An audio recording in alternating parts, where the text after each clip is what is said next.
Round one, fight!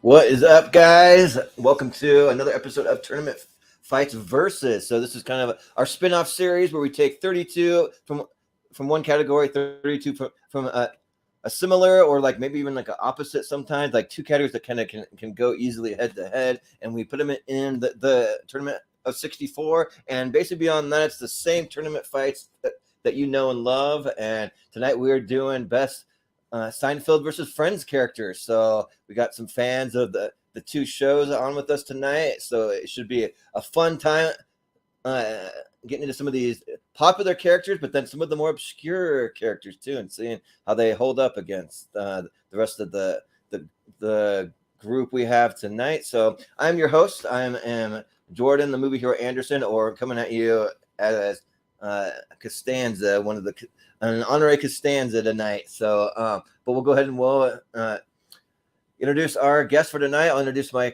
co-host, Austin Pez. Hello. Yeah, I can't promise I won't vote straight Seinfeld all the way through tonight, but because I admittedly don't watch a lot of Friends, but I did look up a lot of these side characters, and I do like some of the main characters of Friends, so it might depend on who they go up against, but we'll see what happens. Yeah, and we also have joining us. We have Mark, the engineer. Hello, Mark. What's up? It's been a while since Hello, I've been Newman. on, but I wanted to change my name to Kramer in high school, but I don't, because it's backwards Mark is Cram, but that didn't happen. Oh wait. But it's good to be here. Mm-hmm. Yeah. Sounds good. And then also we have joining us Malcolm Lay. How's it going, Malcolm? It's good. I'm probably going to be the opposite of Austin. I'm probably going to vote a lot of Friends because I'm relatively new to Seinfeld because I'm probably about 10 episodes into season 2, so there's probably going to be a lot of characters I've never heard of yet. Mm-hmm. Okay, well, we can explain some of them. I mean, you can just make up your mind however you want. So, but we also have joining us Jen, the Mean Queen Kemp. How's it going? How you doing? Yeah, I'm very excited. Like, I haven't done this in a long time because I've been very busy and I'm a tired person, and these tend to go very long. But when he pitched the topics, I was like, I gotta, because like these two shows, I can safely say I've watched every episode about 5 times. So yeah, like syndication helps a lot. So yeah, I'm very excited. If there's a character I don't know what happens. So it's clearly a hole, and I got to go back. So Yeah, like I need another reason to go back and rewatch either of these shows. So. Right. Yeah, well, I've seen more Seinfeld, but I've seen Friends all the way through at least once, if not twice. So yeah, I'm not going to go all Seinfeld, but I might lean that way. But we also have joining us Mr. Joey Tribbiani, aka Steven Shepard. What's up, Steven? Hey, yeah, it's been a while since I've seen both shows, but I think I've seen pretty much all of Friends and most of Seinfeld. Nice. Well, I just have one question for you, Steven. Is that a sandwich? If you get the reference, I don't know what that means. The reference from Friends where like Joey and Chandler like they have like a falling out, so Chandler goes to apologize by bringing him this like sandwich wrapped in foil, and he's trying to apologize, but all Joey can think about is a sandwich, and he's like staring at the sandwich, eyeing it. He's like, "Is that a sandwich?" And he keeps interrupting him. He's like, "Hey, shut up! Is that a sandwich?" So yeah, You ate my sandwich. Sandwich. Yeah, it's another classic Ross one. Yeah, but this should be a fun time, so we'll jump into it. Austin, as the coach, do you want to explain how it's going to work tonight while I bring up the bracket? Yeah, so everything on here on Tournament Fights, it's sort of a March Madness style bracket. There are no seeds here. There are no, seeded characters. Everything is completely randomized, but we have taken, because this is a versus episode, obviously with Seinfeld versus Friends, we have taken 32 characters from each of the series. Obviously, we have all the main characters, and then a lot of the recurring characters or the fun kind of guest starring characters, just some of the most memorable people from each of the shows. And we've thrown them on in there, but because it's versus, each match may not be Seinfeld versus Friends necessarily because the randomized. You could have Seinfeld versus Seinfeld, Friends versus Friends in certain brackets. We did Arnie versus Sly the other night. Not everyone was Arnie versus Sly. We had Sly versus Sly, Arnie versus Arnie here and there. So, but we will get to a champion here overall, and then the Elite Eight. Whichever ones make it to the Elite Eight tonight will be in our poll in the Shoutout Friends and Family group tomorrow, and we'll kind of let the fans decide who their favorite character is. But how it works is we go up and down the ladder for each bracket. So when we bring up the first one, Steven down there will be first. He will vote first. You can vote for any reason you like, really any reason at all, even if you just vote straight Friends, straight Seinfeld. You weigh the characters however you like. If you just completely dislike one character and even just mildly like the other character, however you want to vote, you have to vote. And really, I know Jen mentioned sometimes we go long, but really the pacing depends on us. Again, we've had shorter episodes, we've had longer episodes. I kind of sped up the Artie versus Sly episode the other night when I realized we were about 2 hours in and only halfway through. I sped up the pace and we got done at a decent time. So if I feel like the show's running long, I will try to speed it up a little bit and encourage everybody. The whip on us? Yeah, I'll crack the whip a little bit, but about 20, 30 seconds a piece, especially in this first round, and we'll be okay. So we'll go up and down. So Steven will go first on the first one. We get to the next fight, Jen will go first, and so on and so forth. Because we have 6 right now, we do have tiebreaker procedures, and I will explain that when we get to it. So there we go. Yeah. All right. Sounds good. All right. Well, we'll go ahead and reveal the first match, and got a heavy hitter right up front, George Costanza right there, and then Erika comes from Friends. That's what's her name from the scary movies, Anna Faris. Anna Faris, yeah, Anna Faris. In the few episodes she's in, she's a surrogate mother for Chandler and Monica. So yeah. All right, so we'll start with Steven. I mean, this is kind of an unfair match because she's only in a few episodes versus obviously one of the 4 series regular for Seinfeld. But George is a really funny character, so I'll go with George. Yeah. All right, Jen. Yeah, this is like a Yankees versus Little League match right here. Like Costanza's going to go really far in this. And Erika, it is a fun character. Anna Faris has fun with it. She's in maybe like 3 episodes, though, honestly. So she's cute, but come on. We're just getting upset. Yeah, right? Yeah. Well, Malcolm, what do you think? I like Erika in the few episodes she's been in. Like, she's funny and like good, but in the few episodes of Seinfeld I've watched, George is actually my favorite character. So I'm gonna go George. Mm-hmm. Yeah. And yeah, clear winner is George. She just didn't have enough time to show a full character for just a few episodes. Yep. Yeah. And I just want to add before I vote officially for George, I'm pretty sure it's a screenshot from an episode I was watching earlier with my roommate while we were eating tacos from the mango episode of the opening scene where Elaine says she faked it. So I'm pretty sure that's fake. Yeah, I'm pretty sure that's a screenshot from that because he kind of does like a little like pointy thumbs up at Seinfeld. So, but it's an easy Costanza. He's one of the greatest characters I think in sitcom history, like pretty easily. So. I think he'll do very well. I'm surprised you could tell the episode from that. It's only because I was just watching it and he was wearing that shirt and he does the little like wink at Jerry like for some reason and that's it. Yeah. So I think that was the same one. Yep. Well, believe it or not, George is moving to the second round because I'm voting at the tone. Yeah. So yeah, George Costanza it is. That's easy. I mean. Anna Faris is funny, but she kind of does a lot of the same characters. I feel like in a lot of things she's in. She's great. She's funny, but she's no George Costanza. So All right. yeah. Moving on. Up next, we got Newman. Hello. All Newman. right.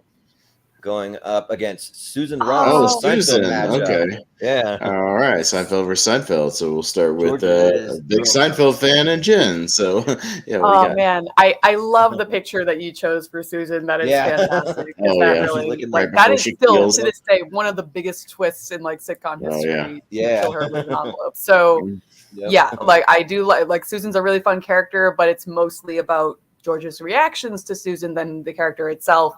Meanwhile, Newman is chef's kiss, like perfect neighbor. So yeah, I gotta go Newman on this, but props to Susan, my baby Bluey. Yeah. Yep. All right. Yeah. Well, Malcolm's probably in Seinfeld where Newman hasn't shown up yet, nor are you anywhere near Susan. So I don't know if he knows any of these characters. Yeah. I know Newman because like I've seen a lot of clips from Watch Mojo videos and whatnots.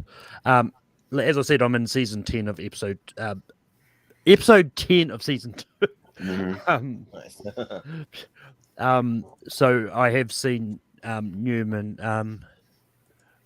I liked him in that episode, but I mean I don't know Susan. I'm just gonna go Newman. Yeah. Well, Mark, what do you think? Newman is a guy that you're supposed to hate, but you love him anyway. And Susan she's kind of like she's kind of a normal character. She seems more normal than a lot of the other characters on the show. Relatable, I suppose, but in the end, someone it has to go for Newman because of his character. He just adds interesting depth to the show. Interesting comic relief. So go for Newman. Yeah.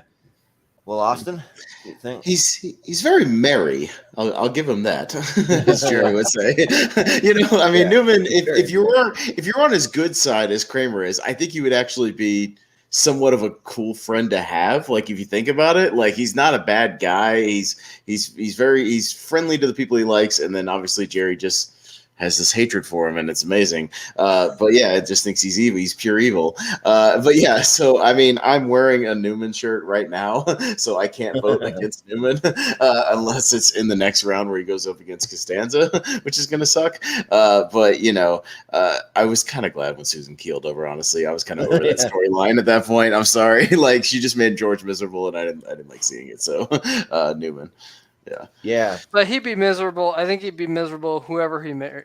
Well, that's the point of the show is that him and Jerry always realize that they're miserable no matter who they're with. Exactly. Yeah. So, Yeah. Well, I know George met Susan. He went to go pitch the show to NBC, and Susan was one of the people sitting in the meeting, and then they ended up dating. And then by the end of it, like he was just looking for any excuse to have.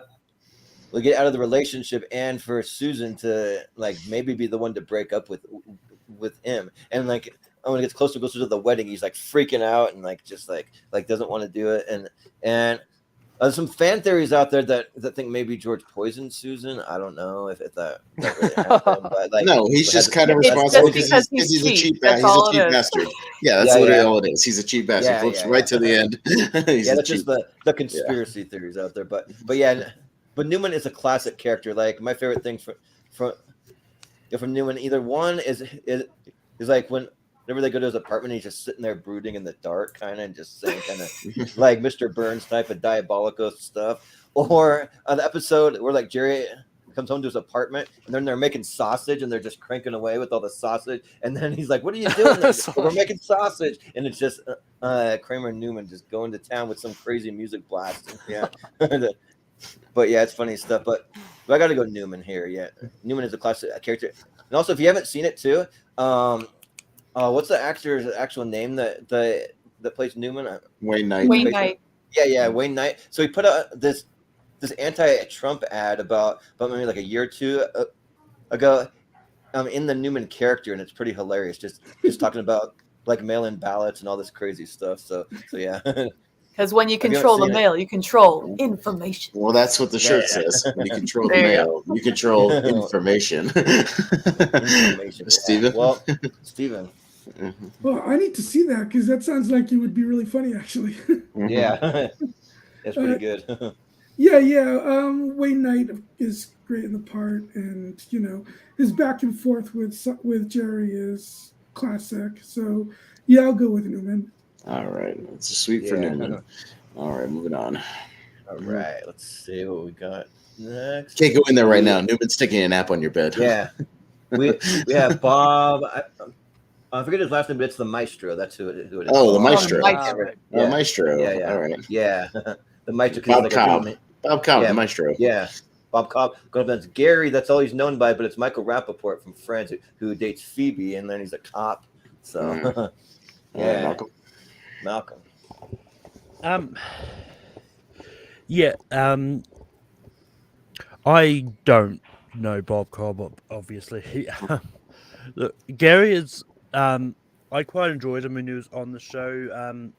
But just the interactions with him and Phoebe made it for a great pairing, and then there was a few good times where I think it was Ross and Joey went on a ride along and got to do Yeah. it was a really, really fun scene.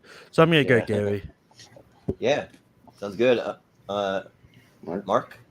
And I don't know, Gary. I need to even it out a little bit, and like even if I don't know a whole lot, go for one over the other, because I'm gonna go for all Seinfeld characters if I'm not careful. You say that like it's a bad thing. Yeah, right. I just straight up admitted it up front. That's probably what's going to happen. But it is what it is. So yeah, if I've heard a little more about Gary, I might vote for him. But I'm gonna have to go with Maestro. Yeah. He's got a funny accent. Just interesting character. I prefer Michael Rappaport on Collider Movie Talk when he's just dropping F-bombs, talking about Spider-Man and all that stuff. I did look up some of these scenes. I did look up some of these characters and some of these scenes. I looked up Friends, Michael Rappaport, and I saw a scene where he was basically interrogating Phoebe in like an interrogation room, and it was a fun little scene, and I did enjoy it. But the Maestro is a lot of fun. It's Mark Metcalf, who I love from Animal House as well. He's Niedermeyer, and he also plays a great character here. So he's a fun character actor, and I just love that he pipes himself up, and then he's just the Maestro of like some community orchestra, just for playing in front of 100 people. So it's a lot of fun. So Crazy I'll go with the Maestro. Yeah.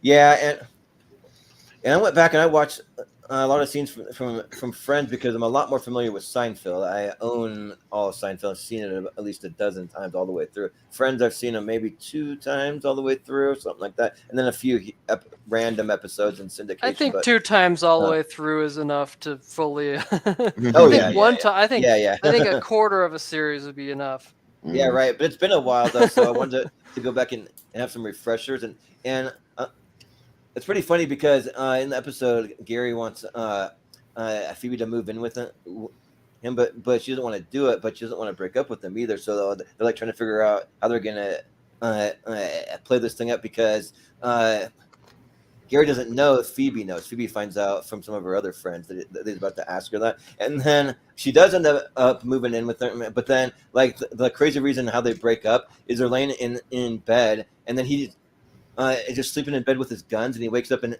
they're like, "What are those birds chirping? They're waking us up." So he just pulls out a gun, and shoots the birds dead, and she's not down with that, so she breaks up with them. so yeah, but I think in this one, the Maestro can be a little annoying of a character, so I think I'm gonna vote Gary here. So yeah, I'll go with Gary. All right, Steven. Oh, he did his first muted mistake, you silly goose tonight. Oh, no, chuck one up. There it is. So I got to be honest, I only vaguely remember Gary, and I don't remember Maestro Bob. at all. It's Maestro. I prefer to be called Maestro. Yeah. He's like, I don't know how to tell you this, but both of these shows have had, especially Friends, though, because Friends went on for 10 years. I don't remember how many seasons there was of Seinfeld. 9. Okay, so they're practically the same. Almost, yeah. Almost, yeah. But they've both had so many guest stars, and that, there's some that I'm probably bound to forget. But I do like Michael Rappaport a lot, so I'll go with Gary. Okay. Yeah. Jen. Yeah, for me, like the Maestro is one of the lesser significant others that appears for one episode and kind of disappears. But I do like the joke of like Elaine is trying to get another signature for him because she wrecked his poster of the 3 tenors of the other guy. They can never remember the other guy, which is hilarious. But so I like that joke, but the character itself, I don't really care for. Meanwhile, Gary was a really fun little character for Phoebe and Michael Rappaport. I always like seeing him. And yeah, it was very funny the way that they kind of wrote themselves into a corner because they do have chemistry and they get along really well. And the fact that like they meet because Phoebe's pretending to be a cop and he is a cop because it's his badge and everything. It's really cute. And then they kind of were like, oh, our little run with this actor is over. How do we write him out of the show? Because they were getting along so well. And they're like, just have him shoot a bird. It was like, it was really funny. I was like, it's a good way of doing it. So I'm going to vote for Gary because, I have a strong feeling that I'm going to go heavy on Seinfeld. But I feel strong about this one. I do prefer Gary to the Maestro. No, that's cool. And 4-2. So we'll get a Friends character. And Michael Rappaport's Gary is going to go through. So there you go. Michael Rappaport. All right. I mean, when we get to some of the main characters on Friends, if they're going to get some minor Seinfeld characters, I'm definitely going to vote for them. Like, I do like the characters. So we'll see. Matchup. Well, we have Kenny Banya here. All right. And going up against Carol Willick, who's Ross's ex-wife that they had a son together with, and then she ended up becoming a lesbian afterwards. So, I can do main characters, but like comparisons. But when it comes to these side characters, it's gonna be Seinfeld. Well, Mark, you're I love first. Kenny's enthusiasm. Go for him. Well, Austin.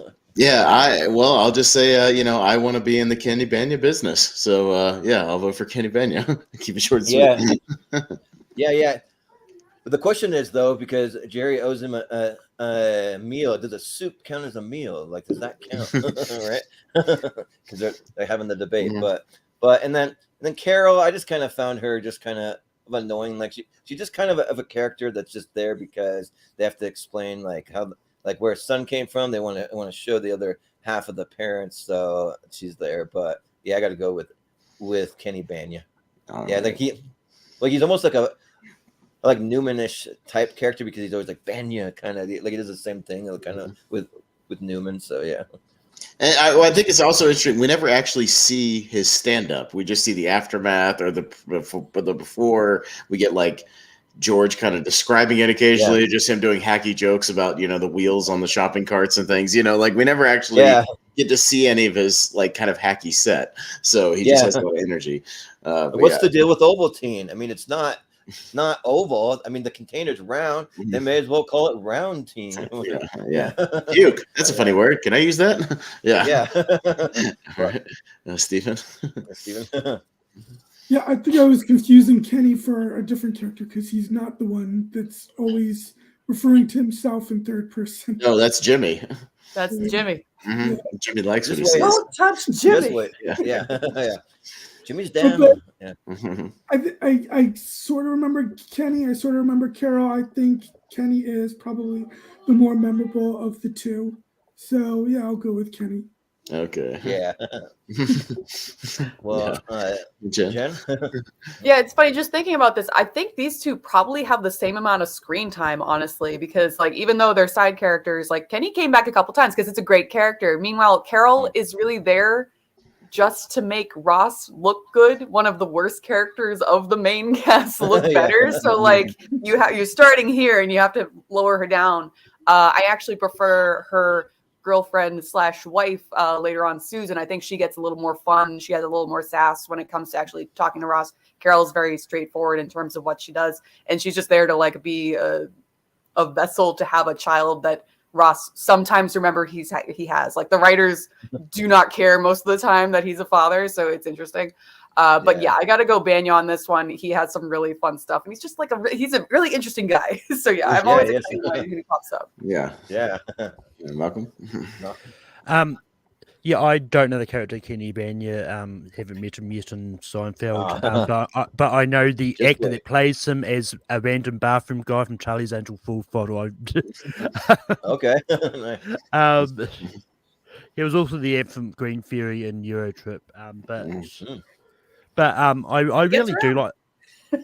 I really do like the character of Carol, though. I think she is a great character because I think like the interactions that she has with Susan, I think are great, and I think even the interactions she has with Ross and all that, I think very, very well. So I would have gone Carol on this. Okay.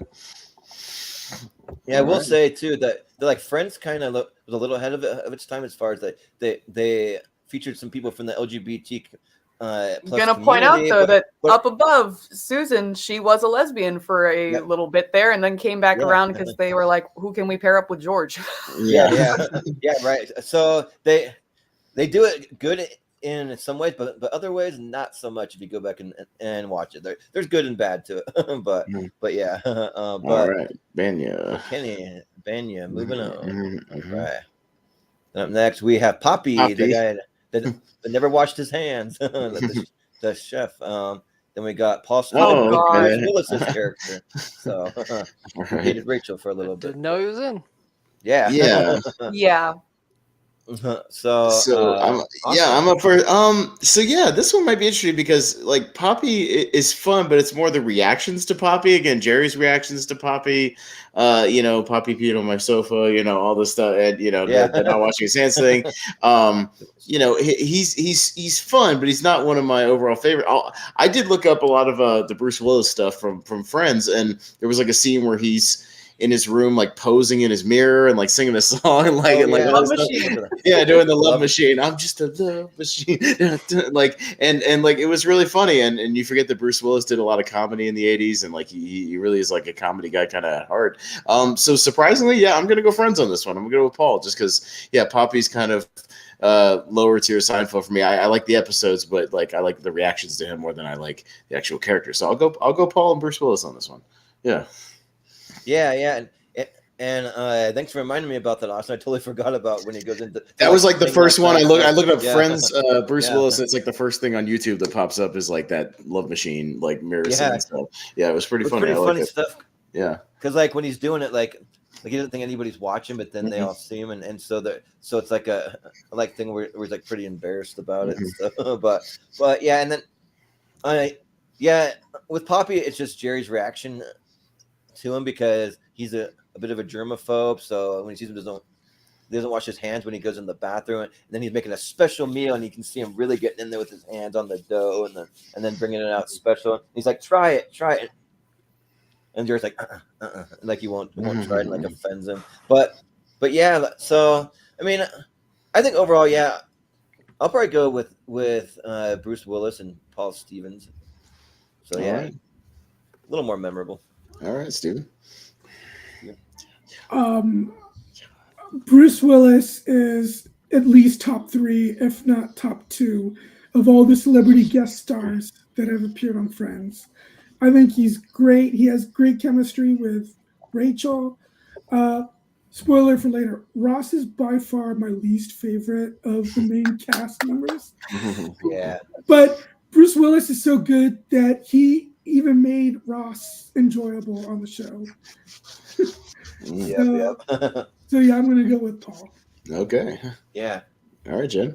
I mean, that is an excellent point because, like for me, like Bruce Willis, when he shows up, it's very clear. He's kind of just like, I'm Bruce Willis, I am here kind of situation. Like it's one of those, as soon as he walks on camera for the first scene, like you hear the audience go, ah! Like they lose their minds.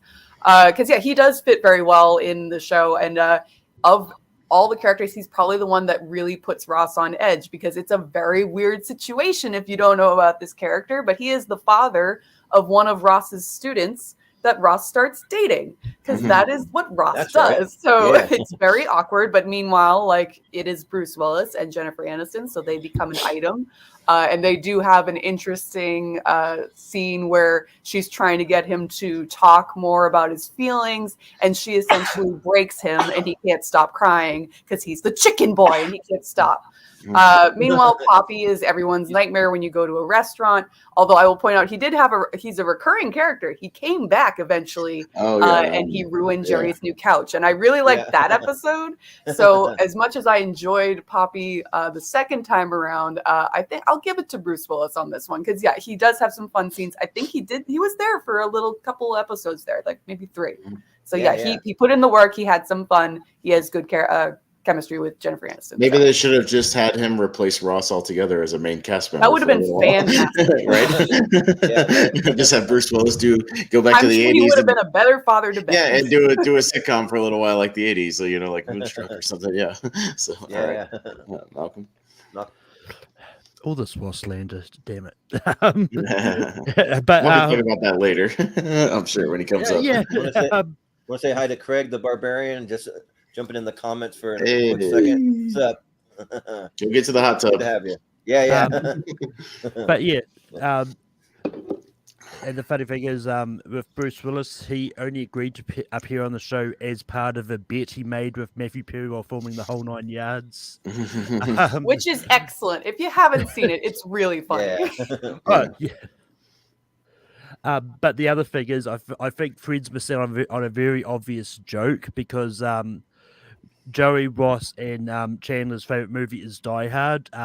You would have thought you would have made the comparisons like, hey, that looks like my ex's dad.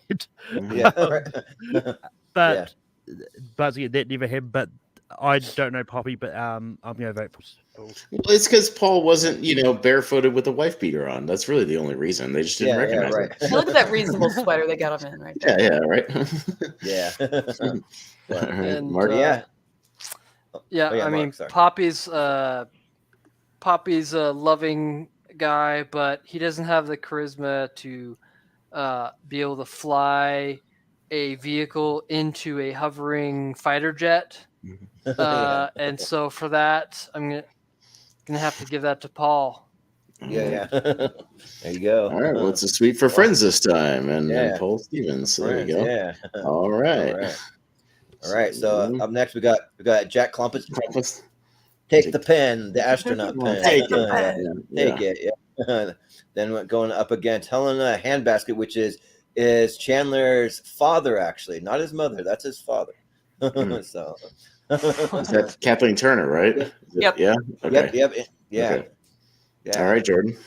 In drag as a transgender, so and that's kind of what I was saying is like they do good at showing the representation, but some of the jokes and stuff they make maybe won't fly so well today. But I mean, this I think both these shows have jokes like that. Yeah. I think they both do, but this one's interesting because like Jack Klumpus, he's kind of an annoying character. He just comes in and like shoehorns his way into conversations and they keep having to hear about the astronaut pen that writes upside down and all that, and he lives with his parents down in Florida at the Del Boca Vista or whatever it is. But I think that Chandler's dad, Helen, she shows up for multiple episodes and she's pretty funny when he shows up, and I think that I will vote for Helena Handbasket just because it's kind of a more memorable character for me. So, yeah. Okay. All right, Steven. Yeah, I don't remember Jack Klumpus, so because of that, I guess I got to go with Helena. All right. Yeah. Jen. Yeah, like the jokes for Helena have not aged well, particularly well. Like Chandler Bing's, like there's a lot of jokes that he makes about his mother-father kind of situation throughout the series, and then when we finally get to put a face to it, it gets a little better. But even so, there is a very sweet moment when Chandler and Monica go to invite her to the wedding at the show. And I believe that is where this clip is from here. And it's a very sweet moment. Like Friends does have a lot of really nice, sweet moments. And I do appreciate that one.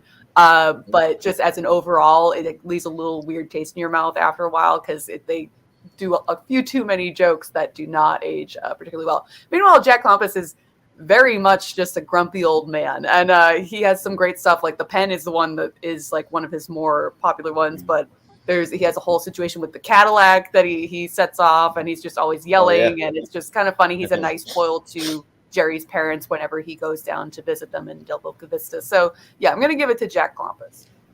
Yeah. Malcolm, what do you think? Yeah, I'm also going to go Helen Handbasket. For obvious reasons. I'm not going to keep repeating myself all the time.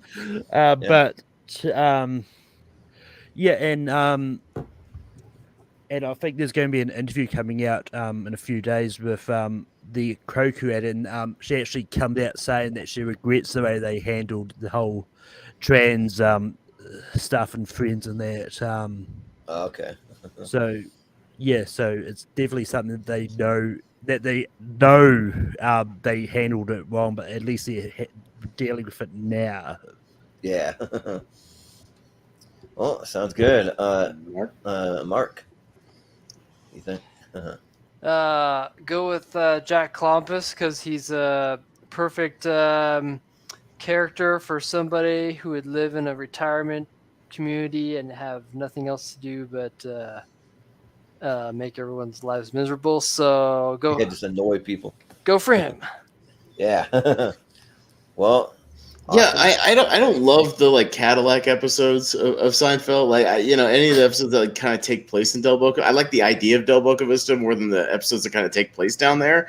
It's a weird diversion. I just kind of like when they're in New York, and just kind of do their thing. I'm a fan of Kathleen Turner. So even though I'm not as familiar with that, Kathleen Turner is the voice of Jessica Rabbit in one of my favorite movies of all time. So you know what? It has nothing to do with Seinfeld versus Friends, but I'm going to give it to Helen just because it's Kathleen Turner. Why not? Yeah. All right. Well, it's Kathleen Turner. Yeah. There you go. Moving on. All right. Let's see. Up next, we have Cosmo Kramer. There he is, right there. Going up against Emily, which is it's Ross's one of Ross's fiancés. Yeah, like first fiance. I don't know. Like I was gonna say first, but I'm not sure if she's the first or not. But well, she's technically, second. Carol would be the first. Yeah. Oh, true. Yeah, but yeah. So yeah, but she's from England, and they have a whole I don't know, like 7-8 episode arc. So yeah, it's good stuff. But let's see, is it Steven first? Yeah, Steven back down. Mm-hmm. Yeah. There's only one of Ross's exes that I would probably vote for. I don't even really remember her that much, to be honest. So yes, obviously, I mean, Kramer is probably my favorite character from Seinfeld. So I got to go with Cosmo Kramer. Yeah, sounds good. Jen? Yeah, Emily is pretty much a one-note kind of character, and it's a sour one at that, honestly, because she's just introduced as just, I'm Ross's girlfriend, and then it turns into like she is the rival for Rachel, who everyone's rooting for Rachel and Ross to get back together, and like so much so that she just flat out says like, you can't be friends with her anymore, and like they're on the verge of like ousting Rachel because of this character. So yeah, clearly she's not going to be a fan favorite. Meanwhile, Cosmo Kramer is the core four. So yeah, I think we got to give it to Kramer on this one. Wait, is she the one that when Ross is getting married, she's Ivy Rachel? She's part of some really big episodes, but she's not the focal point by any means. So yeah. There is a really cute episode though for her when they're first starting to date, because they meet on some kind of trip. And then they're doing a long distance kind of situation. And she is in New York with them for her birthday. And that's when they do a surprise party. That's that's also a surprise to Ross because Rachel is trying to date the handsome guy from work or whatever. And she does a whole cheerleader thing. So there's a very sweet thing where Rachel's pointing out that at the time they were saying like, oh, it's just like a fling. We agreed it's not going to be a serious relationship. And she pointed out, she's in there talking to your friends, looking at like pictures of you. She really likes you. So it was a nice development in the Ross and Rachel relationship, but her as herself, boring. So yeah. Yeah, they kind of make her as a thing where they, like Ross constantly has to choose between going to do something with Emily versus going to do something with Rachel, or like this and that, like Yeah. back and forth. It's kind of like that, yeah. But Malcolm? Yeah, this is actually pretty easy for me. Out of all the episodes of Seinfeld I've seen, Cosmo was my second least favorite character. Ooh. And This is so the it's least. You're killing you'll me. find out. Yeah. My lease hasn't come up yet. But Probably Jerry. It's probably the main character. I actually really like Emily. And I think she's a great character. So I'm going to vote Emily. Yeah. Mark, you think? Definitely gonna have to vote for Cosmo because he's like the neighbor or the friend that you'd love to have just to make life interesting, because he's always doing something crazy, wonky, and having someone around like that would be fun. Whether it's rolling sausages or inviting Asians to sleep in his drawers in his room, or setting up buying a used game show and setting it up in his Merv Griffin apartment. show. Still to this day, the weirdest thing that ever happened on the show. I don't know what they were thinking with that one. Yeah. I just love all of that. So Yeah. vote for him. Yep. Austin? Or having a fully functional outdoor hot tub in his living room. Ahead of his time. or just, when he's answering the movie phone just because I got time, Or he just, says I got time. Why don't you just tell me the movie you want? I mean, he's one of the most fascinating characters. Again, you never know how he makes money. They talk about that on the show. Like, he falls ass backwards into money. We don't know how he does it. How is he living here? How does he survive? He doesn't have a job. Like what, but he's always doing some kind of venture or hobby or something new. It's just a lot of fun. Like, he's one of the most, I think, creative and just interesting characters, like, really in sitcom history, just even beyond Seinfeld. So, it's easily Kramer. I think he'll go very far as well. Yeah. We should just call it Kramer and then end. Yeah. Show's over. No, but yeah. A giddy up. You got to vote for Kramer. But and one of my favorite things about Kramer, one of my favorite things is like the Keith Hernandez story, where like him and Newman are just talking about this crazy story, just going back and forth. That's one of my probably like most watched clips from Seinfeld. But there's so many just like different things, like when he has the like Technicolor dream coat and he's walking down the sidewalk like a pimp or whatever, and there's some good stuff. And Emily, it's like all you want is just Ross and Rachel to be together, and we're like most of the time you're just annoyed with her character, like, get out of here, just let Ross and Rachel be together. But I mean, they do have some sweet moments, but like she's like very controlling though. Like there's a whole scene where he's like so me and Emily decided we're going to get rid of all our possessions and we're going to start with brand new things because we just want to clear life of a bunch of clutter. And then Chandler's sitting there, no, you don't want any of the things in your life that has anything to do with Rachel, like this thing, that thing. She touched it, she did this, like it's connected to her. So, and she's like, yeah, that's pretty much it. So, but so Kramer pretty easily. Yeah. All right. And Steven. Oh, I already voted for. Oh, that's right. He did. Yeah. That's my mistake. Yeah.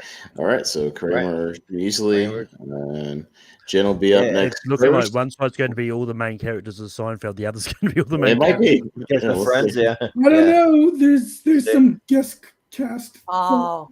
Yeah. Well, speaking of the Keith Hernandez, there he is. Keith Hernandez. Yeah. And then. Oh no. All right.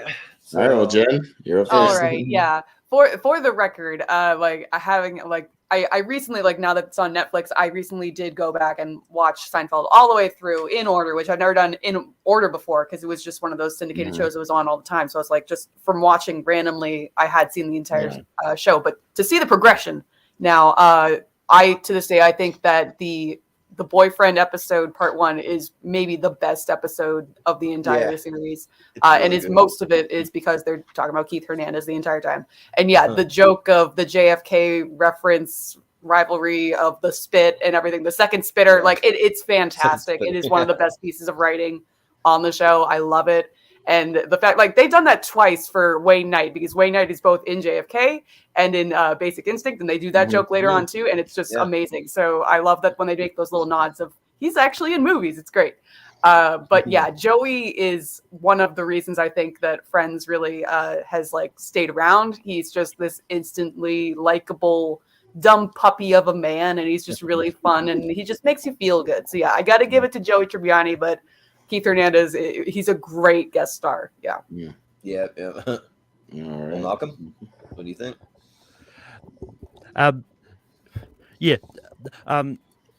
Joe is probably one of the best characters on Friends, which I find it funny because take him out of Friends and give him his own show at last two seasons. I just don't get it. He made it to 2 though. And I mean, I actually really liked the series for what it was. Anyway, but that being said, it's easily going to be Joey for me. So. It's gonna have to be Joey for me too. He's super likable.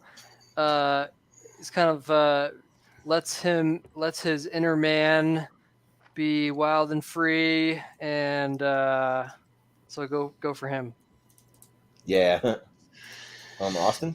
I don't watch a ton of Friends, but I think if I was to say a favorite character, I think Joey would be a favorite character. He's a lot of fun. Like I say, he's just kind of a fun kind of dumb guy, but he means well, and he's a nice dude, and he hits on every hot woman that comes into the scene, but it's fine. There's a great clip from if anybody watches Graham Norton, where Emilia Clarke from Game of Thrones was on there, and she's like a massive Friends fan, and Matt LeBlanc was on the show at the same time, and just wanted him to say it, and so he turns to her and just with all seriousness goes, "How you doing?" And then she like damn near passes out, like fainting, so it's a lot of fun. Go check out the clip, but even I'll vote for Joey on this one. Yeah, totally.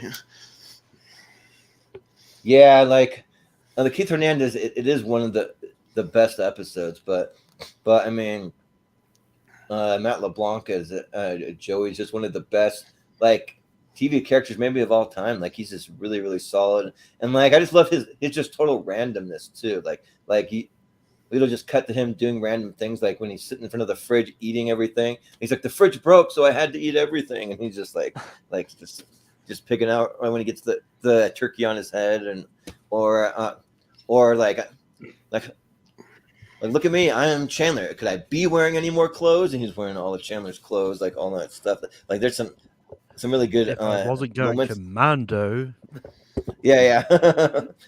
So and like he's one of those characters too that when you rewatch the series, you can catch little things that he just kind of throws, little quips and little lines all over the place. So I got to go with Joey pretty easily. So. All right, and Steven. Yeah. Just so in case if you forgot, when we did our favorite TV characters, Joey was not only was Joey on my list, he's actually, because I'm always more of a drama and action and sci-fi guy, he was the only sitcom character I had on the list.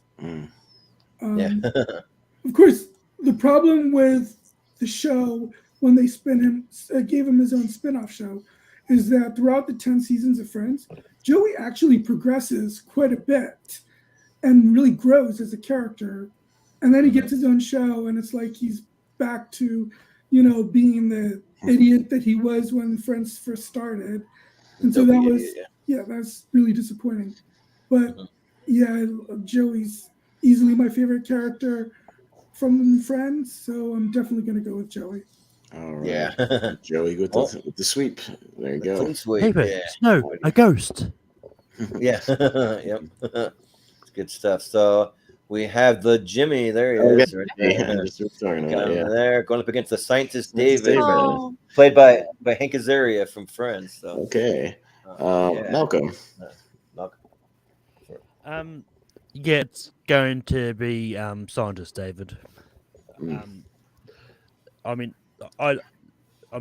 once again, I don't really recognize the Jimmy, but The one that, who's the one that talks in like first person? Third He person. just always refers to himself in the Jimmy. third person. That's the Yeah. whole thing. Yeah, it's the whole gimmick. It's the whole gimmick, yeah. Jimmy has an but eye Scientist on David you. is just one of those Jimmy likes characters. you. It's just one of those characters I was actually rooting to get with Phoebe at one stage. Is like, yeah. Yep. And he kind of does, but not as long as you would think. But Mark? I'll go with Scientist David because the Jimmy is kind of a one joke character. Yeah. Sounds good. Austin? Yeah, Jimmy's fun. It's a very, it's a fun gimmick for an episode. You know what I mean? For a guy to pop up just kind of throughout the episode, and it leads to obviously a lot of nice misunderstandings. But yeah, I looked up a lot of the clips because I saw Hank Azaria on the list that y'all posted, so I looked up some of the stuff. And yeah, he was really charming and a big nerd, but he was very sweet. And a lot of the comments I was reading, I was clicking through some of the YouTube comments, were just like, he was so perfect for Phoebe. Like, this should have been the main guy that Phoebe should have ended up with, like, he's a sweet dude and they were kind of made for each other. So because of that, and I'll take everybody's word for it in the comments who are Friends fans, I'll go with David the Scientist. Sure. Yeah. Yeah. Yeah, Jimmy's new in town. Jimmy can dunk. Jimmy's got his eyes on Elaine. and he comes up with those crazy shoes that they used to have like back in the day, because as a big basketball fan, I used to see those in like a lot of sports and basketball magazines. They're like regular sneakers, but with like a big saucer thing like on the toe of it to kind of like help with your jumping and stuff. Those were actual real shoes you used to be able to buy some trainers to train you to jump. But Hank Azaria is fun. Like I just don't relate to that character all that much, and it kind of seems like I don't know, almost like a polar opposite for someone that Phoebe would date. But I mean, in a weird way, it actually kind of works. But then he ends up losing out to Paul Rudd in the end. But I'm gonna go with the Jimmy because he makes me laugh, and then eventually he influences George, and George starts talking in first person by the end of it all. So yeah, it's good stuff. So I'll go with the Jimmy. All right. Steven? Yeah, Hank Azaria is a likable guy. He's good in the role. He has nice chemistry with Lisa Kudrow. But I'm glad they went with, maybe it's because I just am a big Paul Rudd fan, but I'm glad they went with Mike over David. Yeah. And well, the Jimmy, maybe that is a one joke character, but it's a funny joke and it always made me laugh. So I'm gonna go with the Jimmy. Yeah. Well, Jen, what do you think? Yeah, the best thing about the Jimmy is that he rubs off on George, and George just starts talking about himself in the third person, and George's like, "Why are you doing that?" He's like, "What?" George doesn't know what you're talking about. Yeah, but yeah. Meanwhile, George loves David, spicy yes, chicken. he's a complete sweetheart of a man, and this is one of like Hank Azaria's most normal characters that he's ever done. And it's just really nice to see. And yeah, they were like polar opposites, but they balance each other out because he's a very reasonable, logical scientist, and Phoebe is like essentially an alien. And yeah, they just get along so well. And like, it's really cute. They have a really cute scene where they like start making out in his office, and she like brushes everything off the desk, and he's like, you can't do that. So like, it's like, really this is a very cute. expensive microscope.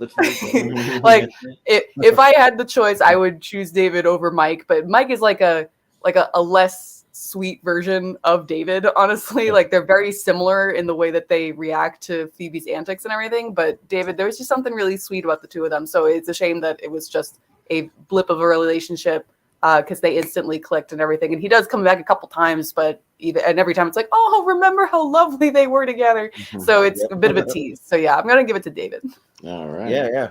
Well, David will take this one. So all right. Yeah. So it's still pretty evenly between Seinfeld and Friends right now. So yeah, not too bad. Yeah. Pretty good. But next we have Sidra Holland, which you remember the quote from her. We'll probably all say it. Going up against Brad Pitt with Will Colbert. So from Friends. So they're real spectacular. Mark's up first. Yeah. I'm trying to remember. I remember her on there, but I don't remember the specific episode. They're real and they're spectacular. Whoa. Yeah. And come on, the sauna, trying to the fake trip to feel them, see if they're real. Yeah, no, definitely. Of course, have to go with Sidra.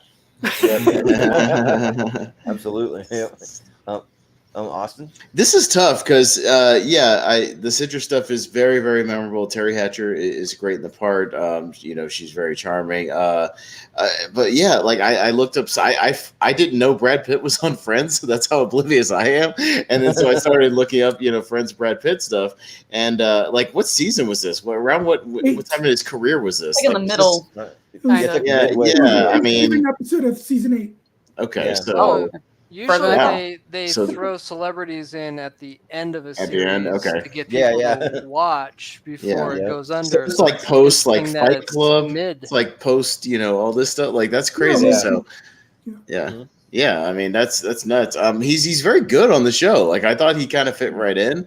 At least a little. Like from what I saw, I don't know the context of a lot of the clips I watched, but some of the stuff where they were just chit chatting, I thought it was fun. I do like Brad Pitt as an actor.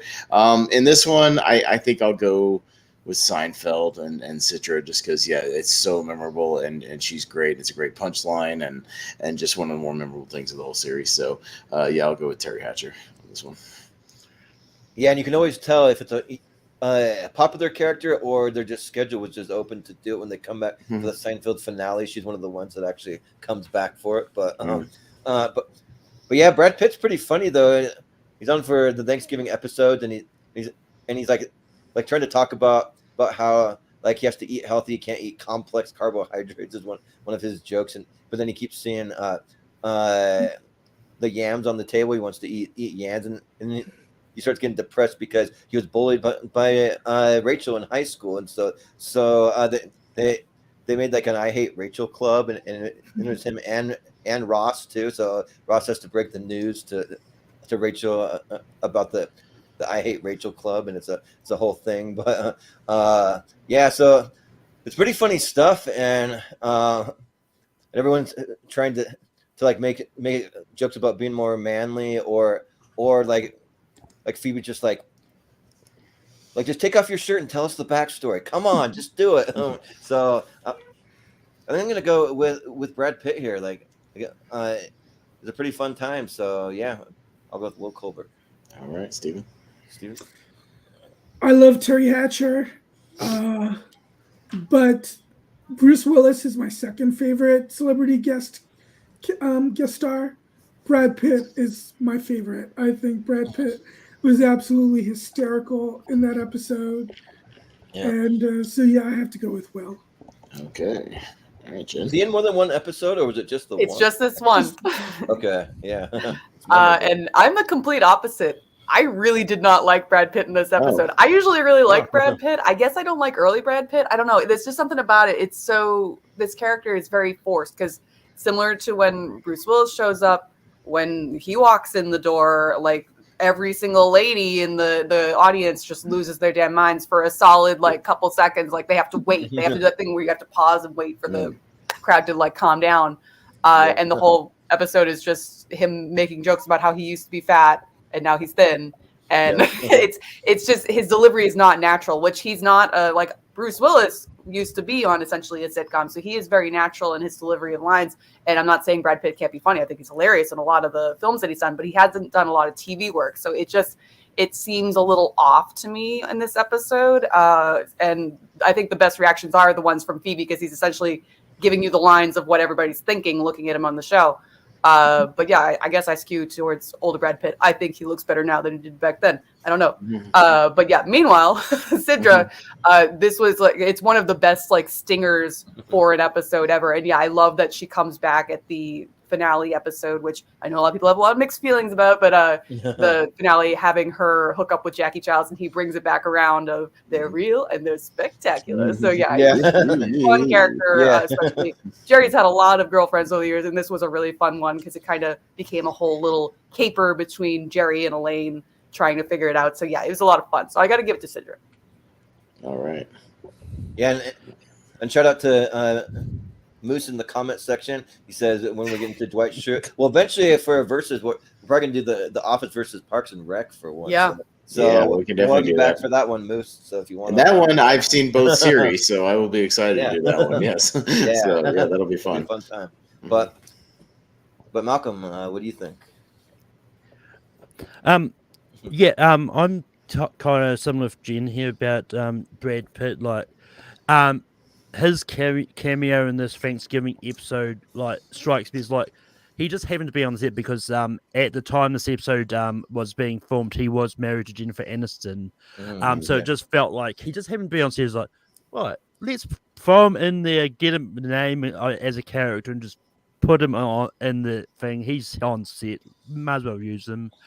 And he's fine. I got one or two chuckles out of him. I don't get really everyone's getting this whole he's really hilarious. I just don't think he's that funny.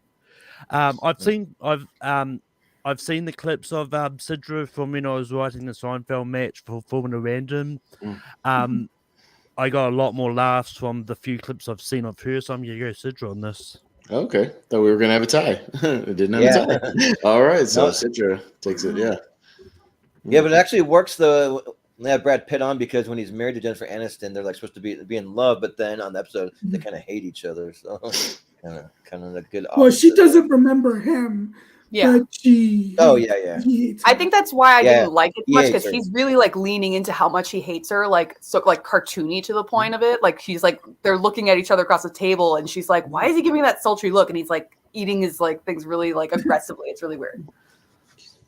Because like I always got the vibe maybe she like at one point did remember him, but she tried to cover it up because she bullied him. She's like, "Oh, I don't remember you. Oh, did I do that to you?" but maybe. But up next we got Jay Peterman going up against Dr. Leonard Green. So that's Rachel's dad. So all right. I'm up first. So I didn't look up any stuff from Dr. Green. There's a few characters I just didn't get a chance to look up. But Jay Peterman, it might be the best boss character ever on Seinfeld. I mean, there's a lot of really good ones, but like he's John O'Hurley's just so awesome in that role.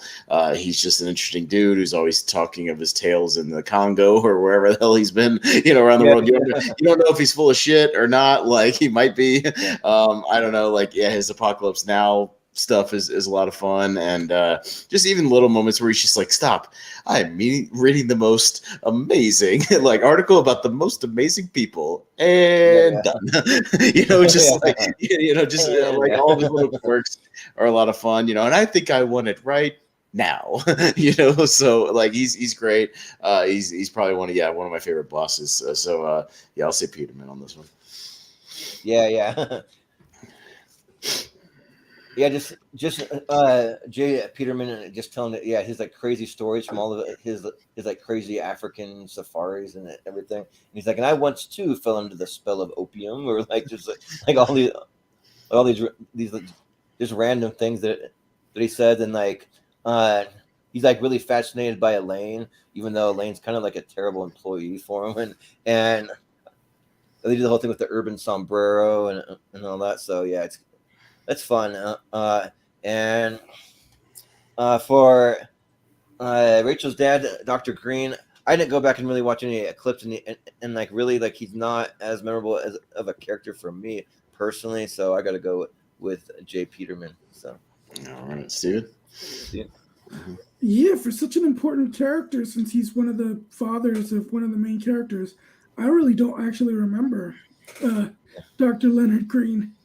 But I do remember Jay Peterman, so I'll go with him. Yeah, sounds good. Jen? Yeah, Dr. Green is like, he's just straight up just a hard ass kind of dad. That's really what it is. Like the best episode he's in is, I think it might be his first one, where it's Rachel's birthday and they're throwing her a surprise party, but she's like, oh, my parents can't be in the same room, so they're having like dual parties in the 2 apartments of her mother's in this one and her father's over there, and they're like having a battle of who can throw a better party, and Monica is failing miserably. So yeah, like that's the best thing that he's in, but he is by far the most, like, the least important part of it. Meanwhile, Peterman, I love Peterman. Peterman is like, if you took Kramer's character and made him actually like successful, that's what Peterman is. And well, yeah, Kramer's, Kramer's like, the real Peterman. You'd have to remember that. I mean, he's the real true. Peterman. That's true. But Peterman, just the way that General Hurley talks, like, it's almost like he's singing when he talks. Like, no one talks like him. The minute that he appears on the show, it's like you instantly tell, like, this character has lore that you don't know about, and it's just it's fascinating. So yeah, I got to give it to Peterman. Yeah.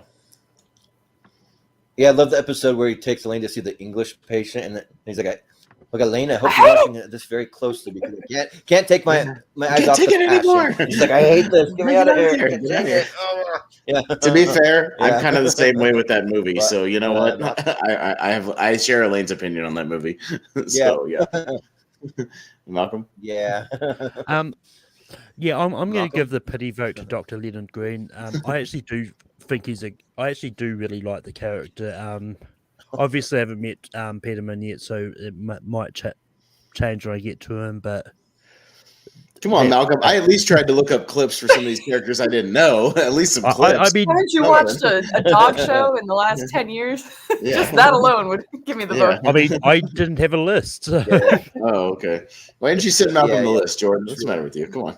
Yeah. You should have hit me up. Anyways, Mark.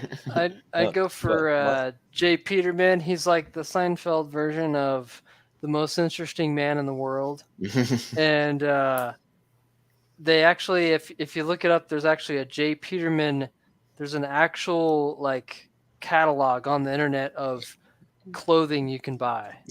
So I'm going right now. Nice. My so it actually exists. I'm gonna buy me some Himalayan walking shoes. Yeah. So definitely for Jay Peterman. All right. And with that, I have to travel to the far wilds to find myself some shoes. Are you an assassin? Yeah. All right, Mark. All right. Well, thank you, Mark. Thanks for joining us, Mark. And now you can no longer have a split group. So. Yes, that's great. Well, we haven't had a tie yet, so we come close. Okay. Not yet. Yeah. See ya. Well, maybe it'll be closer. All right. It could get closer though, because Jen's a fan of both. You know, Steven's a fan of both. You know, Malcolm's kind of the friends guy. Me and Jordan. Jordan's a little bit of both, depending on the character. I'm the Seinfeld guy, but to be fair, I looked up a lot of the Friends, as many of the Friends characters as I could find good clips of. So, and I voted for a few of them. So, yeah, it could get interesting. Maybe we'll keep going. Yeah, but I got to give a shout out to the birthday or the wedding cake episode. It was like, Elaine, do you have any idea what happens to a butter-based frosting after sitting 60 years in a poorly ventilated English basement? That's going to be enough punishment for you. It's going to be punishment enough. I think it'll be enough. Yeah. All right. Yeah. Up next, though, we have the Soup Nazi. Yes. Going up against Frank Buffet Jr., which is Phoebe's brother. So. Is that Giovanni Ribisi? Is that the character? Okay. All right. Jordan, you go first. And I totally recognize Buffet. I think only has one F, but it's all right. That's fine. For anyone that wants to be really nitpicky. Yeah, like this one's actually closer than I would think. Like the because Giovanni Ribisi is great. Like the whole episode where his wife is going into labor and he keeps running out there like, it's a girl, we got a little girl, and like he's pacing around kind of freaking out and stuff. And then the Soup Nazi, like a little quick just really brief story. So the guy who plays the Soup Nazi, he's on Cameo. You can get a cameo from him. But where he used to live in the state of Washington and just outside Seattle, one of the grocery stores in the town, he actually came to the grocery store. So he took a bunch of pictures with the employee, and they have him in like pictures, like on their bulletin board. There's like a big thing. They're like, they came in as a celebrity, but so it's a lot closer than I would think. But I think I got to go with with No Soup for You, come back 1 year. So the Soup Nazi. So Steven. Despite being the family member of one of the main characters, I think the Soup Nazi is the more iconic of the two. So I'm going to go with the Soup Nazi. Yeah. All right, Jen. This is really tough because I love both of these characters, honestly. The Soup Nazi is one of my favorite episodes of all time. I think it's Elaine's best moment. That closing speech is one of my favorite moments. I just love when she like bangs on the thing. Boom, boom, boom. Like that's one of the I'm going to tell you look like Al Pacino. Like, Lima bean.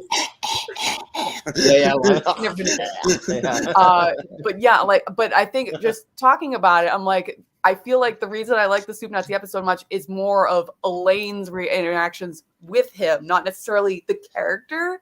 So by a technicality, even though I think he's gonna go through, I'm gonna give it to Frank because this is a great character, honestly. Like Giovanni, he does a great job of hitting both the funny moments and the very sweet moments. He has a very weird arc in the show. The fact that like Phoebe carries 3 like triplets and they're not hers like on a sitcom is still like, I'm amazed that they did that, but it was great at the time. And he like, there's a lot of really sweet moments and there's a lot of really funny moments. And I think he nails all of them. So I'm going to give the vote to Frank, but I would not be surprised if Soup Nazi goes through. So yeah, that is my recipe for mulligatawny. Like at the end, like the way that like mulligatawny, just like drills it to her. She's like you're finished here. You're done. No soup. The delivery is so good. Yeah, it's just so good. Yeah. But yeah, just like an in-your-face moment. But Malcolm, what do you think? Yeah, one of these characters is iconic for a quote, but the other one is the better character. And you did actually spell buffet correct. Oh, I did. Okay. That was spelled both ways throughout because I wasn't sure. Yeah. Because I really do like Giovanni Ribisi as Frank Buffet. I think he's a really good character. Even the moments where like he becomes the father and all that, just those interactions and all that, I think are really good. And I'm going to say, ever since I found out that Joe Colombo was actually Giovanni Ribisi in The Offer, which you could barely recognize him. It's like I could not stop seeing Giovanni Ribisi. But that being said, I'm going to vote for Frank on this. Yeah. Well, Austin? I don't think I've ever liked a single Giovanni Ribisi character in anything. I hate it. Really. I don't. Saving Private Ryan? Yeah, Saving Private Ryan. I don't know how he's famous. I don't like him. There's something about him that just seems scuzzy and skeevy and everything he does. I don't like him. Like I don't like when he shows up in the credits for a movie. I'm like, oh no. Like I'm watching The Offer right now and he's like easily my least favorite character on The Offer. It's like that mafia guy. Like I don't like him. And I watched some of the clips of this, and I still got that weird vibe. But I don't like Giovanni Ribisi. I can't vote for him in good conscience because I just don't like him. I'm sure he's a nice guy in real life, but I don't like any of his characters ever. But I think it's a testament to the Soup Nazi that even like non-Seinfeld people know the name of the Soup Nazi, that he could like this one episode transcends almost, sitcoms in general. And like people know the clips, like they know the character. And he was able to create this, very iconic character. So I'm going to go with the Soup Nazi, at least for now. Yeah. Yeah. Was it Frank or the Soup Nazi? I'm trying to remember. Soup Nazi 3-2, just barely. Yeah. I want to look up maybe by the next round, like how much money he makes per year just doing cameos with the Soup Nazi, or like showing up at random events just serving soup. I think he makes like near $1 million, like something crazy like that. Doing that, so. Good for him. Yeah. You know what else I also liked Giovanni Ribisi in besides Saving Private Ryan? Sky Captain in the World of I was gonna say he is really good in that. Yeah. Okay, I'm gonna watch that for their action episode of 2000. To be fair, I haven't seen that movie, so I'm gonna watch it. Okay. But, it's weird. He's good in it. But I haven't liked him in almost anything. So well, you probably still won't like. Apparently, Giovanni Ribisi was in Avatar, which I completely forgot about. Oh, I remember him being in Avatar completely. Yeah. Yeah, he's the one that has to say unobtainium. Oh yeah. Stupid. Well, David Buddy. Yes. Going up against Janice. Oh no! Janice. All right. Who's first? Steven is up first. Steven, okay. Okay, I got to be honest. I don't remember David Putty, but Janice is one of the most irritating fingernails scratching a chalkboard character in TV history. So I'm going to go with David Putty. Yeah. Putty is like Elaine's very much on again, off again boyfriend, literally within minutes. The most steady boyfriend she has on the show. Yeah, but like they break up and get together every 5 minutes. They break up on a plane, and it's amazing. Yeah, we're back together. We're broken up. Okay, no, we're get back together. Get back in there. We're gonna cuddle. Vegetable lasagna over there. Yeah. Yep. Jen, oh my God, is it me? Yes. Yes. Okay, this is the first legitimate hard decision for me because both of these characters are very similar. They are a long, reoccurring significant other to one of the main core for me that are my personal favorites, honestly. And they are both very strong characters. Like Janice, that's a voice. But fun fact, Janice appears in Seinfeld, by the way. She dates George. She's the one with the broken condom. It's a one and done kind of episode, but it's fantastic because she's good in that one as well. But yeah, Janice, one of my favorite things with her is the fact that Joey can't stand her and they have their day of fun and try to get along. And he's trying so hard and he's just I can't do it. And the fact that she just keeps continuing to come back around just to terrorize Chandler, because at the beginning he really did like her, and then he was like, "What was I thinking?" As they get further down the line, but it's a really fun character. It's like if you took the nanny and just kind of plopped her into Friends, that's what happens. But Putty, Patrick Warburton is one of my favorite voice actors of all time. Venture Brothers is one of my favorite shows, and he is a kind of centerpiece of that. But Putty, he is a fantastic character. He does a lot of different things during the show. He has a lot of side things with Jerry and his car. But all of his stuff with Elaine is fantastic. Just her hatred of his 8-ball on the back there shirt. And just gotta support the team. I have said, gotta support the team so many times going to any sports event because he's a face painter. I gotta give it to Putty. I love Putty. Janice is really fun. But yeah, Putty is amazing. I had no idea that was Patrick Warburton. He's not recognizable in that. It's very young. He's young in this show. It's one of his first big roles, honestly. It's one of it's one of his roles. He's still most known. He says he got typecast for a while as Putty, trying to do other roles. But he's one of the most memorable little side guys. But I just don't recognize him from the photo. Oh sure. Yeah, when I first watched Friends, it was about the time that I was also watching Nanny. For the longest time, I thought Janice was Fran Drescher because they're pretty much the same. Yeah. Which does make me wonder if they did intend to get Fran Drescher for it, but she turned them down or something like that. She tried to find something that. But oh my God, I'm going to go vote for David Putty though because Janice is just Oh my God, Chandler a Bing. I looked up some clips of Janice. It was pretty annoying. Again, they're kind of out of context. I don't know if she is a charming annoying in long run. I don't know. Maybe that's the point. She's not. Okay, so I don't know. But yeah, Putty is great. One of my favorite just little scenes, just that's the enigma of Putty is every time somebody calls him, he's just staring into space, just staring. And so he's sitting there on the couch. And Kramer, it's when Kramer's in the shower and he's using the phone in the shower and he calls him for the disposal and he picks up the phone. He goes, Putty. And he goes, yeah, is this David Putty? Yeah, this is Putty. And he goes, it's Cosmo Kramer. I know. Just the little things like that. Right. I love his mannerisms and some of those things. All the montages where they're just on again, off again, when Jerry's getting all the money and smoking the cigar because they keep getting together and breaking up and getting together, breaking up.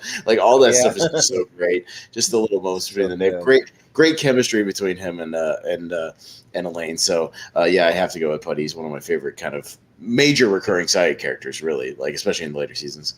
Yeah. Yeah.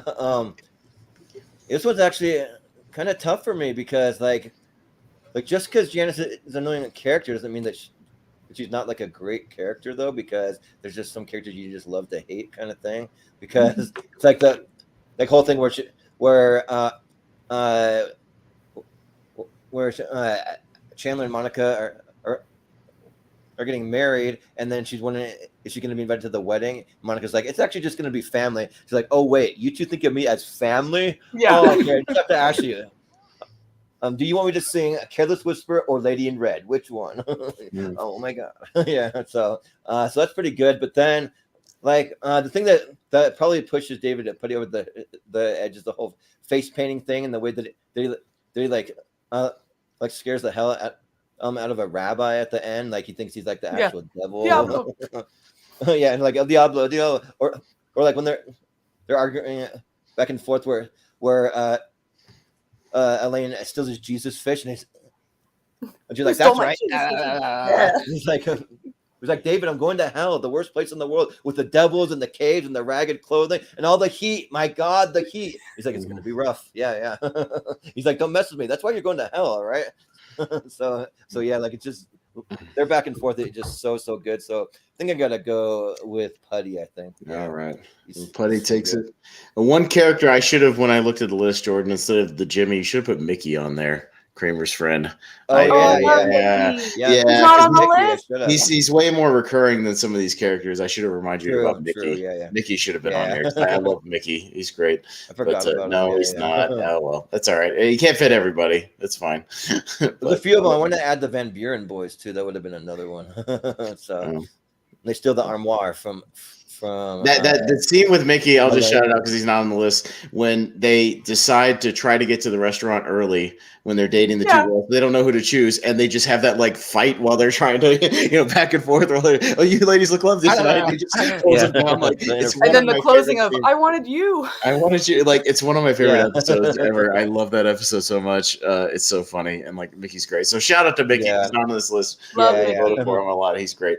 Shout out, yeah. But up next, though, we got Phoebe. All right. Phoebe Buffet going up against the Bubble Boy. I would have put Mickey. You never see him. I should have put Mickey instead of the Bubble Boy, honestly. Oh, Bubble Boy's good. Bubble Boy's fun, but it's Bubble fun. Boy's fun, yeah. So, Jen, you're up first, The Moops, the Moors. Yeah, Bubble Boy's a fun episode, but yeah, like that's a really well balanced episode in terms of like everyone's had a lot to do.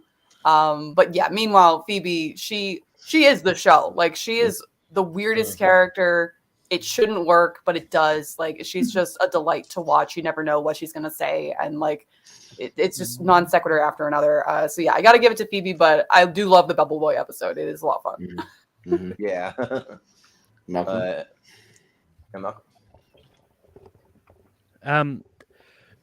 Yeah, this is easy for me. It's going to be Phoebe.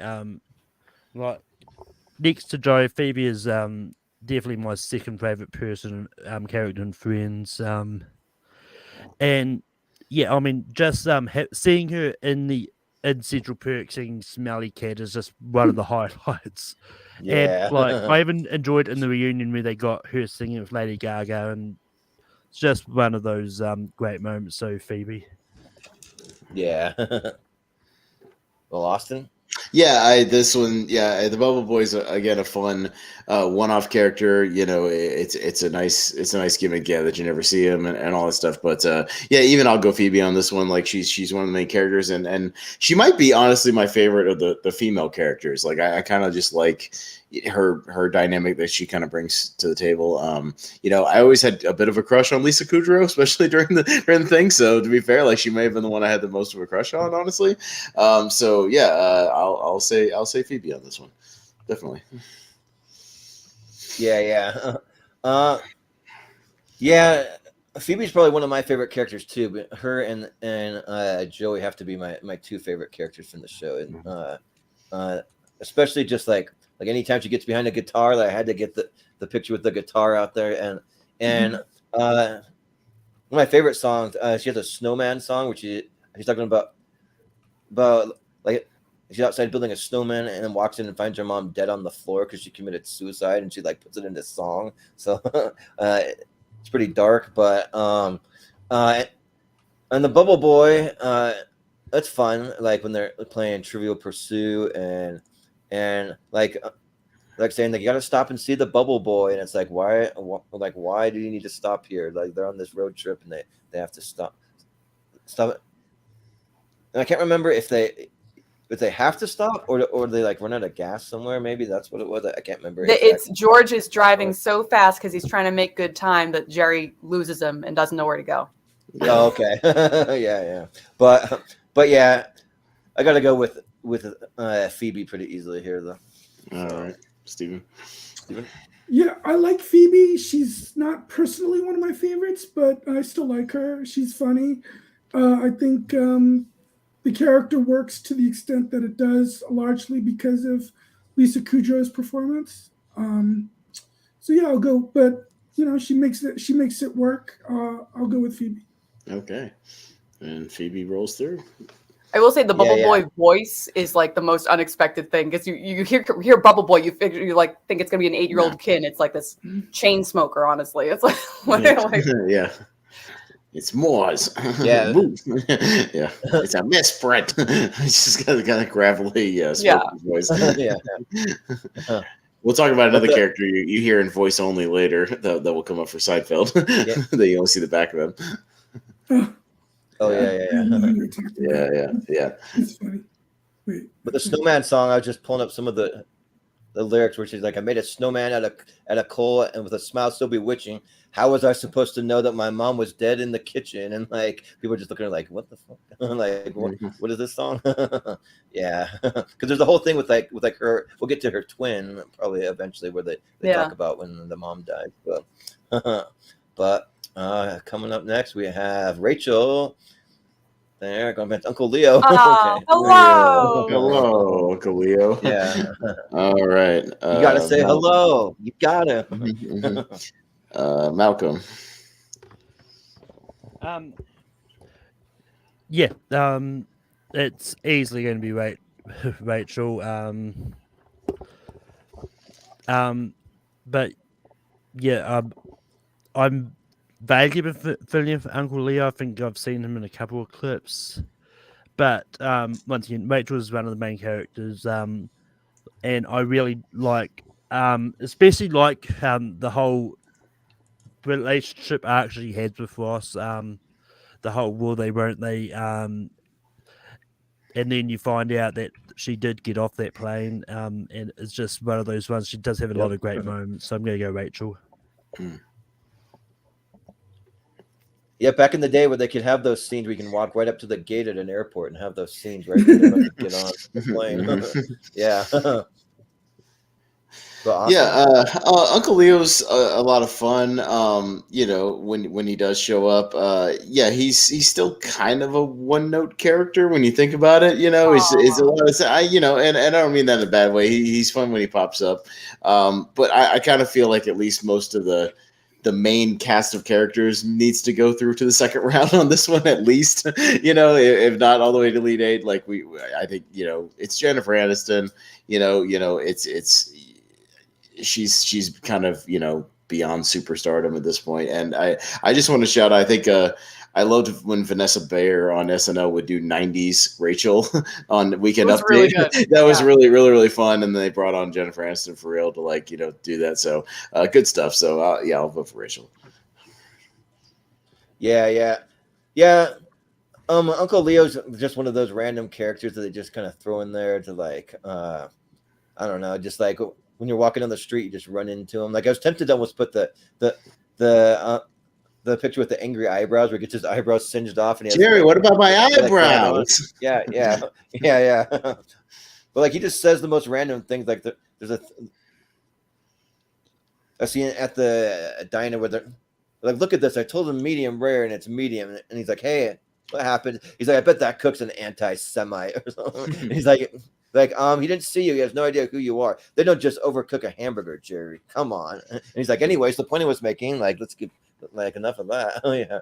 But Rachel's one of the heart and souls of the whole entire show. I mean, she went on to probably have one of the biggest careers of anyone from the cast, and she has some really good story arcs just right from the beginning. Like I mean, I like the the stuff of like her in high school or like in the first couple of seasons really great too. But then at the end, which ends up even dating Joey for a little bit, they had that relationship happen. So, but Jen, did all the main characters date each other at some point in the show? Yeah. It seems like that.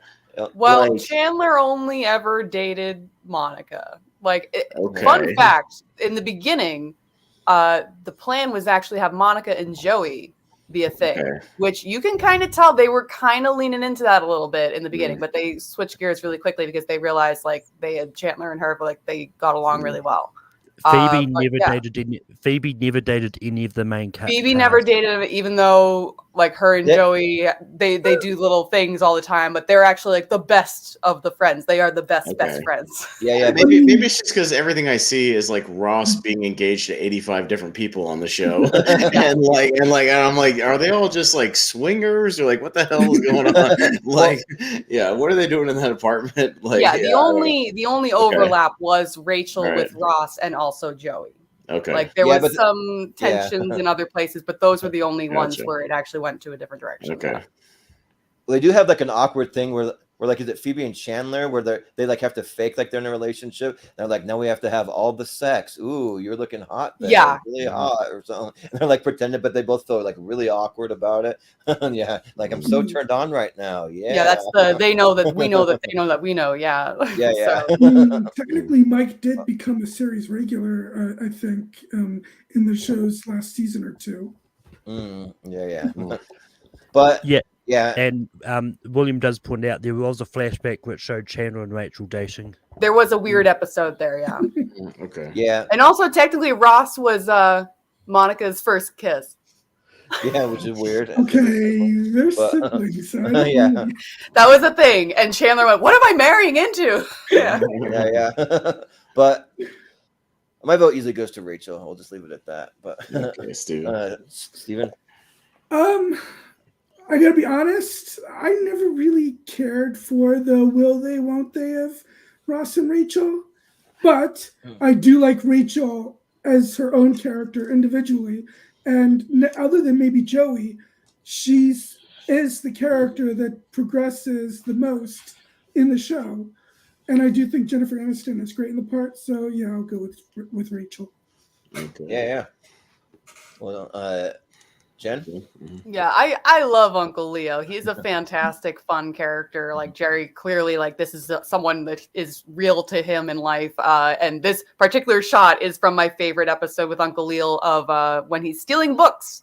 And I use that line all the time of "I'm an old man, I'm confused." I'm people old and people say it all the confused. time. So I use that all the time. But yeah, meanwhile, Rachel, it essentially is her show from a writing standpoint. She is the main character. You're following her arc as she completely changes her life over and over again. And it's all because Jennifer Aniston is just phenomenal. I think she's one of the best sitcom actresses, period. Like there's something about her. It's magnetic as you're watching the show. So yeah, you got to give it to Rachel, but hello, Uncle Leo. Yeah. All right. Well, Rachel moves on. Yeah, And Rachel. we'll go to the next moving on. match. Pretty easy. Yeah. All right. So we got Tim Watley. Yes. Bryan Cranston. Yay. Brian Cranston going up Yeah. against Mr. Heckles. All It's right. like that crazy downstairs neighbor. I think he's underneath him. Both Breaking Bad veterans. Yes. Yeah. Both. Because yeah, that actor was the guy who runs the junkyard. Yeah, with the RV. Uh-huh. Yep. I'm blanking on the guy's name. Like I'll think of it in a second, but yeah, Oh, God, it's the same actor. Yeah. Yeah. So yeah, okay. I'm up first. Okay, so yeah, I like that actor who plays Mr. Again, I'll look it up in a minute, but yeah, he was also on Breaking Bad. He showed up a lot of things. But yeah, Tim Watley's a lot of fun. Bryan Cranston has, as we know from Malcolm in the Middle, great comedic chops and timing. And yeah, I think still one of my all-time favorite episodes is when he converts to Judaism and it is driving Jerry up the wall with his Jewish jokes, and it's just one of the great episodes. Like their progression throughout that episode is Give me a little fantastic. schmeckle of fluoride. Yes, shtickle of fluoride. Like it's one of my favorite lines in the whole show. Like give me a little shtickle of fluoride. It's so great, and he's wonderful. And yeah, every time he pops up throwing parties or the stuff where Jerry hooks up with the Two-Face, at his party, and they kind of have that little eye-to-eye look, when she doesn't show up the same. Yeah, it's all fun, and Bryan Cranston's great. So yeah, I'll go with Tim Watley. Yeah. Yeah. This one's kind of tough, but I mean, Tim Watley, like, he's pretty good. Like the one where is it Tim Watley's party that like Jerry tries to sneak into because he doesn't want him there because he thinks he's an anti-dentite or something like that, and then he's like, so how did he say? Did he say, Jerry, I didn't think you'd show, or Jerry, I didn't think you'd show? Like what? Where was the emphasis there? Yeah, and yeah. And then Mr. Heckle's like he's always just pounding on the ceiling, like trying to get him to quiet down, and then he like comes down and he like has something like about his cats, or the cats are like trying to sleep or like whatever it is, and then he's like well, I'll go join my dinner party now, and then he like leaves to go do that, but then they find out when he actually dies, spoiler alert, that he's just like this like recluse, just living alone, didn't really have any friends or anything, but so you kind of feel for him there a little bit, but I think I got to go with Tim Watley, but there's a really good Collider interview where like Christian, those guys had the actor that played Mr. Heckle. That's Larry Hankin, by the way. Yeah, they had him on, and they're like talking about all that stuff. So that's fun. You can look that up. But I'm gonna go with Tim Watley. All right, Steven? Yeah. It's funny. I was looking up photos of both of these guys to see, to try and jog my memory, and then I see that he was on Collider Live.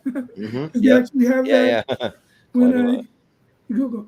So as much as I love Bryan Cranston, I'm going to go with Mr. Heckles. Yeah. All right, Jen. Yeah, Mr. Heckles is a funny little character that has a lot of weird moments of they're looking for the cat, and like they open his door and they're like, and he's like, it's my cat, and they're like, I don't think it is, and he's like, they're like, I don't think I want to give you this cat. And he's like, you owe me a cat. But I really do like that episode that was mentioned before of, well, it's weird to say, I like the one where he dies, but yeah, the episode where he dies and they're kind of sifting through all of his things and everything, and Chandler starts having this like existential crisis of, this is going to be me. I'm going to be a crazy old man with a bird and stuff like that. And it's a really sweet episode for Chandler. I really like it. But yeah, Tim Watley, meanwhile, like Bryan Cranston, he can do no wrong in my eyes. Like, he's fantastic. All the anti-dentite stuff is really funny. And I think he has a lot of good chemistry with Elaine. Like, they have a whole situation where he thinks that she's inviting him up to have sex, but she's just trying to like figure out if he regifted the label maker, and like it's really funny. It's a fun situation for a sitcom. So yeah, I'm gonna go with Tim Watley. All right. Yeah, nothing. If you didn't tell me there was Bryan Cranston, I would have known, because he looks unrecognizable in that photo. But I mean, I do like Mr. Heckles. I think he's a good character. But he's also one of those ones that is really one note.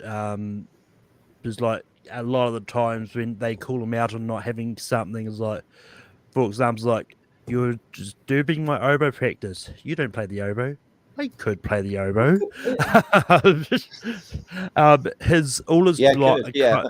All his jokes are basically the same things. Like, I could have a dog, I could have a cat, stuff like that. But so I'm going to go for Tim Watley, who I don't really know, but it's Bryan Cranston, so I'm not going to vote against. He's great. Take your word for it. He's fantastic. He's great on the show. Yeah. But like Tim Watley, though, the kind of like all the Jewish and like dental stuff always cracks me. Where it's like, I'm Jewish. You're not a dentist. You have no idea what my people have been through it. And he's like, the Jews? No, the dentists. You know, they have the high suicide rate of any profession, right? Okay. But yeah, Tim Watley for the win. All right. That'll be the end of that side. All right. Let's see what we got. What do you call a doctor who flunked out of medical school? A dentist. All right. It's cavity time. Oh God, there's the whole thing where like Jerry thinks that he's like molesting patients too. Oh yeah, right. Well, he keeps waking up, groggy. Go ahead. Yeah. His shirt's all untucked. His shirt's untucked. I don't know if it's tucked or not. Yeah. But we have one of of Rachel's sisters, Amy Green here. Rachel has famous sisters. Yeah. Christina Applegate. Oh, I was about to say I Uncle recognize Chandler. that here and that I know who it's going up against. Yeah. Oh, There's Chandler and Amy. All right, Jordan. Yeah. Yeah, this one's pretty easy. Like, I don't even remember much about Christina Applegate really even being there that much. I don't know if she was just there for like an episode or two because season 2, I think. Yeah, At least But I 2. but I believe she's the first sister to show up, Yeah. and then like later on down the road you find out she has a second sister. But yeah, Chandler's just a classic. Like he has great responses to like people, like all the sarcastic things and stuff. He's like one of the like ultimate sarcastic characters. And Well, he did do a sketch on SNL called Sarcasm 101, which is really Yeah, great. That classroom thing, which is fantastic at the same time. That's good stuff. Yeah. So I mean, yeah, he's great. And then his friendship with Joey, like I like how they're roommates and they have like the dual recliners and they like recline back together. They do all that stuff. So yeah, I'll vote Chandler. Yeah. Steven. This is actually really tough because even though one's obviously one of the main characters and the other one has only been in like 2 or 3 episodes, Christina Applegate is so funny on the show. She's pretty good, yeah. I mean, I guess I gotta go. Well, you know what? I have a feeling Chandler is going to win this pretty handily, so I will give a vote to Amy. Yeah. Sounds good.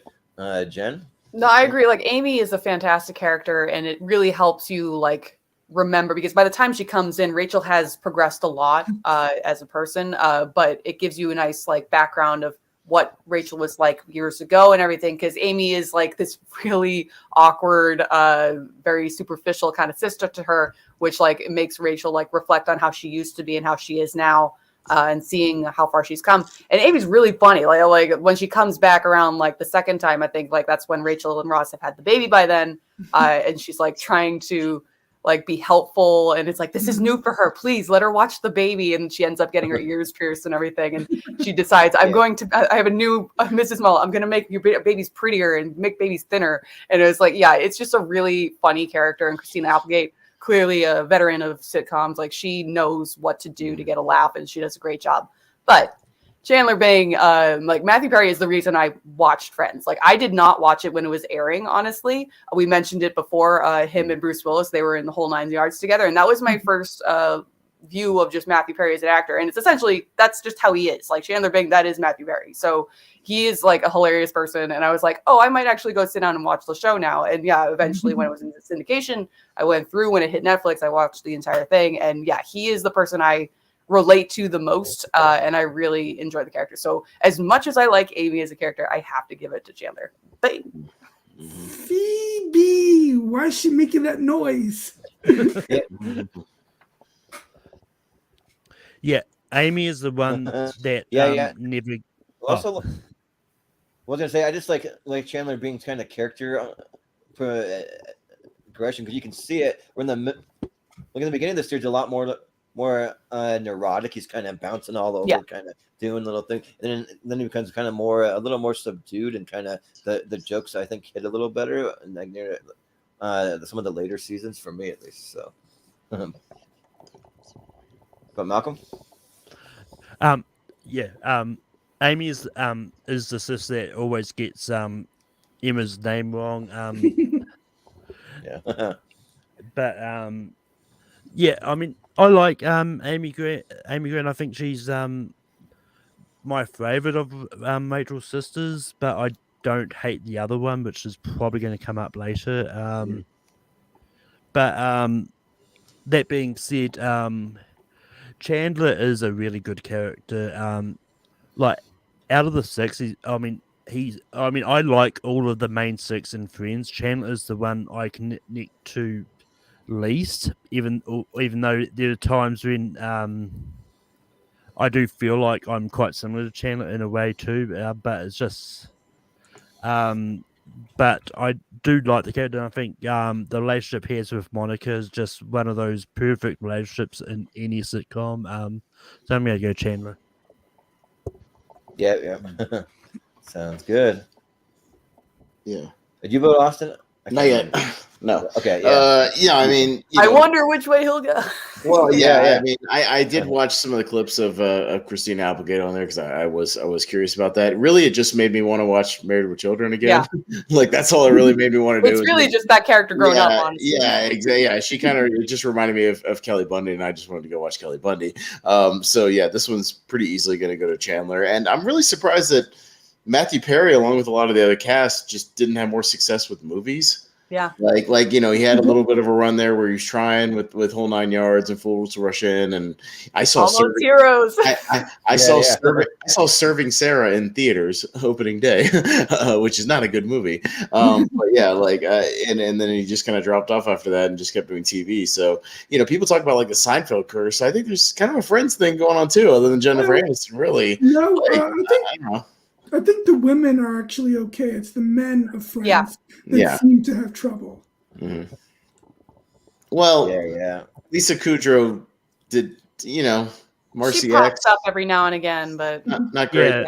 Yeah. There's after Romeo and Michelle, she never really had a leading. Right. Yeah, I mean, like Matthew Perry's sort of film career sort of fell off after 17 again. But apparently he was going to be in Don't Look Up, but his scenes were cut. Oh, okay. Good for him. Yeah. I like that movie. I'm in the minority though. But anyways, I don't know if you're in the minority because that's a movie that seems to be divisive. I like that movie. I was fine with it. Anyways, I haven't seen it. So. And I know that one of these characters is the king of foosball. Is it Chandler? Is he the one that like schools everyone, or is it Joey? Or I can't remember, but I know. Well, he's better than Joey is. He starts trying to get him to take his money, and he plays foosball with him to try to get him to take it. I just remember the ping pong episode where he beats. Ping pong is so good. I invented this cool game. It's called Cups. Cups. Yeah. That's a cup. Or the episode where they finally go up against Monica, and it's Chandler and Joey, and then Monica schools them. Got check time. Yeah, right. Yep. But up next, though, we have Ugly Naked Guy. That picture for it. Going up against Mona, because I had to have friend of the Schmodown, Bonnie Somerville, on here. So she was on I think 6 or 7 episodes. Yeah, I will point out it is Mona. You put Moana in there. Oh, sorry. Yeah, I was like, I want to vote for Moana. I wasn't sure if it was Moan, like Moan, or just Mona. Yeah, sorry, that's my bad. But anyways, Mona. Yeah, I'll go with the Ugly Naked Guy stuff. I don't even do. Does he really, other than them looking at him from a distance? Not really. I mean, I don't really understand this. Him being. Well, they show him though. They eventually do show him because they have the episode where like Ross wants to move into his apartment. When you do see him. Then Ross becomes. You get like his back or something. Yeah. Like naked. Well, weird naked guy has a friend over there. They're like, wait, that's our weird naked friend over there. Yeah, I'll go with Mona because she's a real character. Yeah. Jen? I mean, Mona is like barely even like, no offense to a friend of the show and everything, but like Mona is barely even a character, and her character is someone who's just like blindly in on this relationship with, as we've said, is arguably the worst person of the friends. So it's just, it's weird. Like she gets like red flag after red flag with him. Like they have the whole situation where we were talking before how Rachel's father barely has any scenes. He does have a scene where he busts in on a date with Mona and Ross and just says like, you got my daughter pregnant, and Mona's just like fine with it. It's just weird. So like she makes no sense from like a logistical standpoint. It's like no one reacts in the ways that she does when she is on screen. So I think by default I have to give it to Ugly Naked Guy. But Ugly Naked Guy makes a lot of sense. Like this is a show that is set in a upper tier apartment in New York. You're gonna see some weird shit across the street. That's just how it is. So it makes a lot of sense for the setting. So yeah, Ugly Naked Guy, authenticity. But to be fair, though, I do think Mona is like out of any girl Ross ever dates, she's the one that's willing to put up with all his quirkiness and weird things he does. But she doesn't have any like personality traits herself. That's the thing. Yeah. She But just also to be- accepts him as he is, Yeah. but like when you shouldn't. Like she doesn't Yeah. even see the good parts of him. She only sees weird stuff, and she's like, okay. Yeah. But to be fair, though, she was the number 64 that I added because I was struggling to pull one last person. So I'm like, we'll just throw in Bonnie Somerville. Why not? I mean, there is another sitcom that I do love Bonnie Somerville in. I don't know if any of you have seen the show Kitchen Confidential. Okay. Yeah. Didn't even know she was in that, but yeah. But Malcolm, what do you think? Yeah, looking at a lot of the forgettable side characters that pop up, you probably could have made this a three-way and included How I Met Your Mother and have the trifecta of very similar shows. Yeah. Right, could have, yeah.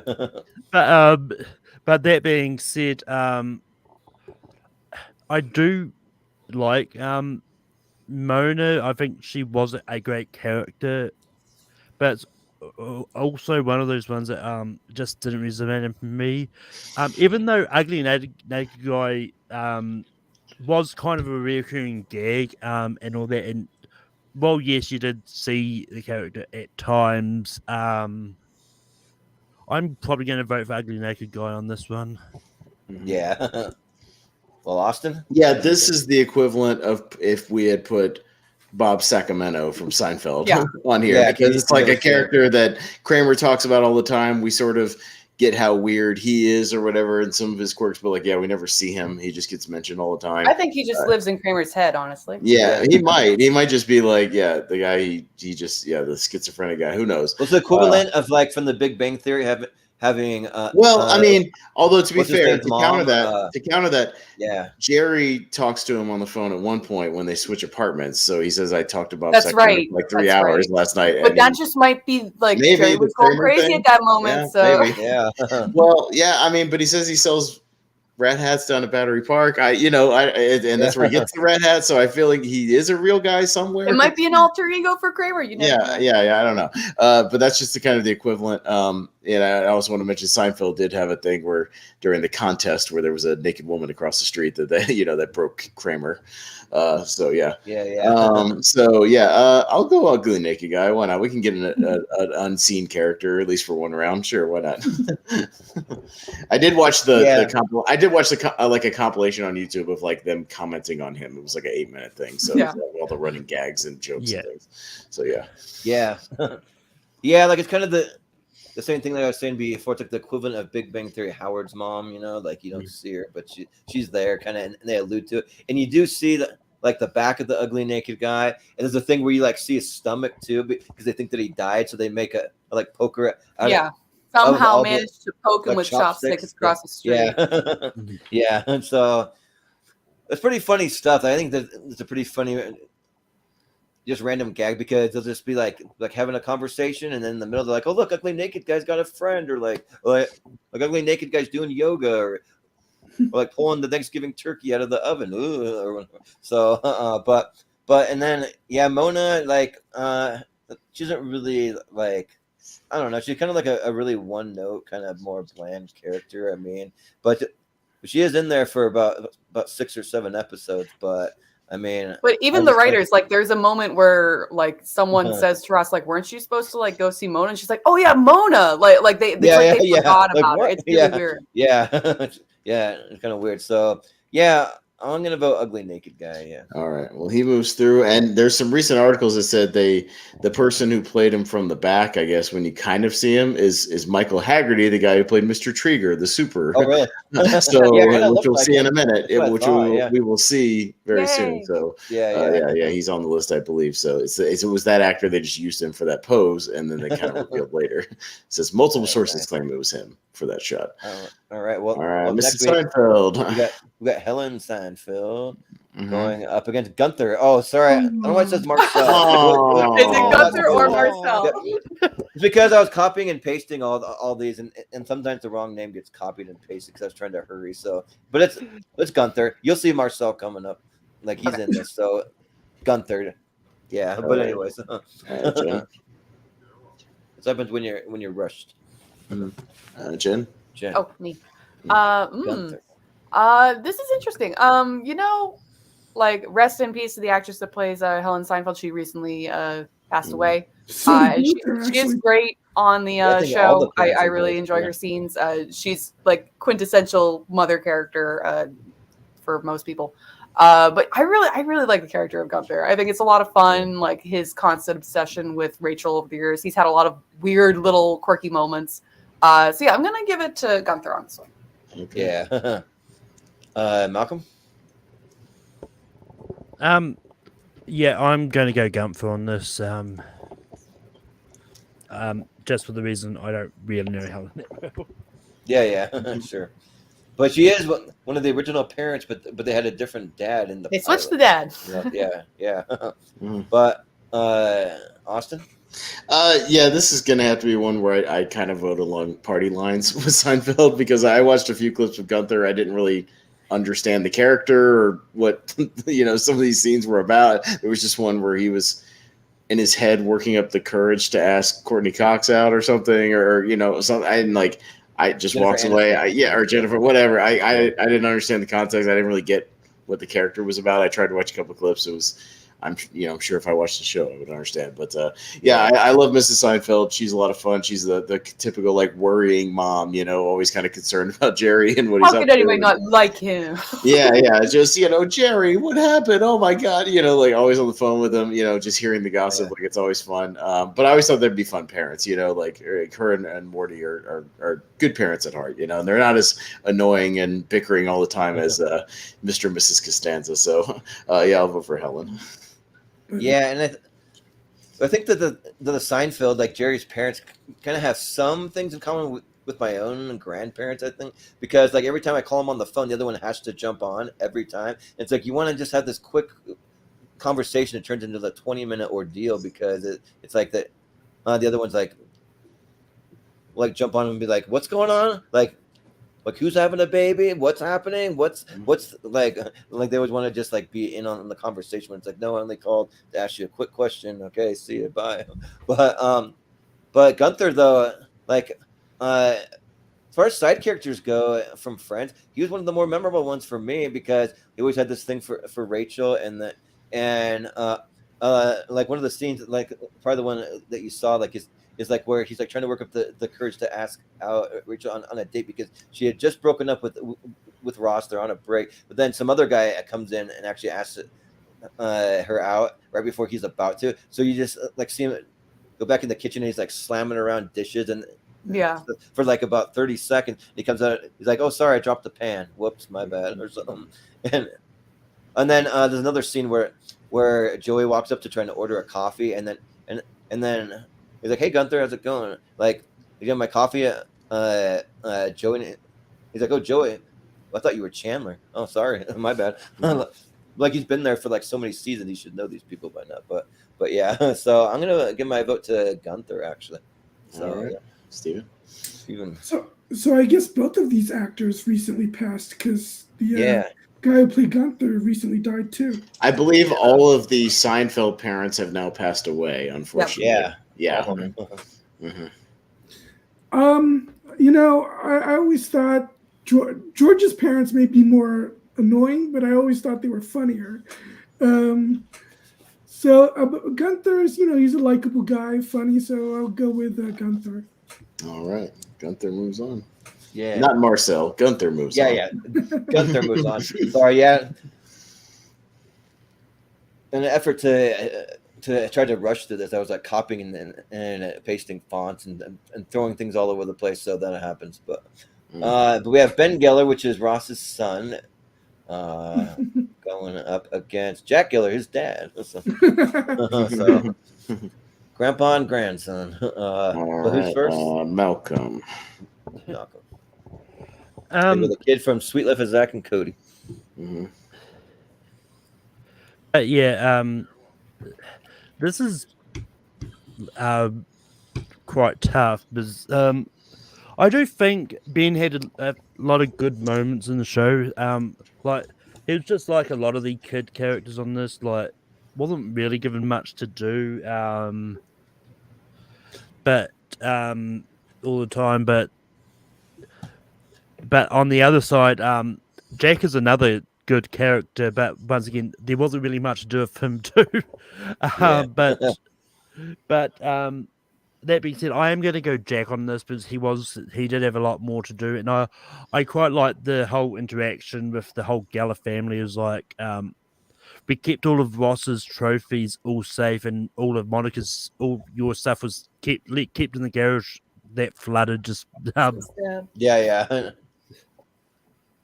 Yep, it was all lost. Yeah, but Austin. Yeah, I didn't get a chance to look up any clips of Little Ben, but I did look up some of the Jack Geller stuff with Elliot Gould, and it was fun. I like Elliot Gould in general. I like him in the Ocean's movies and some of his old school appearances on like SNL and stuff. He's really good. He's got a lot of charisma. So just because I like Elliot Gould, I'll say Jack. Yeah, so I was able to look up some clips from both of these characters, and like one of the scenes from Jack Geller that I liked is where they're showing Monica and Richard they're dating and they have to break it to the parents, and so they're you like see him joking around with Tom Selleck because they're the same age. They're both in their 50s, and Monica's only like 27, I think she says, and then he's like talking about like how he's dating some little Twinkie from the city or something like that. And then she's like trying to hint at him that they're actually together. He's like, no. Like he says that he's dating some little Twinkie from the city. He's like, Dad, I'm the Twinkie. I'm the Twinkie from the city. Yeah. And he's like, what? No. Like no way. Like he can't believe it. But yeah. And then Ben Geller, I like the scene where Rachel has to babysit him, and so she's like teaching him all these pranks and like impractical jokes. But Ross hates pranks and doesn't want his son learning pranks, and so like she teaches him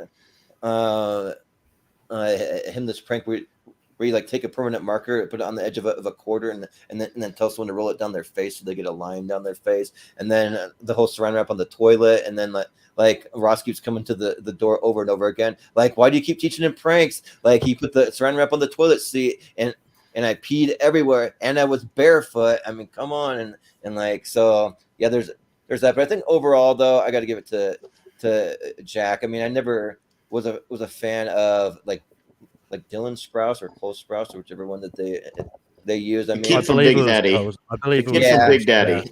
Yeah, he's from Big Daddy. Is it both kids on this show? Like I know they use both of them a lot, but yeah. Did they swap them out in Friends? I don't know. The earlier Ben was played by a set of twins. I think this one was only played by one of them. I was looking. That's funny, considering they both act. That's just kind of funny that only one of them is. But I'm gonna go with Jack Geller. He just has a little more to do and makes me laugh a little more. So, but Steven?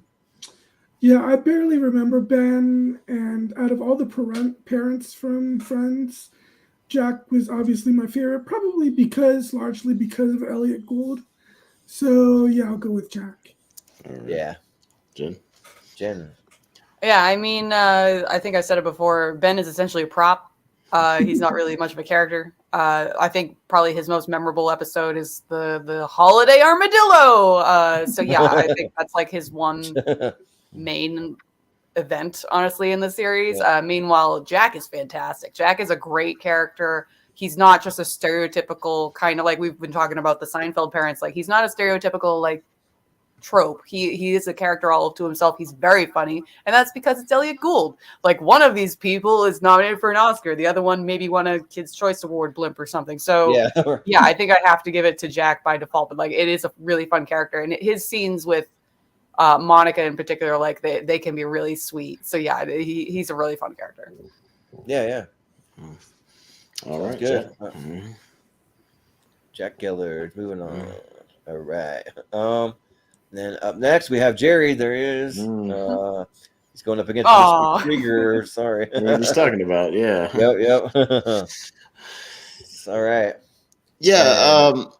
Yeah, it's up to me. So I'm gonna step away for just a second after I vote. But Mr. Trigger, yeah, the guy who plays him, Mike Haggerty, he's kind of a sitcom character actor. He showed up on Married with Children. He showed up on Home Improvement. Like he showed up on a bunch of stuff. Like he's kind of a staple character actor in the 90s, and he's fun. But I mean, for God's sakes, it's the character that the damn sitcom's named after. Jerry's great. And just some of my favorite little moments are, I won't go through all of them, but just anytime Jerry acts like a child is just really funny. When he has to stand in, a single file line, when, Laney, and, he folds his arms like a little child, just anytime he acts I don't want to be a pirate. I don't want to be a pirate. Literally, those 2 episodes were back to back, and they're great. Like Jerry just, tantrum, 5-year-old things. Like he's just such a child at heart, and always playing with his toys and things. Like it's all fun. Seinfeld's great. It's an easy vote for me for sure. Yeah, that's super easy. Yeah, I mean, there's so many lines like when he's like, it's a shame. Yeah, like That's when he's like not really disappointed, but he's just being sarcastic or whatever. And then like he's also like I like the whole kid kind of aspect where like he always wears sneakers all the time, even when he dresses up for stand up, all that stuff. He's always eating bowls of cereal. He's got Superman all over his apartment, all that stuff. And then he's just got wacky neighbors he has to put up with, Kramer and Newman and all those guys. So yeah, and Mr. Trigger, I wanted to put the moment where he teaches Joey how to dance, and it's mostly like kind of for their mutual benefit, like because I think Mr. Trigger is kind of learning how to dance too, because he's going to some dance, and then afterwards, like you see Joey kind of prancing around, doing little dance moves. He doesn't want to admit that he actually really enjoys dancing with him. They kind of have this little bromance kind of thing going on, but for a minute, but it's going up against Jerry Seinfeld, so yeah, like he's what the show is about. It's about Jerry Seinfeld and also about nothing. So Jerry gets my vote. Steven? It would be hilarious if Jerry Seinfeld didn't make it through, even though the show is called Seinfeld. Yeah, right. No, yeah, obviously I gotta go with Jerry Seinfeld on this. I think the only way is if it was up against like Jennifer Aniston or something in the first round. You know what I mean? Like where it was an actual, big contest. So yeah, we'll see how far it gets. What is the deal? Yeah. Yeah, like I like the character of Trigger. This scene when Joey teaches him how to dance is very sweet. It's adorable. But yeah, it's Jerry. Come on, let's go. Yeah. Easy. Easy. Yeah. Malcolm. So, for a show called Seinfeld, you would think that Jerry Seinfeld is the funniest character on the show. He's not. I have not laughed at anything Jerry has said in the first season. I really do not. It takes him a while to adjust to the sitcom style. It does. But it is a testament to like him as an actor, creator kind of thing. Of he knows that at the time, like he is not the vocal, like he shouldn't be the heavy hitter. So it takes a strong comedian to know that I'm going to be essentially the straight man early on. But he does like grow into his own as the show goes on. Malcolm, you have to, like most Seinfeld fans would say, season 4 on are the golden years of Seinfeld, when they really honed their editing as well. And like the more fast paced, like quick cut kind of editing, and all the characters are really find like their voices and their rhythms and things like that. So when you get to those like mid to later seasons, like I think you'll start to appreciate like his dynamic. Early on in the beginning, like they lean very heavy into like the overarching thing of like it'll open with some Jerry stand up and close with Jerry stand up, and it's like, oh, he'll introduce a thought and then they'll just kind of build on that for the entire episode and close it again. And it's like we don't need to do that. It's like we don't need to essentially act out one of his jokes that takes 30 seconds to say. They move away from later that. on they kind of realize that and it gets better. Actually, one of my probably my favorite episode of Seinfeld is in season 3. Well, season 3 is where they start to get it. I just mean like most people say like season 4 with the contest on is like from where the rhythm of the show and like the beats and the character moments like really took off like it into the stratosphere. Like that's pretty much what it's agreed to. But yeah, that being said, Jerry is my least favorite character on the show. And we talked earlier about how the Friends cast have got a really mixed things about movies and that. On the Seinfeld side, like Jerry is one of those who's not made it big into movies at all. like he had the B movie, which is trash. He doesn't need to. He's got I think he $600 realized he million. doesn't need to. Yeah, he doesn't he's want not. to I try. mean, but yeah, where I was going for that is like both Jason Alexander and Julie Louis-Dreyfus have had more success outside of Seinfeld than what Jerry and Cosmo had. But that being said, my vote is easily going to go to Mr. Trigger. I think he's a great character. Yeah, well, I have seen Jerry Seinfeld 3 times live doing stand-up. Like, he's really, really good live. But I will say I wasn't a huge fan of his last comedy special that he released, though. I didn't find myself laughing as much. I'm kind of like, just go back to your old stuff or something. I don't know. But, That's the thing. like, I didn't find his stand-up funny. Yeah. but yeah, it's going to be Jerry. So. All right. Yeah. Let's see.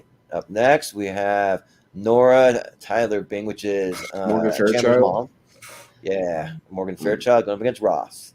So, yeah, and I guess I'm first. So, I mean, like, I do like Ross. I think that he has his moments. Like, he is kind of little quippy, kind of one-liners out of nowhere. Even though he's kind of the least funny of the core cast, I don't even remember that much about Chandler's mom. Honestly, like, it's kind of, I don't know. Like, I feel like she doesn't show up. Like, what? If I remember correctly, you're introduced to his dad first, is that right? And then his mom later on. Maybe? No, the mom comes. He mentions both his parents, but the mom is the first one to appear. Okay, yeah. Well, I just don't remember a whole lot, but like, kind of like a side note, like one of the things for some reason that's just always makes me think of Ross, why he's not one of the best main characters, is like the movie Orange County, where they're like they're talking about classics, and they're like mentioning all the Friends characters in the class, and they're like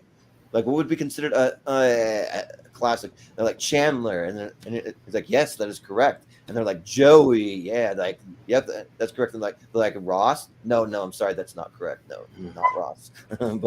but yeah, but it's still way more memorable than Chandler's mom. So I'll go Ross. All right, Steven?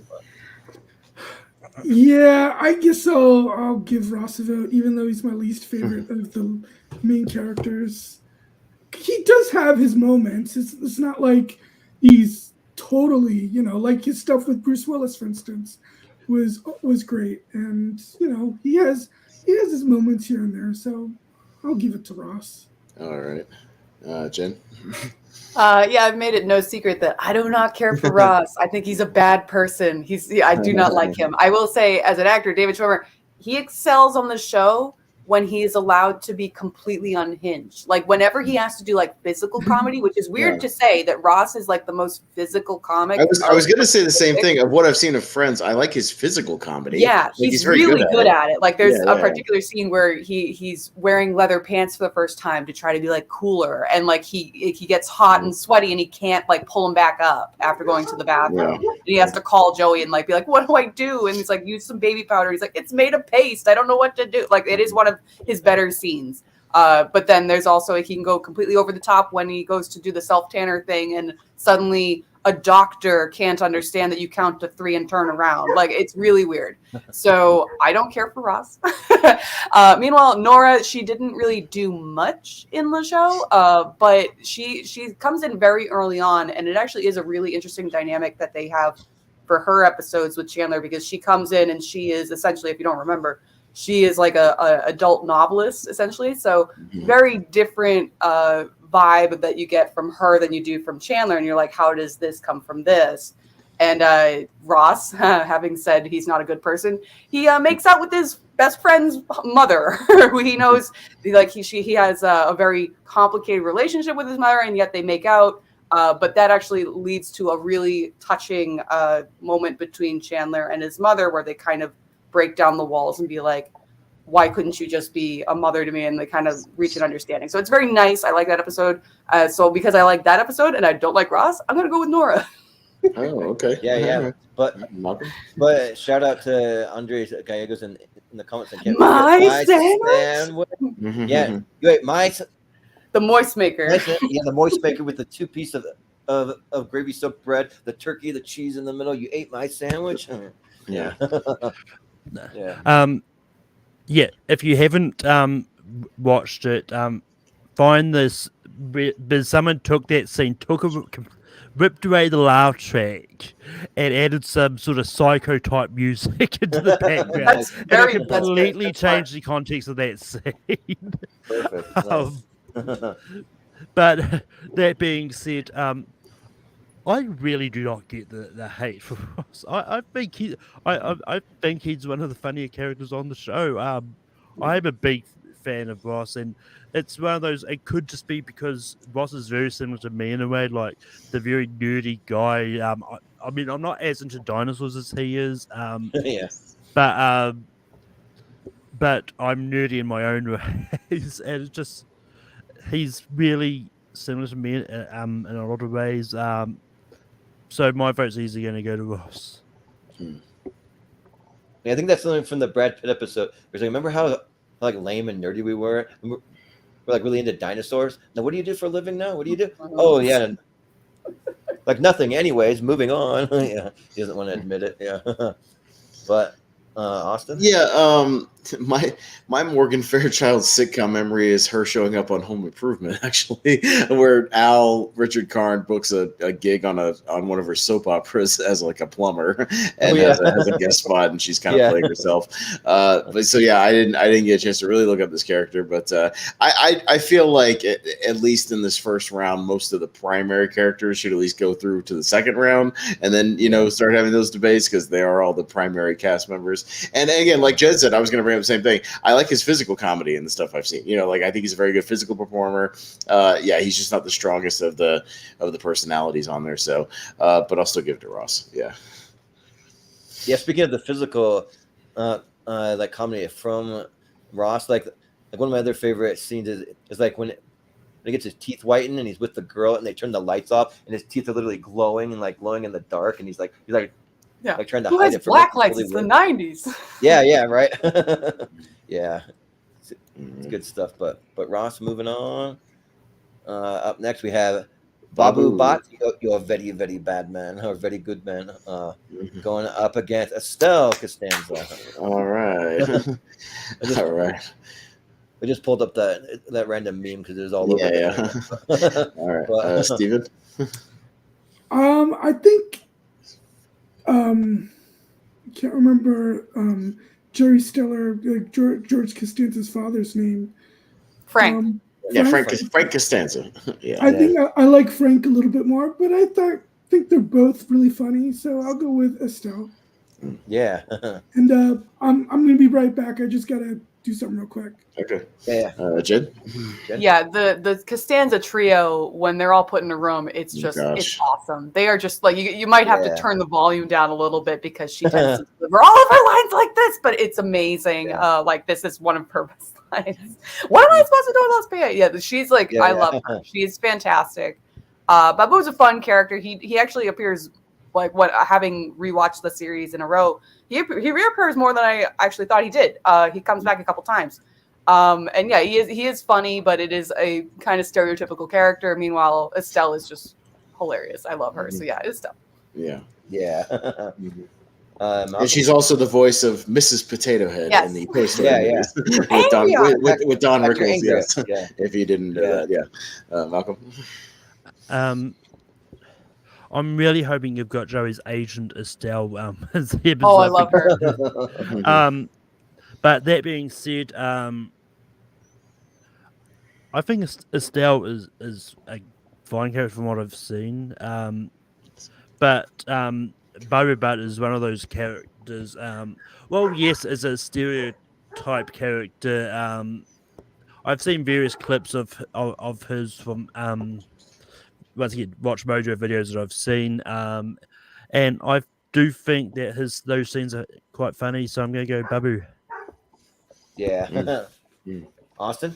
Yeah, this one's fairly easy for me. I do enjoy the Babu storyline when when Jerry's trying to help his restaurant and it just backfires and doesn't work. But like the dynamic, like Jen was saying, between all the Costanzas, like when they're just all together, or even when it's just Frank and Estelle just constantly yelling and constantly bickering, you just wonder how these people are still together. They're just together because they're just together, and there's nowhere for them to go. And they split up for a little bit. And they split up for a little bit. You can't be out there because I'm out there. Yeah, if you're out there, I want nothing better. Yeah, and then they have that little arc where they want to break away from George, and he's like, "I'm going upstairs to make love to your mother."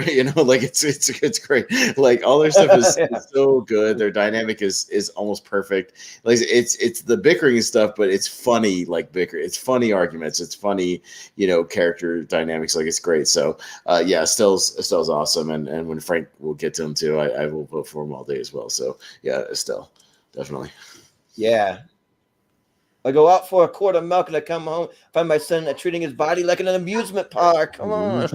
Like when he catches George in the act kind of. But and then yeah, so she's great. Like yeah, just all the back and forth between her and just like almost any character. Like she plays really well off of like most of the core cast, but especially George and Frank. But and then Babu is a great character too. That like when he gets help, like you said, Austin, from Jerry with his restaurant, but then like when he comes in and then Jerry's only a person in the restaurant. He's like, you say make Pakistani, Babu only make a Pakistani restaurant, but where are the people? You see people? There are no people. And he's like, I'm going to save up all my rupees one day. I'm going to come back for you, and I'm going to have my revenge on you. So yeah, he's a pretty funny character too. So this was actually a lot tougher than I would have thought. But I mean, I'd be interested if we get an Estelle versus Frank matchup, maybe. So I'm going to go with Estelle. So yeah. All right, Estelle's gonna move on. Yeah. All right. And let's see what else we got. We got Lieutenant Joe Bookman from the library. Yeah. Who just passed away. Rest in peace, Philip Baker Hall. What a great character actor. Amazing character actor. Mr. Pitt, one of the more annoying bosses, at least to Elaine. Jen, unfortunately, you got to go first on this one. Damn it. This is hard. This is legitimately hard. Bookman, he's only in there for the one episode, but man, does he leave an impact. And honestly, of like the characters on the show, I think he's one of the few people that gets Jerry to break. Yes. Like he really does. If you watch the scenes, like Jerry is holding it, like he's like killing him because he is just, once he enters the scene, he's talking for like a whole minute straight of just nonsense, like film noir kind of dialogue, and it's amazing. But Mr. Pitt is a really funny character. Like his interactions with Elaine are just like hilarious. It's one of the weirder jobs that people have on this show of just like, he's just a rich philanthropist that like Elaine just suddenly becomes the assistant to, even though up until then she had been a pretty affluent kind of editor. So it's a little weird. But yeah, so I'm going to give the slight edge to Mr. Pitt just because like Elaine is, we're gonna get to it, but Elaine is my favorite. So yeah, like her interactions with him, like just him and the magic eye thing that he can't see it, and it's just consuming his life, and just a whole fight over socks with elastic, and so I'm gonna go Mr. Pitt, but I do love Bookman. Bookman's very funny. Yeah. Malcolm,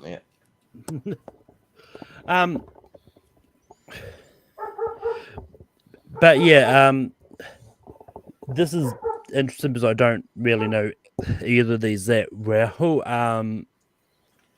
I've seen various clips of both of these, but I'm going to do my vote for probably the weirdest reason because I after looking at the actors that played both of these, I found it that in Abercrombie, who played Mr. Justin Pitt, he was the voice of Chancellor Palpatine in the Clone Wars, and also he was he was a character as a part of the Harry Potter ride in the Forbidden Journey ride, and in one of the things he played Professor Swoopsticks. But I'm going to go Justin Pitt. Sure, yeah. Well, Austin. Yeah. Pitt is fun for the first couple episodes, but honestly, overall, as far as the bosses go, he might be one of my least favorite bosses. I don't know why. It's That's just fair. something doesn't click with me. Like I like Peterman more. I like Kruger more. There's just a couple of the bosses I like more than Mr. Pitt. I like his quirks at first, but then it kind of becomes tired after a little while, just for me. I'm a huge Philip Baker Hall fan. I've been a big fan of his for a long, long time. Like anytime he pops up in a movie, I'm happy to see him. I'm sorry we lost him. But his monologue that he gives to Seinfeld when he breaks him in that apartment is genius, and he delivers it so well, and he delivers it with such gravitas, and great. Like he's so good. If you just Malcolm, go watch that scene. Like, look up the library cop monologue, Mr. Bookman's monologue. It's great. And you should be getting to it soon. I think that was in the second season, so you should be getting to it pretty soon. Early, yeah. Yeah, it's pretty early. But he's great. I love the actor. I love the character. So, I'll go with Bookman. Yeah, that monologue is just so good. It just gets me every time from Mr. Bookman too. When he's like maybe we can live without libraries. People like you, maybe sure we're too old for change. What about the kids sitting down, opening a book right now, a branch of the library, find drawings of pee-pees and wee-wees on a cat, or like just going on about that stuff, and it just cracks me up every single time. And yeah, like he just goes on like about it on multiple occasions. It's a pretty kind of wild, kind of wacky thing about someone just going after for unpaid library fines. Like it kind of like reminds me like someone coming after you because you have late fees at Blockbuster or whatever, and they're like coming to hunt you down or something. But Mr. Pitt, like I mean, he's fine. He just gets like kind of annoying after a little while. There's a bit where they all want to go to Atlantic City, so they call up Elaine. They're like, "Lainey, you should come with us." And then he's like, "I can't go." And you see her like all disappointed. She's like, I have to help Mr. Pitt pick out socks. And he's like, this was never enough elastic. I mean, I think it might work, but ultimately it just won't stay up or whatever. And it's just like all right, enough of this guy. So I'm going to go with Bookman pretty easily, I think. Yeah. Okay. But Steven. Yeah. It's funny. When Philip Baker Hall died, and all the tributes came in, and I see everyone mention Seinfeld. I'm like, I don't remember him being in Seinfeld, so I may not have seen his episode. Yeah. But I love Philip Baker Hall, so I'll go with Bookman. Yeah. All right. Bookman. Did you vote, Jen? Yeah. Okay. Mm-hmm. Sure. Okay. Mm-hmm. Then it's going to be a Bookman. Sorry, I just started getting I just found out Ian Abercrombie played Alfred in the Birds of Prey series. Okay. All right, we got Richard, Dr. Richard, going up against Mike Hannigan, Paul Rudd. Paul Rudd versus Tom Selleck. Oh, yeah. Yeah. Okay. So, all right, Malcolm. Of course. Of course. On the tougher ones, yeah.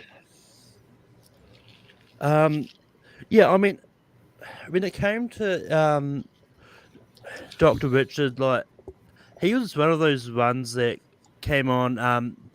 I really do like his character. He just didn't do overly a lot. And it's one of the first times that I realized Tom Selleck can actually be funny. Like I knew a little bit about the actor, but I just didn't know a lot about him. But Mike Hannigan, as I said, like I think David would be perfect for Phoebe. But that being said, I really do like the fact that Phoebe still ended up with Mike, who generally cares about her and like is just probably one of the sweetest guys there. So I am going to go Mike Hannigan on this. Yeah. Austin? When I was doing my research, I didn't know either one of these guys was on Friends. That's how oblivious I am to it. And then I started looking up clips, and I was like, "Oh my god, it's Tom Selleck! Holy shit, it's Paul Rudd!" I was like, "Damn!" Both on it for a lot too. Like, yeah, I didn't know. I just I don't watch enough of it. But yeah, when I found out like they were both like pretty recurring characters, cool. And I like Paul Rudd a lot. And from what I saw, it seemed like a a cool, nice character. So I'll go with Paul Rudd's Mike character. Yeah. Paul Rudd is pretty funny on the show. I like his back and forth with Ross about the difference between like beers and lagers, and they keep going back to it like a running thing. Like it'll like cut to some other scene and then cut back to them, and they're looking it up in the dictionary. Well, like technically an ale, blah blah blah. This is the difference between an ale and a beer, and it's like some kind of like running gag that they kept going back to. But so he's good. But I think Tom Selleck, though, he's just so charming. Like I mean, you forget how funny he can actually be because he hasn't really done comedy in so long. But like he's a funny guy, and like he really plays well off of him and Monica. Like they have really great chemistry. Honestly, when I first watched it, I didn't realize he was so old. I didn't realize that the big age difference. They started cracking jokes about him. Like, oh yeah, I guess she is a lot younger than I would have thought. So. But yeah, I think I'm gonna go with Dr. Richard.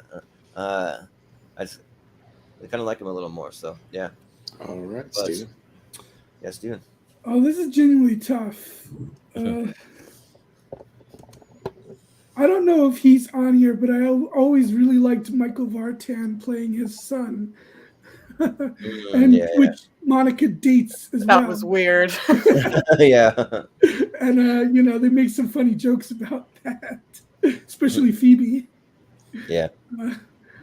You're like, you should set him up with your son. Oh wait. Yeah. And I wasn't surprised that Tom Selleck can be funny because I liked him a lot in movies like In and Out and Three Men and a Baby. Yeah.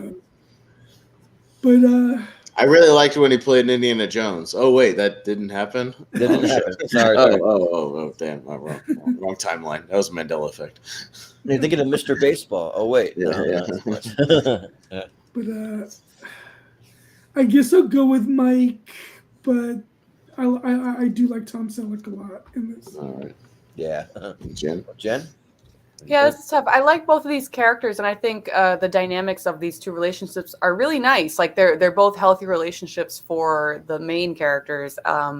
But Mike, I like that this is where Phoebe ends up. I am Team David, but Mike is a very good match for her. But at the same time, like what makes Phoebe so great is that she's so out there and different than the other people. And Mike kind of grounded her a little bit more. It felt like they were like, oh, it's getting towards the end of the show when they finally get married, and it's like, what can we do that we haven't done before? And it's like, let's have Phoebe married off. But then like they didn't actually do much with Mike after that, honestly. He was just he would pop up every now and then, be like, he wouldn't have much to contribute to conversations, honestly. Mm-hmm. Even though it is Paul Rudd and he looks as good then as he does now. And like it is one of his more like straight deliveries. Like he's a little bit of wry humor in there, but compared to everybody else, he's like very normal person. Meanwhile, Richard, like that was a really interesting dynamic to introduce from a writing standpoint. He brought a lot of different plot points to the story. So I feel like it's a stronger character from Richard in that you're going to get something new out of Monica, the way that they delved into the difference of the age gap and how it's her parents' friend and everything. And then at the same time, they had a fun little side trip of all the guys started hanging out with him. Like, he's so cool. And they were like trying to grow the mustache until they accidentally said like, he's like called him dad. And then like, it made him sad. So it was like really cute. So I got to go Richard, even though I do like both of these characters. Okay. So it's pretty close, but Paul Rudd's going to take it on this one, just barely 3-2. But like when Monica's like, oh, you're a grandpa, huh? Because he's like talking about it. It's like grandson. He's like, oh, that's a little awkward. Yeah. But we have Mr. Lipman. Here's another kind of boss on here. Going with Mr. Morgan. Oh, the bosses. We got the boss battle. All right. Yeah.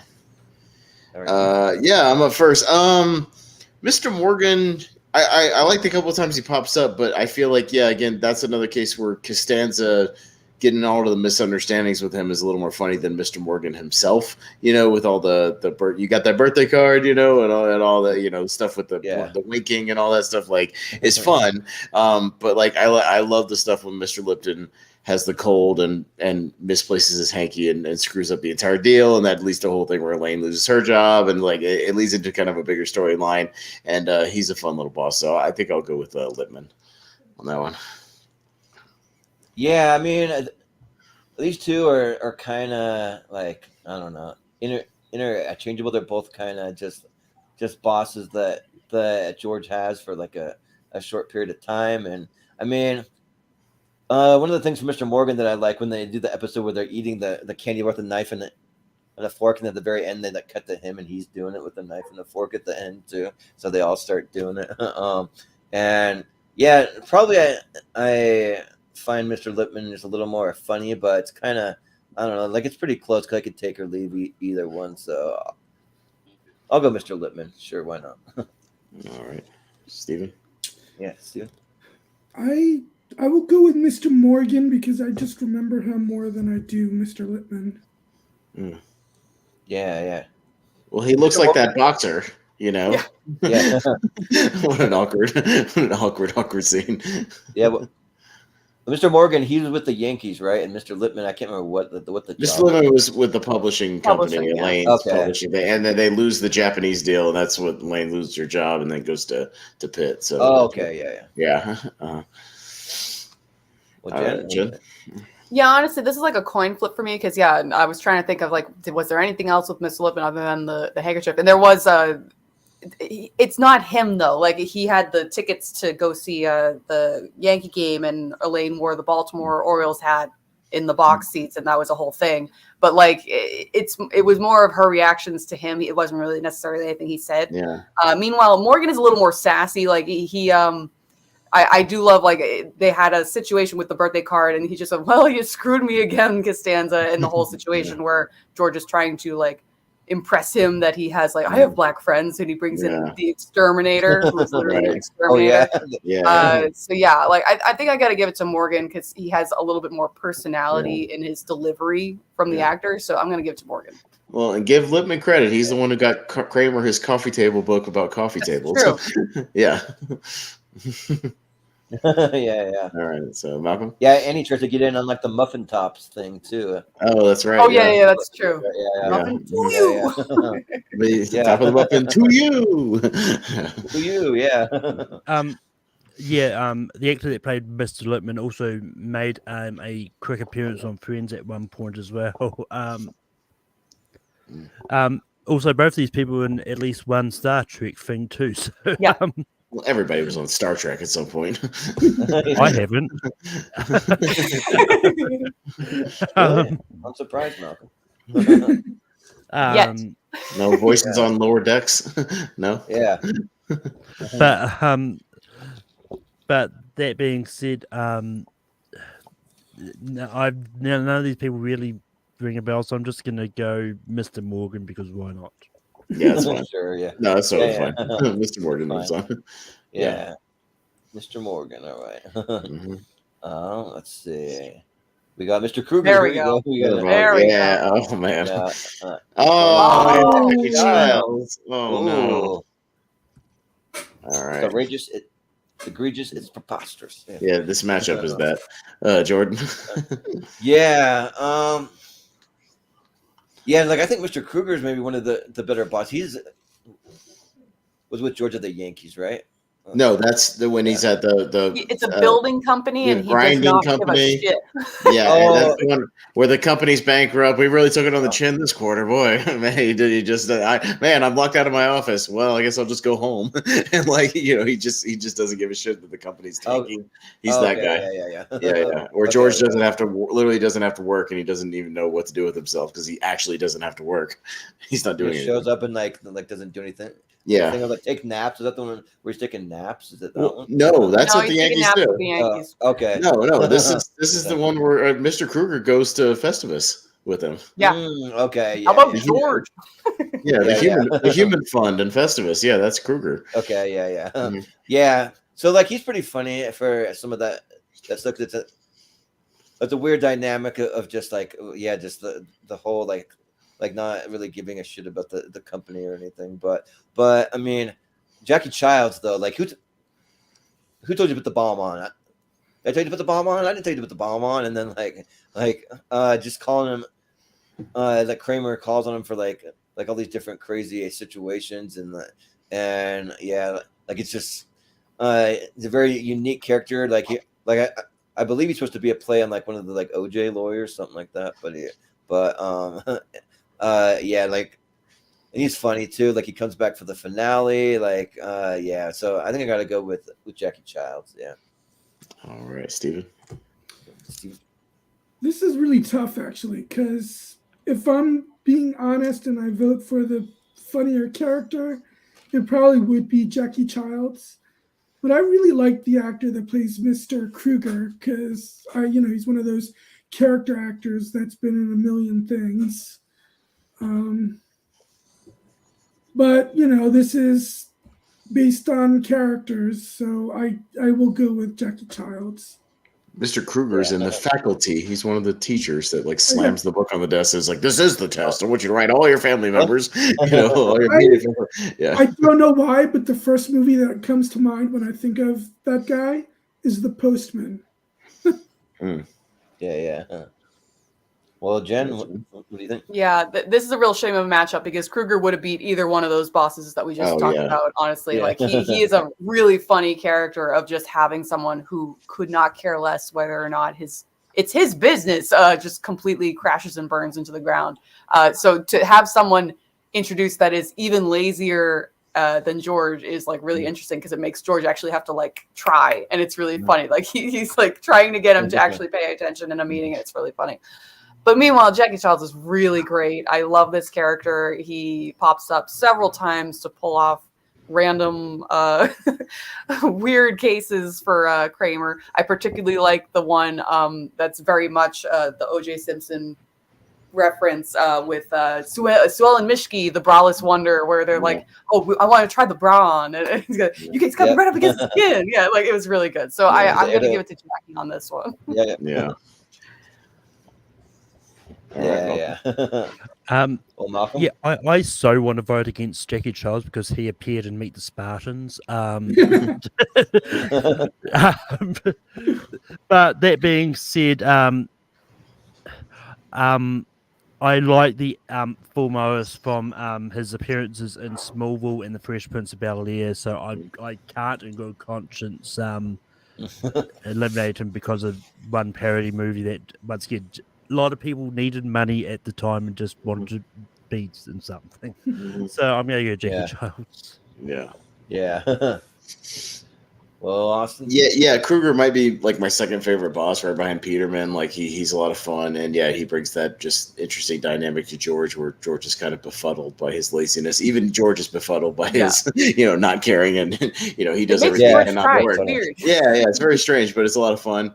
But Jackie Childs is awesome. The whole episode where Kramer, they're suing the tobacco company, is so great. Where he shrivels up his face and he's like, "Jackie's cashing in on your wretched disfigurement." Like it's great.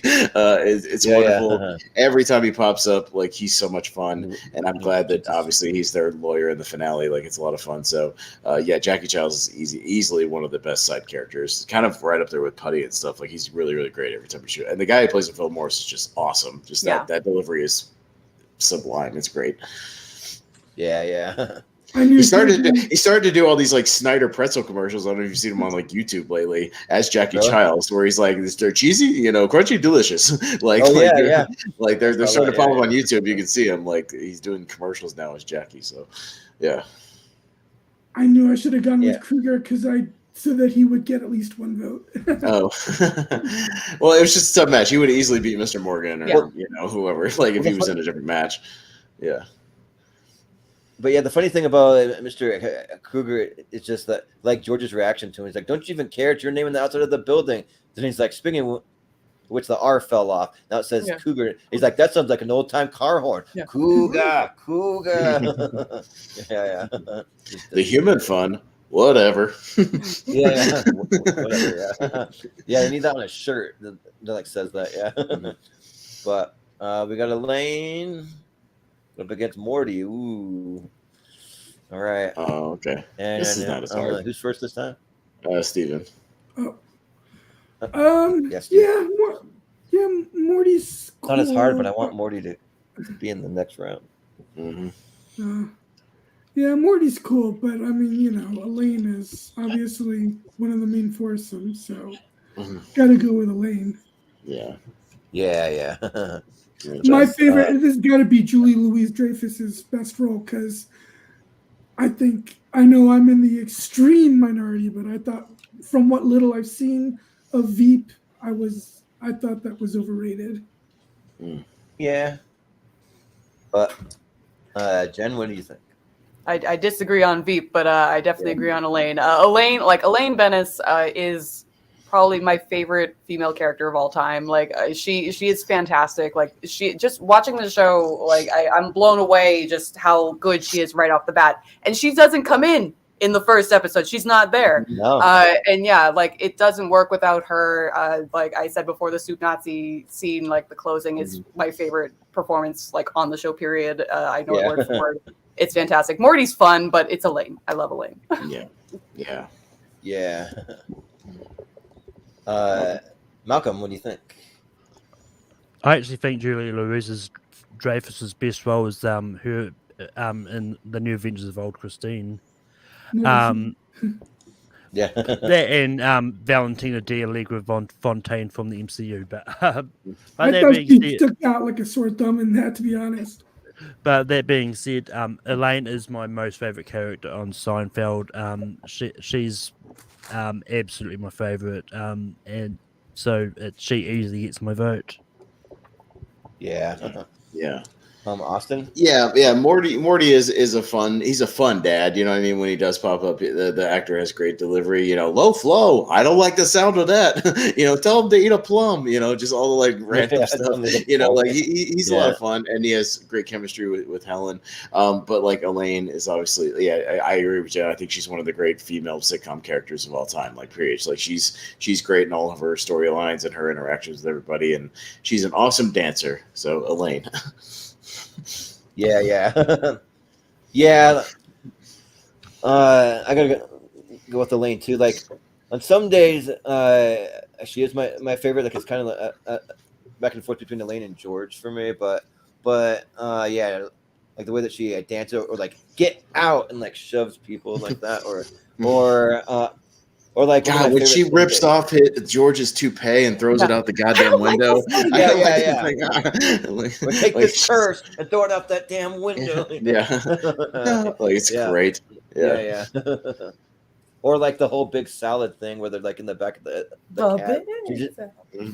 She's just laying into George because he's like trying to hint. He's like, "What are you, some kind of idiot? Like what's the matter with you or whatever?" Yeah, just like. Her back and forth with George all the time, like just like like she kind of thinks he's just a total it's idiot. funny early on they actually make a plot point of it of like they're like, oh, in the beginning they're like, oh, we can't talk to each other, we always need to have Jerry in the room, but then as the series go on, some of the best dynamics are between the two of them because like he's afraid of her. Like it's funny.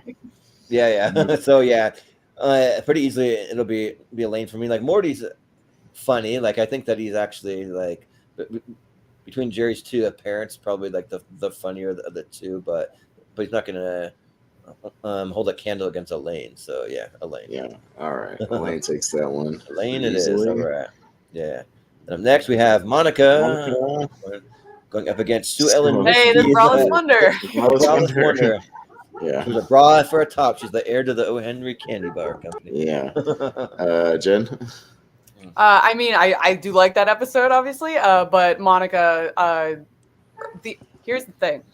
Monica, as a character, changed drastically as the show went on. In the early seasons, I really liked Monica. I related to her. She was a very normal person, and then as the show went on, she became more and more neurotic, and to an extent, a bit of a bitch. Because they were like, everyone likes Chandler, let's make Monica weird. So even though I think they kind of ruined her a little bit, I still have to go Monica because her early stuff, she's adorable. So yeah. Malcolm, what do you think? Yeah, this is easily Monica. She's a great character, and it's just definitely one of those ones that has a lot of great memorable moments, especially when they kept on when her and Rachel was babysitting and and Monica accidentally Yeah. hit the Monica Bang. Yeah. Monica Bang. Yeah. But yeah, Monica all the way. Yeah.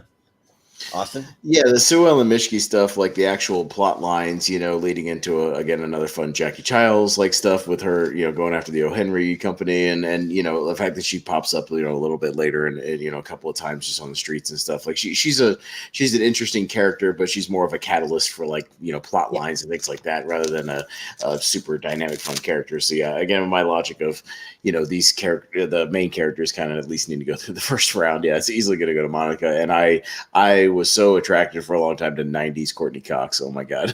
Like she's so just gorgeous and awesome and funny. So yeah, Monica. Yeah. Some of my favorite things from Monica always revolve around food, how she used to be like really overweight and then she lost all the weight, and then when she's in charge of like Thanksgiving or like Christmas time, how she becomes like super obsessive and it's like driving everybody crazy. Like there's like one Christmas one where she's like making some kind of little pastry. It's like no, not like that. You got to fold them like swans. I showed you. I mean, I already showed you that. Remember that? This is how you got to do it. And then she's like a clean freak and all that stuff. So that stuff I do like, and it's interesting dynamic, like you said, Jen, like how she is. In the earlier seasons, how she's kind of more normal, and then she becomes more neurotic as it goes on, kind of. So, and then Sue Ellen, like she just kind of like one of those last minute Seinfeld characters that I threw in. Maybe should have been Mickey. It should have been Mickey. Yeah. Should have been Mickey. Yeah. But it's funny though, just to see it, like everyone's reaction when they like see her walking down the street, and they're like, and she starts the fad, like that becomes like a fashion trend because Elaine gave it to her thinking, so it's funny. Mm-hmm. Yeah. But yeah, I'm gonna go with Monica. Yeah, for sure. Steven? Monica is actually my favorite of the three female cast members of the show, and I was always much more into Monica and Chandler than I was with Ross and Rachel. Yep. That's the correct take. Yeah. And Sue Ellen is played by Brenda Strong, who I didn't realize, second actress from Desperate Housewives on Seinfeld. Yeah. So yeah, I'll go with Monica. Yeah. All right. Sounds good. Well, Monica, easy. One of the character that could have been considered for Seinfeld was Lloyd Braun. I'm so much better than Lloyd Braun. Oh yeah. Or even the other one I was thinking of. I can't remember his exact name. He's like the rabbi that's always like, yes, Elaine, us when we look at the Jewish holiday. Like that guy is awesome. Yeah. Too, like just little like 2 or 3 episode characters. So, anyways. Well, some of those names that they just like to say, they like saying all these character names, but then some of them you don't always see them that much. They're just saying the name everywhere. Yeah. But I got Rabbi Glickman. Yeah. Anyways, up against Jill Green, which is Rachel's other sister, played by Reese Witherspoon. Yeah. All right, Malcolm. So, no. I'm gonna go Joel on this, partly because I think I know which way this might go, and two, like I've seen various clips of Frank. He just hasn't connected with me in those clips. So yeah. Oh man. Yeah. Austin. Yeah, I did watch some clips with Reese Witherspoon, and this is like 99, right? Before she's even really, even before Legally Blonde and stuff. So she hasn't really super blown up yet. But the funnier thing in the scene I watched wasn't necessarily Jill. It was when she comes in and then Joey immediately goes, "Hey, how you doing?" And she goes, "Stop! Don't. Yeah, like that was funnier, like to me than the actual character, like as I went along. So, but meanwhile, Jerry Stiller is Frank. He's just so like over the top and just so funny. His outbursts and his just temper that he just flies off the hinges at the what the hell does that have to do with that scene?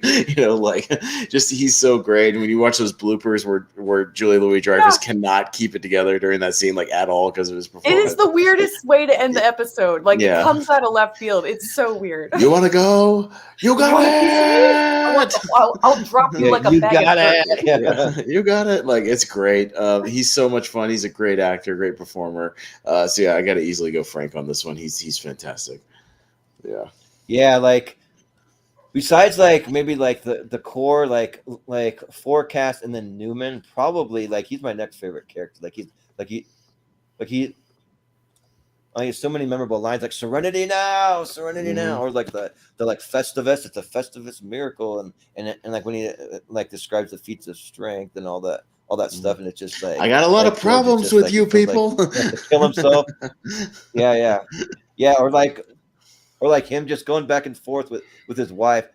It's like your meatloaf is mushy, your salmon croquettes are oily, and your eggplant parmesan is a disgrace to this house, and just like screaming, or like the Manzier and the bro when they're going back and forth about that, or like when he tried to describe sex though, he's like, let me understand. You got the hen, you got the chicken, rooster. The rooster goes with the chicken. So who's having sex with the hen or something?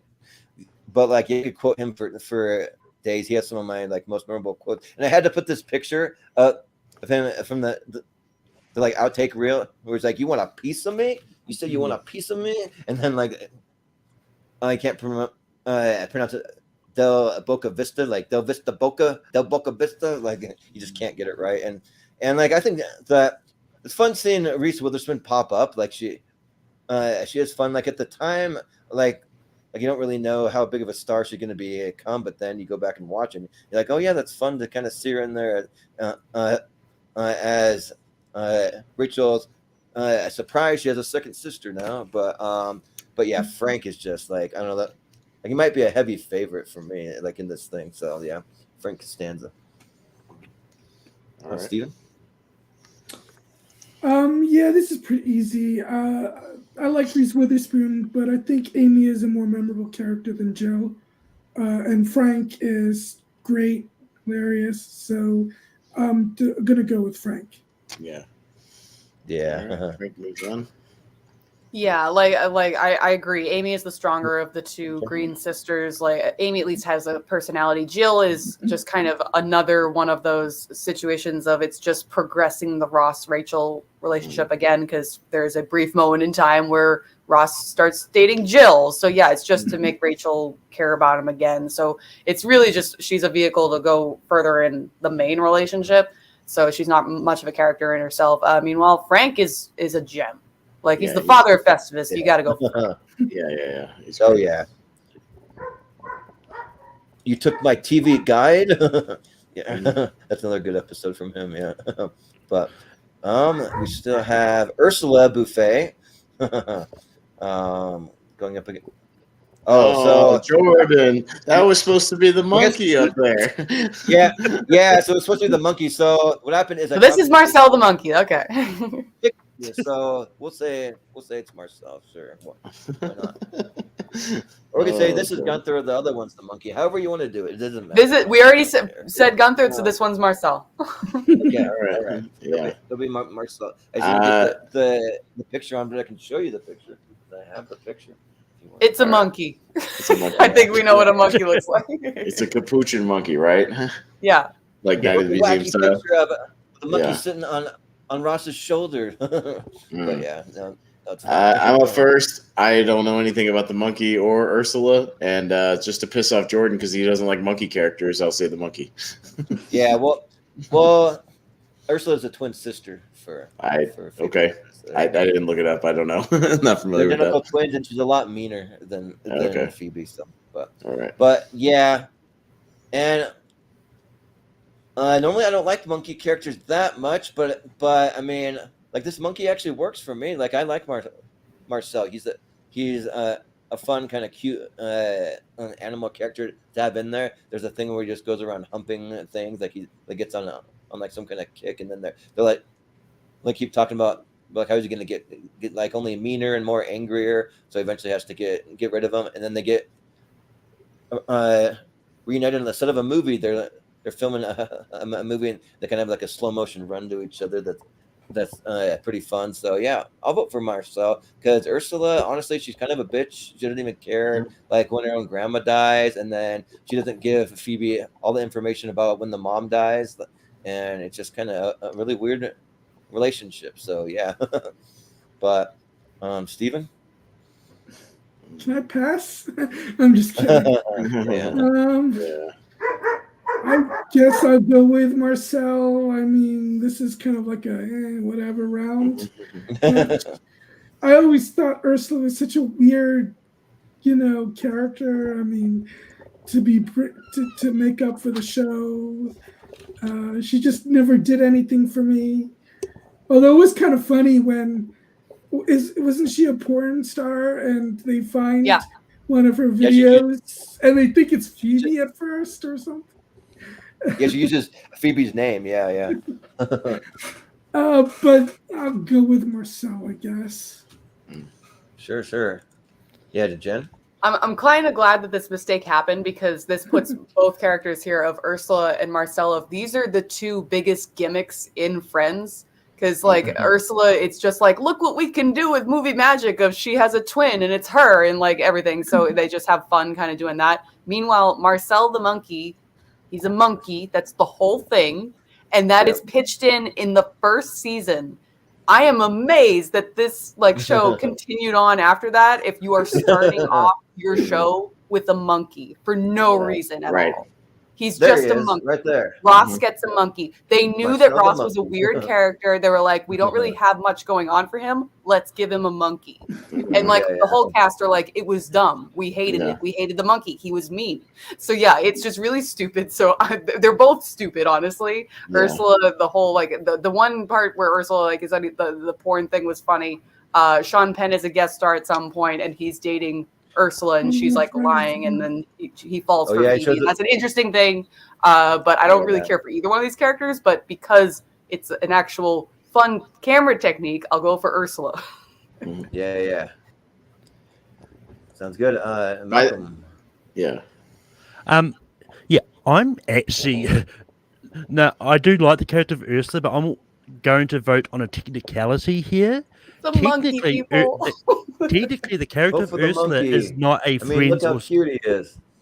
Hey, that's not the technicality I was going with here. Technically, the character of Ursula is not a Friends or Seinfeld character. She originated that character on Mad About You. Then they decided to, really? Yeah, she was on Mad About You before she was on that. Lisa was already starring as Ursula on Mad About You before she even appeared on Friends. And then they were like, oh, how about we have these characters meet? But so the technicality is I'm going to go for Marcel the monkey because Marcel's actually a Friends or Seinfeld character.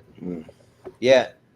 And to be fair, monkeys are one of my favorite animals. It's just when you put them in the movies, I'm always not a huge fan. But I do like these little capuchin monkeys. Those are probably my favorite type of monkey. I had a friend once that their parents had muscle dystrophy, and so they had a helper monkey, which I always thought would be really awesome to have because it would go and feed on monkey shines and stuff. Yeah, well, not monkey shine. No, definitely not that.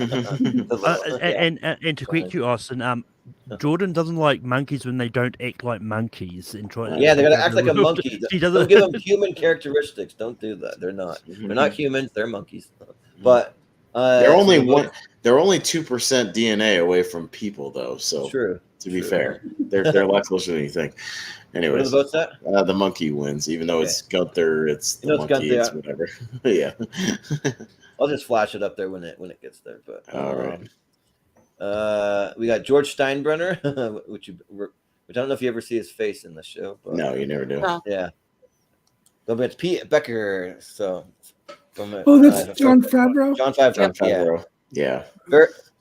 A very young Jon Favreau here. So who was also on Seinfeld. He played the clown. Oh yeah. Mm-hmm. How can you not know who Bozo is? Yeah. Yeah. I don't know Bozo. Yeah. Jordan. Yeah, like for whatever reason, I just like George Steinbrenner. Like he just makes me laugh because he just starts rambling on about all this like just nonsense stuff, and then like every time, like you see George just kind of slowly back out of the room. He's like, "All right," and then like just takes off while he's still talking, and like I didn't get a chance to really look at it too much from Jon Favreau, so I can't remember a lot about his character. And George Steinbrenner is kind of more of a gimmick almost for the show, but I like it. Like it's just funny. So yeah, it makes me chuckle a little bit. So I'll go George Steinbrenner. Yeah, Steven? George Steinbrenner had some funny moments, but I really like Jon Favreau in general, and particularly in this role. So I'm gonna go with Pete. Okay. Yeah. Yeah, I really like Pete as a character. I really liked his introduction of like he was kind of hitting on her when she was kind of at a low point of working in the weird themed diner and everything, and she didn't realize he's a millionaire. Then again, they write him out in a really weird way of he becomes obsessed with ultimate fighting. So it's really weird, but it is fun while it lasts.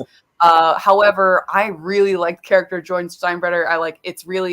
This is Larry David's biggest character on the show. He is the voice. So it's really his only time to really be an actual part of it, other than that one time he wears a cape next to Frank. So yeah, like it's kind of an option for him to just kind of rant a little bit. And it's a fun character to play off of George. And we always get this classic shot of behind him and everything. And it's always really fun to see George play with him. So yeah, I'm going to go Steinbrenner. Yeah. Malcolm. Yeah. Is this the last matchup? Because there's at least one Friends character that hasn't come up yet, which I'm surprised about. There's more space on the scroll. I can see it. Yeah, I think I'm not going to reveal it, but I think. Yeah. Oh yeah. No. That's the last one. Maybe not. Yeah. You didn't have Ross's mum here at all, which is no. Didn't have room for every character. I wish I would have. I wish I would have had Joey's agent. That's one I forgot about. Yeah. That would have been cool, but yeah. I mean, look, just like with Austin, with some of the people with Seinfeld, you could switch it out. Like I probably would have switched out like Ugly Lady guy Marcel to get the agent and Ross's mum here. But that being said, look, I do like Jon Favreau's Pete Becker on the show. I do think he was a fun character. So I'm just going to vote for Pete Becker. Yeah. I'm Austin. Yeah, the one scene that I saw from Jon Favreau was something Jen alluded to. It was a UFC scene, like early it's the weirdest UFC. Part. Yeah, it was this early UFC scene, but it was all the real people. It was Bruce Buffer and it was Big John McCarthy and Tank Abbott of all people, and Tank Abbott just like mauling him around like it was so weird because I know Favreau is like a MMA fan and stuff, so that's probably why. But like, it was just very strange. So yeah, because of that, and I love the Steinbrenner character. He's tons of fun. Larry David has a ton of energy when he's playing him, just rambling, just on and on. It's always fun stuff, and it's one of the better things about George's run with the Yankees. So yeah, Steinbrenner, definitely. Yeah. Steinbrenner. That's all right. So that'll be it. All right. So now we will. Kicking into overdrive, speed it up. Yeah, quick 10 seconds or less, straight votes. I'm surprised you didn't have Aisha Tyler because she was in several episodes. Yeah. I mean, to be fair, it's been a long time since I've seen any Friends, but Seinfeld I watch like almost weekly even still. So, and one of my favorite celebrity guest appearances has got to be, even though he's only in one episode, he's so funny. Gary Oldman. Oh yeah. Oh yes. Yeah. You have to spit. There's a lot of spit in acting. Yeah. So yeah, Jordan, I should have scrutinized your list a little more. I should have subbed out two of yours for both Mickey and Izzy Mandelbaum. I think Mandelbaum. So I should have substituted those for like the one-off, like the Jimmy or the Bubble Boy. I should have substituted those because they make multiple appearances. So and it'll be like I didn't think about looking at the list, but like. There's a couple of characters I'm surprised didn't show up on the Friends side thing. Like Susan, I was half expecting to show up at least. I prefer Susan to Carol, so yeah. And out of all the animal Yeah, I almost characters, wanted to add Susan, but I was like, I don't. It I'm gonna makes have more too much sense room. to have Carol, I'll pick one. Yeah. yeah, I pick mean, one of them. and out of all the animal characters, I'm surprised you didn't go off the chick in the dark. Oh, I love it. yeah. Yeah, like where they meet the superintendent, and they're like, you have a chicken and a duck in the building. He's like, the chick, what's I'm going the on? duck. He's like, he's the chick, I'm the duck. Yeah. All right. Yeah, but we got George versus Newman, so it's gonna get tough here. All right, Steven. So, All right, so rapid fire. Let's get to a winner and let's go. So here we go, Steven. Well, because I have a feeling that George is going to win this, I'll go with Newman. Okay. Yeah. All right. Jen? Yeah, this one hurts me because every time Newman does appear, he's gold. But this show, from the very beginning, George is the thing that works the entire time. Like he is the real vehicle for why it's so memorable. So yeah, you got to go George. But I love me some Newman. Mhm. Yeah. Malcolm? I also want to throw a wrench in here and vote for Newman. Okay. What's sure. happening? No, I'm keeping it on track. Costanza is one of the greatest sitcom George is getting characters of upset. all time. Yeah, George, yeah. This was supposed to be the summer of George. So yeah. Yeah. Jordan. The Summer George. Yeah. Okay. Yep. Yeah. Yeah. Sorry, George. is gonna Ready be- now.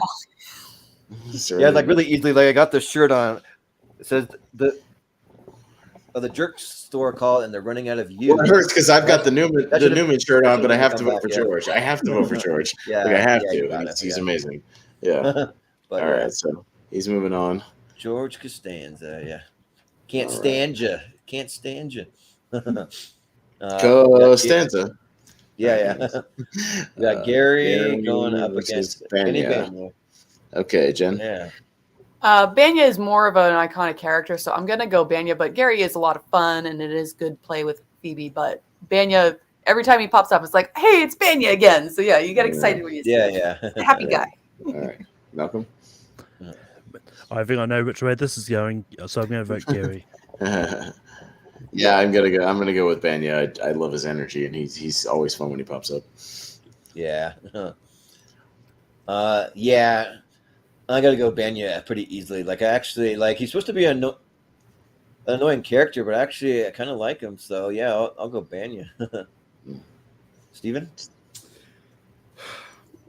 I'll go with I'll make it a 3-2 for Gary. Okay.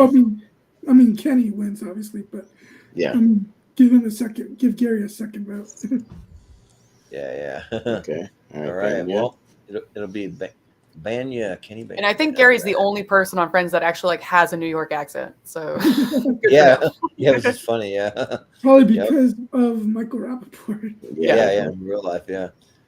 All right, we got Paul by Bruce Willis there, going up against Helen Handbasket. All right, Malcolm. I'm going to go Paul. Yeah. Yeah, I'm gonna stick with Bruce Willis as well. Yeah. Yeah. I got to go Paul. All right. Steven? Paul is probably my favorite non-series regular that's on here. So yeah, Paul. Yeah. yeah, definitely got way more laughs out of Paul's appearance than Helena's. So yeah. All right. Yeah. So Bruce Willis hangs in there. Bruce Willis. Yep. Mhm. All right. We got Kramer up against Joey. Oh, no. Man, no. The funniest character from both shows. Yeah. This Wow. early? Oh, man. One of these guys is not going to make it. All right. In the final match. Yeah, definitely.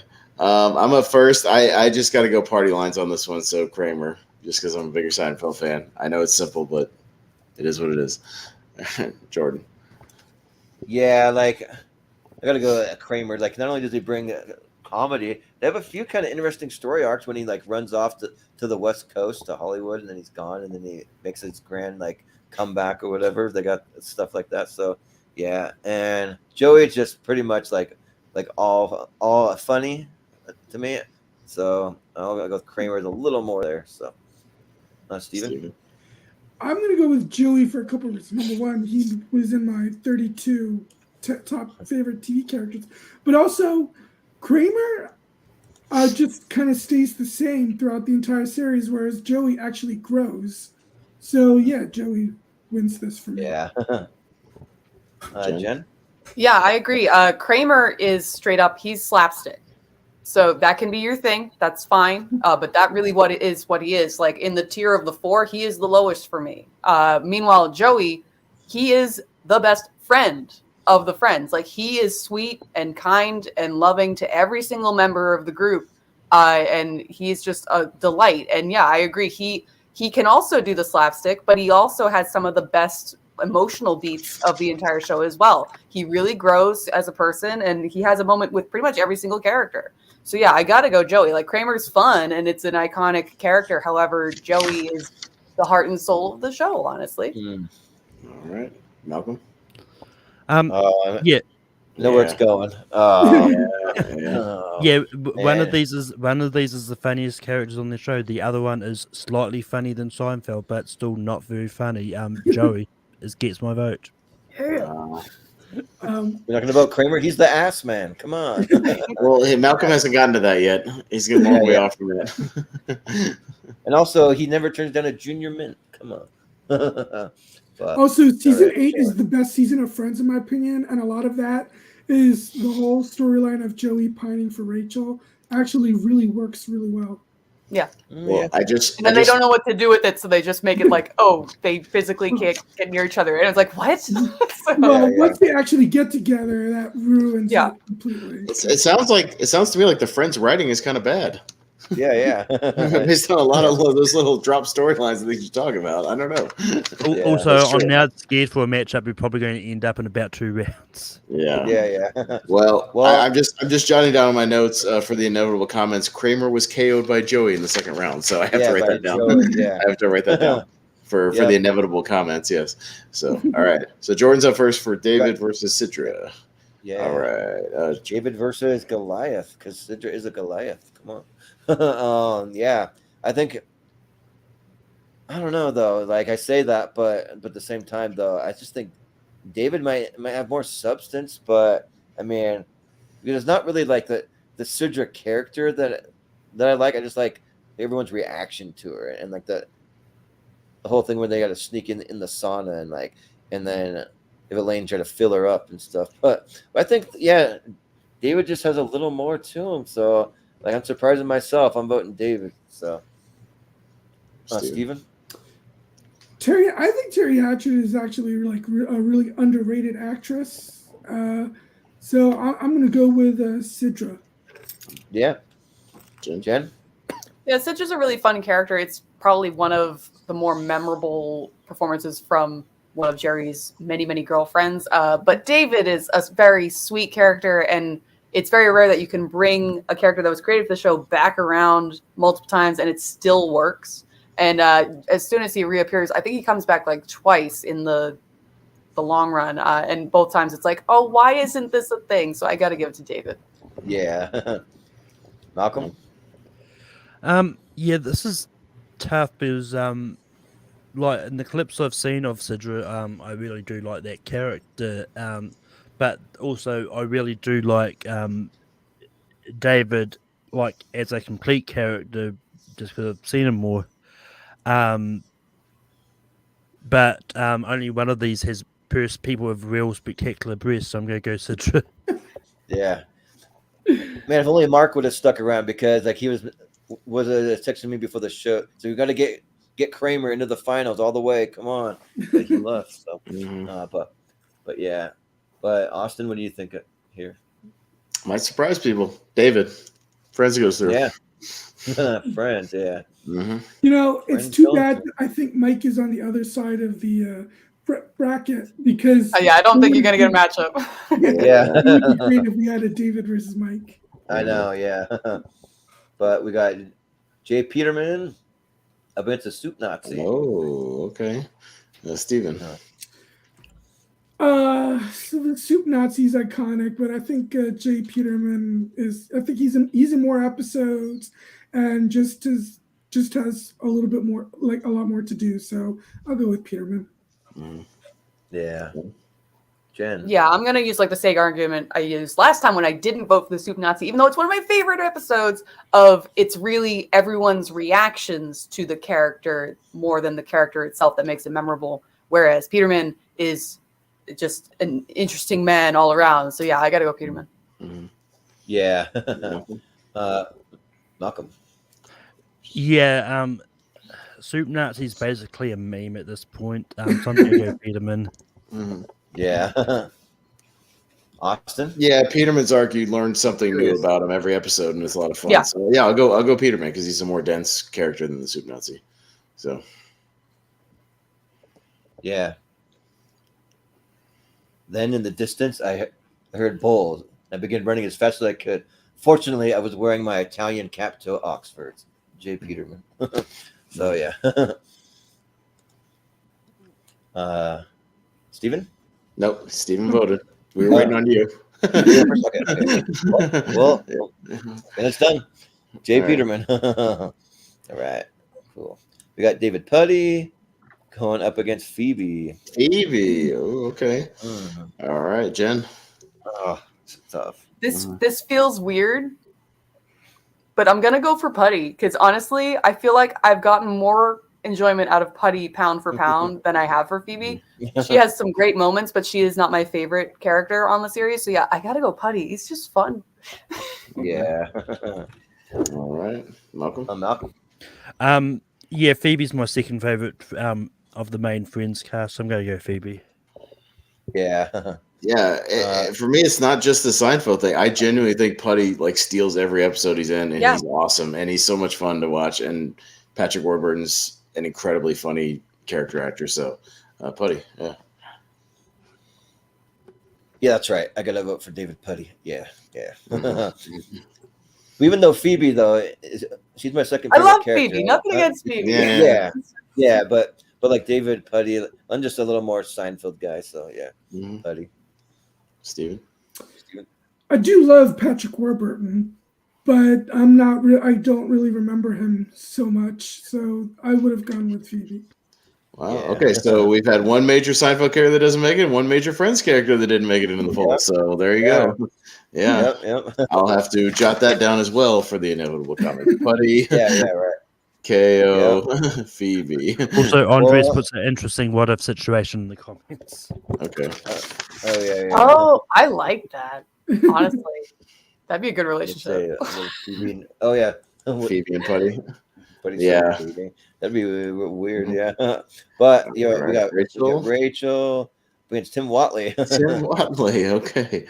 All right, Malcolm. Two people that will never date, even if they're on the same show. But Malcolm. But yeah, I'm gonna go Rachel. Yeah. Austin. You know what? Oddly enough, I'll go Rachel because Tim's fun, but I love Jennifer Aniston, so I'll actually go with Rachel. Surprisingly. Yeah, like I think that like Jennifer Aniston, like as far as acting goes, I think she probably has the best acting on the show. But and she's not my favorite character, but I'll vote for her. So Rachel. Okay. Steven. Yeah, I mean, like Joey, she's the character that progresses the most, and so even though I am a big Bryan Cranston fan, but I mean, yeah, you got to go with Rachel. Mm-hmm. Yeah. Jen? Yeah, Tim is fun, but Rachel is a fully realized character, so you got to go Rachel. Okay. Yeah. All right, Rachel's All right. in it. What do you mean you don't put meat in the trifle? Yeah. Let's see. All right, that'll be That's the end of fine. that one. See who else Right. makes the Sweet 16 on the other side, and then we'll get to our early date. Yeah. All right, we got Chandler Chandler. going up against Ugly Naked Guy. Oh, come on. Oh, Can we skip what this is this one? advantage? I think we can. Ding! There you go. Yeah, Yeah. sorry. Because we all know it's Yeah. supposed to be ugly naked guy. Yeah, that's fine. Yep. We'll just breeze through that one. Go to the next Yeah. one. Yeah, we'll breeze Yeah. through it. All right. So we have This is Gunther. it's Yeah, actually Gunther. Gunther. Jack. against Oh, Jack- this is Jack tough, Gillen. actually. Okay. Yeah. I'm up first. I'm gonna go with Elliot Gould and Jack for me. one's tough. I mean, I think both of them are okay. I mean, but I'll show some love to Gunther because he just has some like off the wall random stuff that is funny. So yeah. Steven? Man, this is tough. But I think I'll just give the slight edge to Jack because of Elliot Gould. Yeah. Jen? No, this is easy for me. I really like Jack Geller. Like, he has a lot of great lines. Like, I'll get a chuckle out of Gunther every once in a while. He's a fun little offbeat personality, but Jack is funny. Yeah. Malcolm? Yeah, I'm with Jen here. I'm going to go Jack. All right, so All Jack takes it. So we Jack don't have to Geller. worry about the photos anymore because that's actually Elliot Gould and Jack. Yeah, right. So there you go.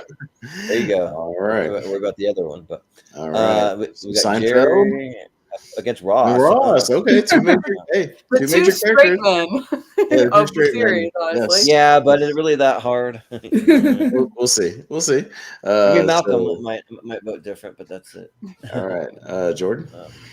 Oh yeah, that's it. It's like hands down Jerry. Like he's the heart of the show. He's the one that he's the one that created it all. So Jerry, yeah.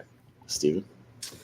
Schwimmer is a talented guy, and he's had an interesting career, not only as an actor, but also as a director.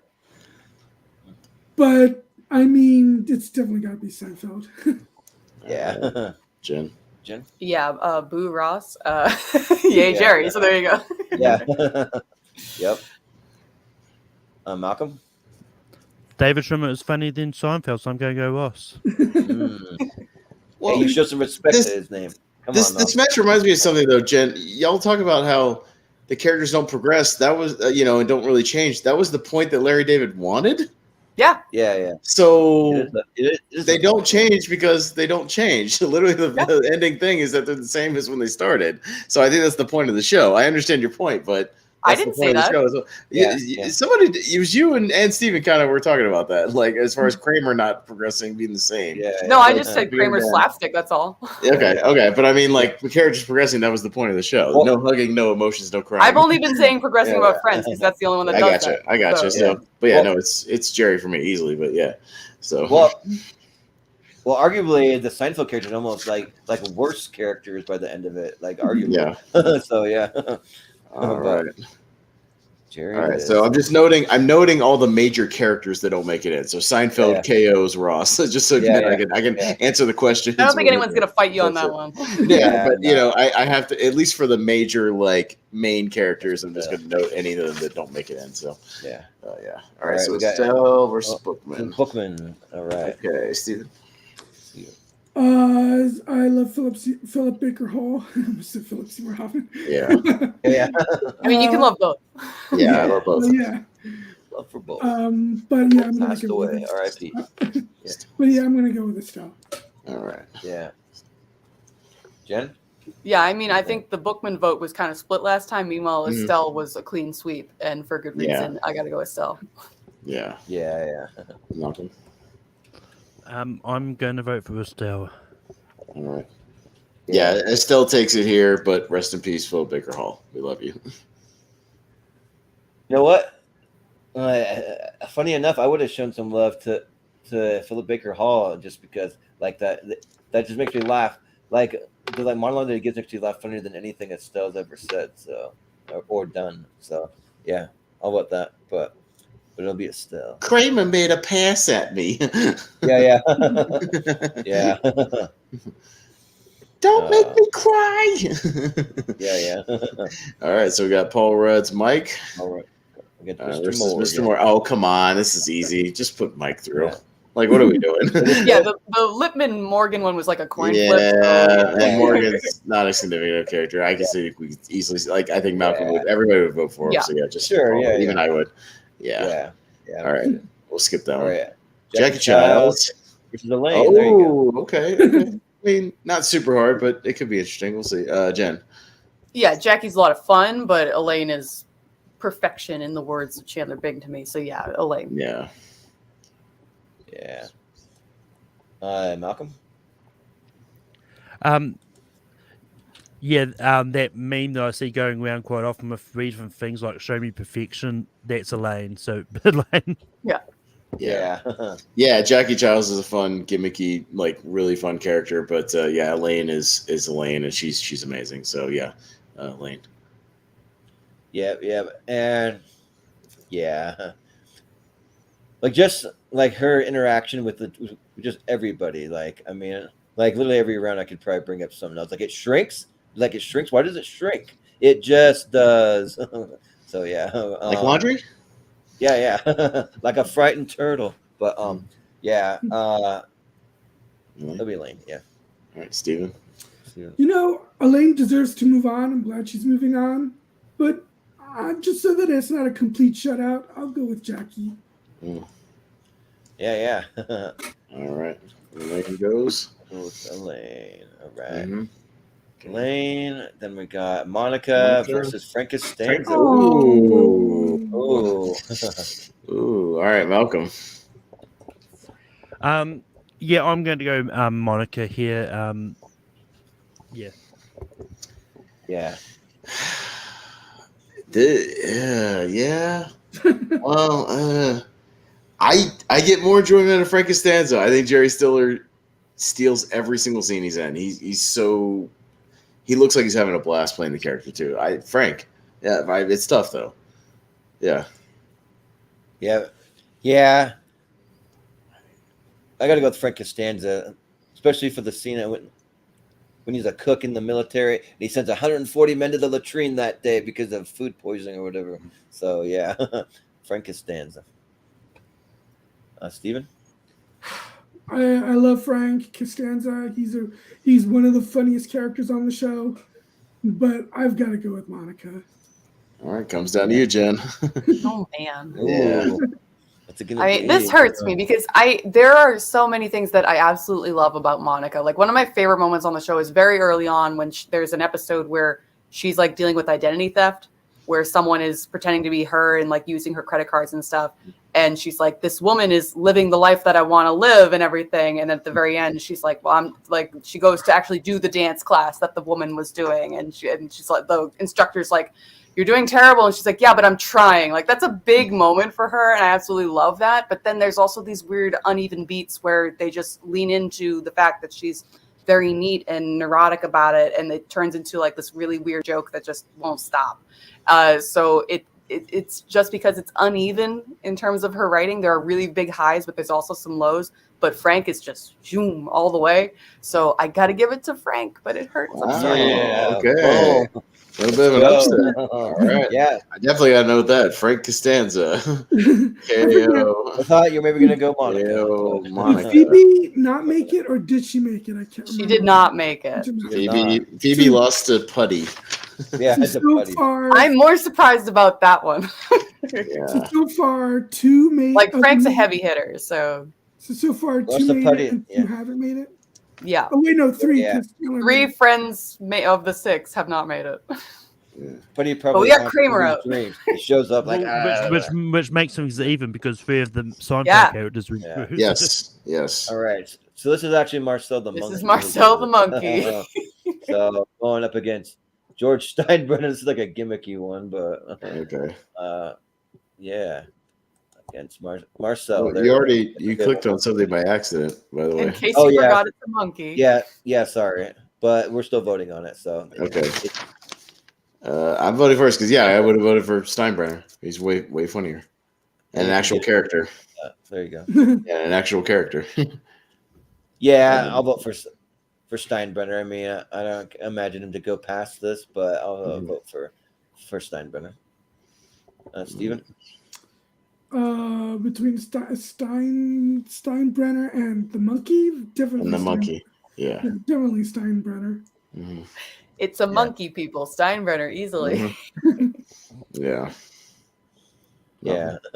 Just so you don't have to worry about the image confusion, George. Yeah. Mhm. George All right. Steinbrenner. All right. Okay. All right. That'll be it. So the winners of the next one will make the poll. All right. So even some other major characters might not even make it to the poll. We'll see. Yeah. Yeah. All right. So we got Costanza. George versus Kenny Bania. Kenny Bania. Oh, this is kind of easy. It's easy. Kinda. Yeah, pretty easy. I mean, I guess we'll vote on principle, but yeah, Jordan. Oh yeah, like it's George. Mhm. Like, hi, my name is George Costanza. I'm unemployed and I live with my parents. Hi. Steven. Costanza. Yeah. Jen.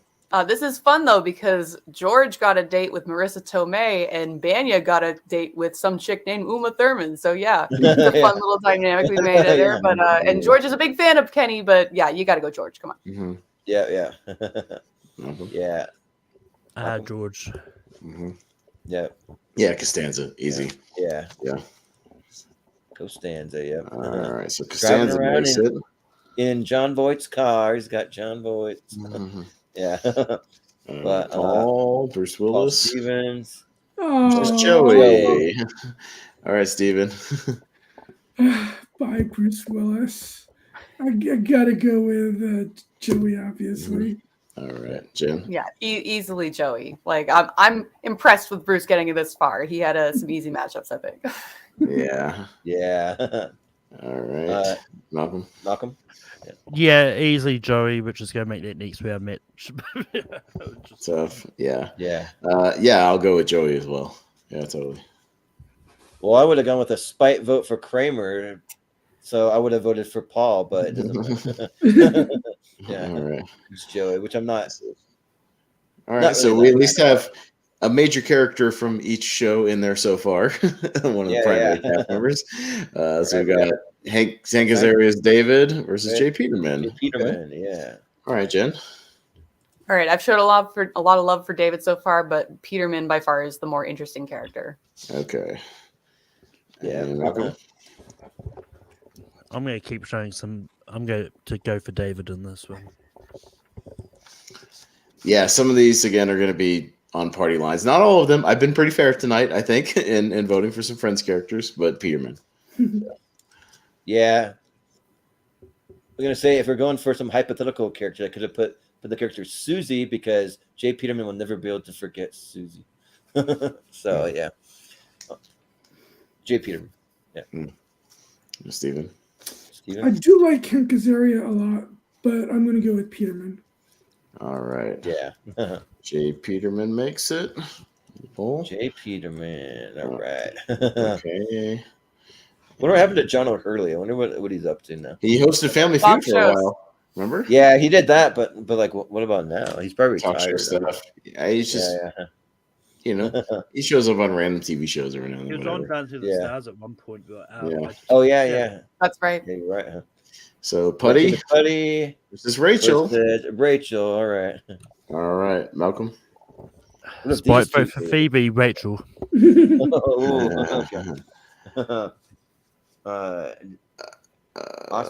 Putty.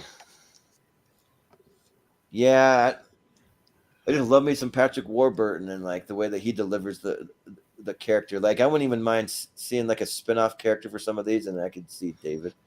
So, but yeah, Putty. Steven. Rachel. Okay. Yep. And Jen comes down to you again. There you go. I don't feel bad about this one. Like I have a lot of fun with Putty, but if I'm gonna keep one of the ladies alive on Friends, I'm glad it's Rachel. So Rachel. Yeah. Fair enough. Yeah. Got one of the ladies in there. All right, Rachel Green. Okay.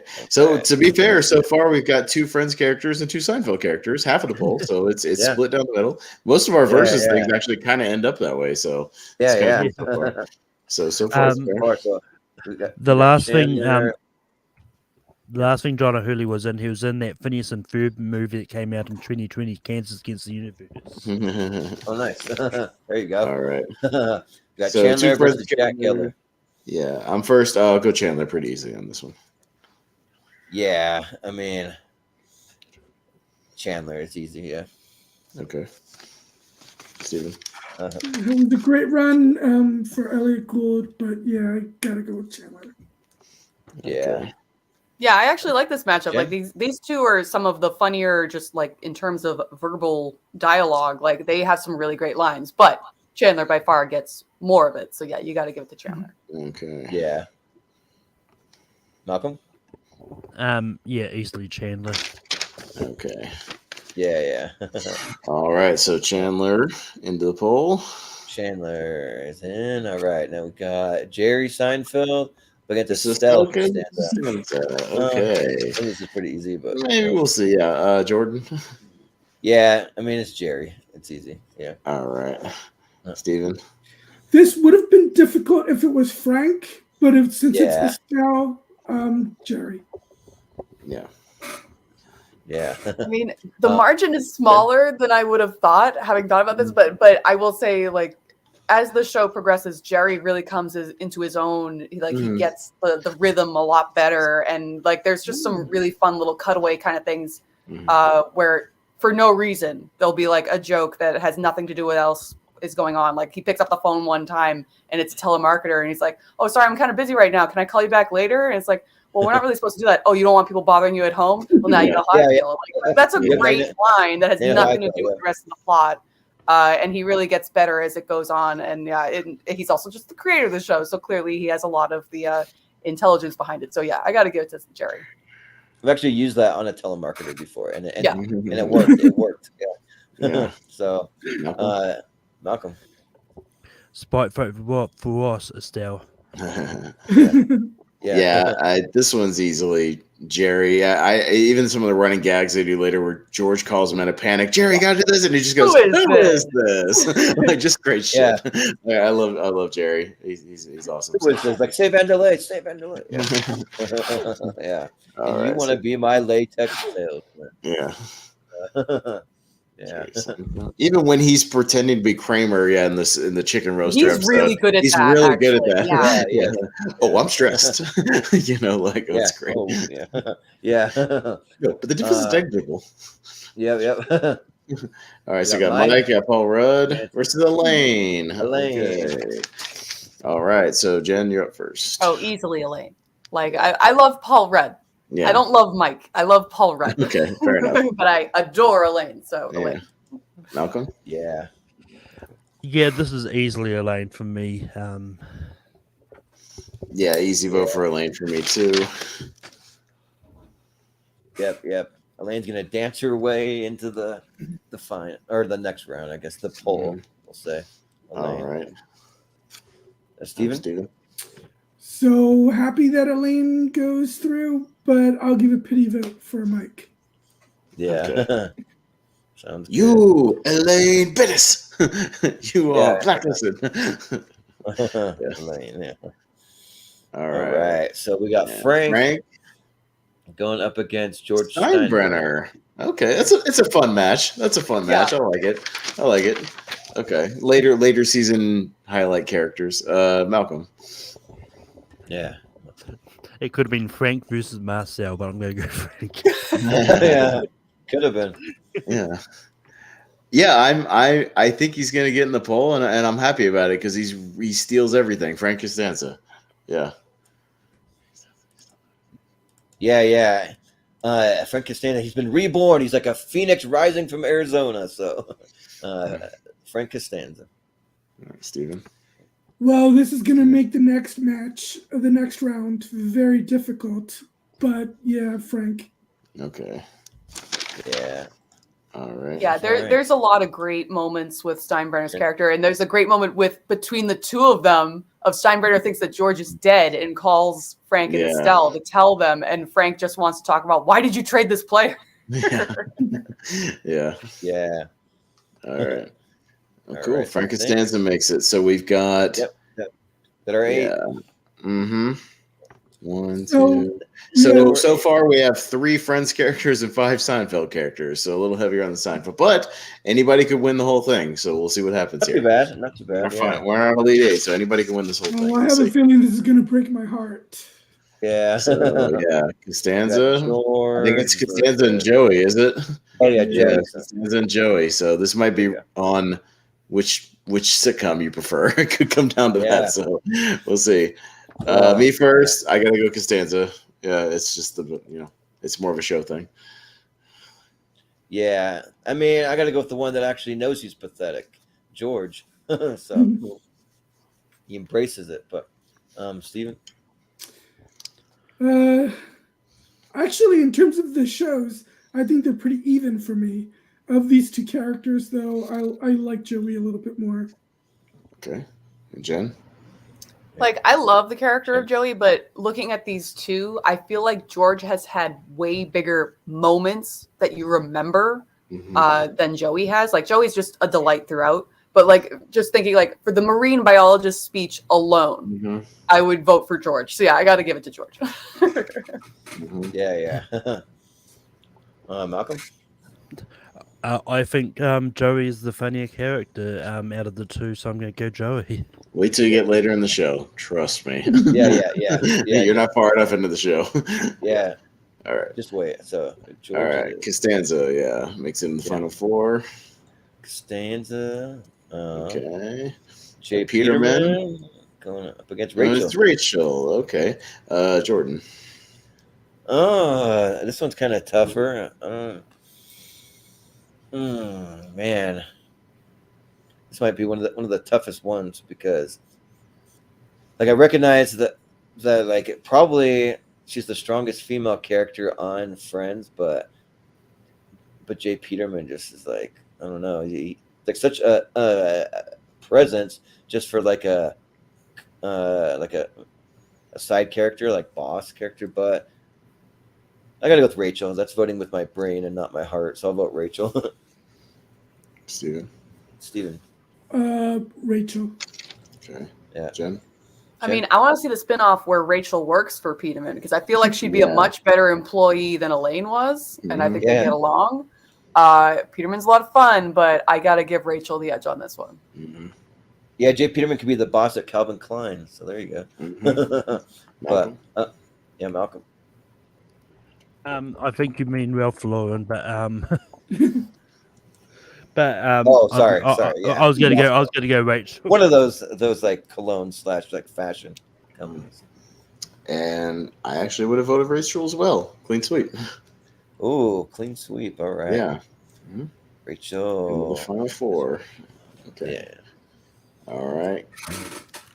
So I think it's gonna be Chandler. Versus Jerry, I think. Yeah, Chandler and Jerry. Okay. Chandler v. Jerry. Battle of the main characters. So, Steven. Chandler. Yeah. Okay, Jen. Yeah, Chandler is my favorite of the six. And yeah, just it feels weird to say because Jerry's an actual comic, but I think Chandler is a funnier character. So yeah. All right. Malcolm, I already know where it's going. Justice for Ross, Chandler. Awesome. Yeah, I would have voted for Jerry, obviously, but yeah, I would have voted Jerry too, but it's gonna be Chandler. Chandler. All right, so yeah. Okay. All right. Then we got Elaine and Frank, I believe, right? Oh, yeah. Frank. You want a piece of me? Yeah. What an appropriate matchup. Yeah. You got it. Yeah. What the hell is that supposed to mean? Jen? Yeah. Oh, is it me first? Jesus. Yes. I love them. But based on they really did fight, and Elaine seemed to have gotten the punch in. But I absolutely adore the Elaine character. Like, I look up to her to a certain extent. It's just so weird to like see a character that she is very flawed. Like, she is an asshole, and you don't really see that in a lot of female characters, especially when they're like the quote unquote a romantic lead, which they never even really lean into that too hard. So yeah, I gotta go Elaine. Like, she's fascinating to me. I love Frank though. Yeah. Rest in peace, Jerry. Yeah. I was almost thinking you're gonna say it, but and I was gonna be shocked. Yeah. That's what I was thinking. All right, Malcolm. Elaine. Okay. Yeah, I'm also gonna go Elaine. Yeah, I don't know. Like, I almost feel like Frank is like maybe even more quotable sometimes, but I mean, with Elaine, Elaine's just so good. I think I got to go with Elaine. Yeah, Julie Louis-Dreyfus is just a killer. So, Steven. I mean, my bad. She's here. I mean, strategically, I should go with it. Not that it matters because Elaine's going through anyway, but strategically, I would have gone with with Frank just to make the next round easier. But I'll go with Elaine as well. All right. Yeah. All right. Well, Elaine it is. Elaine Bennis. So right. we've got a male versus a female from opposite shows versus a male versus female from opposite shows on each side. So I like it. So it's like I said, it evened out. So we got 2 Friends and 2 Seinfelds. So I like it. Yeah. So a fair matchup. There we go. Friends versus Seinfeld on both sides. Oh. Yeah. So our first one is Costanza versus Rachel. So Malcolm. Justice for Joey, Rachel. All right. Costanza's one of my favorite characters of all time, period. So Costanza. Yeah. Just because George, he just goes against everything that a normal human being would do, pretty much, and it's just good stuff. So, yeah, George. Okay. Steven. Well, I would like to see an actual Friends versus Seinfeld finale. And also, it would be cool to have 2 female characters in the finale, even though I think George is going to win this. But I'm still going to go with Rachel. Well, it's up to Jen. Oh. Yeah. Way to put the pressure on her, Steven. Look, I love both these characters, and they're completely different. And yeah, like we've been comparing these shows, and yeah, like Rachel is a person. George is not a person. But Rachel, like I want to give a shout out to like Jennifer Aniston, because of the 6, she is the one that actually gets like serious acting moments in the show. Like there's the episode where Chandler and Monica finally get married. They have the cliffhanger of Rachel is pregnant. And when they are like, well, did you actually test yet? And they're doing the test, and Phoebe does a little fake out for her of, oh, you're not actually pregnant. And she actually, like, you see her working through the emotion of that, of realizing that she actually wanted to be pregnant. And then it's like, oh, surprise, actually. So that's one of my favorite actually acting pieces on the show. And it is beautiful that you can get that really deep human moment in something that's usually just very funny and silly. But Jennifer, like, she can do both. Like, she is magnetic on the screen. She's one of the best sitcom actresses of all time. She did a great job. But George Costanza is in and of itself like a fantastic character. He was locked in from the get-go. He is the reason that the show works. They knew right away. They're like, we have something special with him. We have to like focus everything else around him. So for that reason, I love George. I love Rachel, but I'm going to go George. All right. Ooh, George takes it just barely. George, yeah. Well, there's a great thing on Curb Your Enthusiasm when they did the reunion where Jason Alexander is showing how to put the Costanza delivery on the lines, and it's really fascinating, like how he takes the lines and puts the punctuation on things, and kind of the way he delivers it. That you normally wouldn't, and it's that's what makes George is like he does that, like it's fascinating. So I would argue that's also a great acting, you know what I mean? Like he's able to put the character spin on it. So he shows confidence from the very beginning. He knows what he wants to do, and it's working fantastically.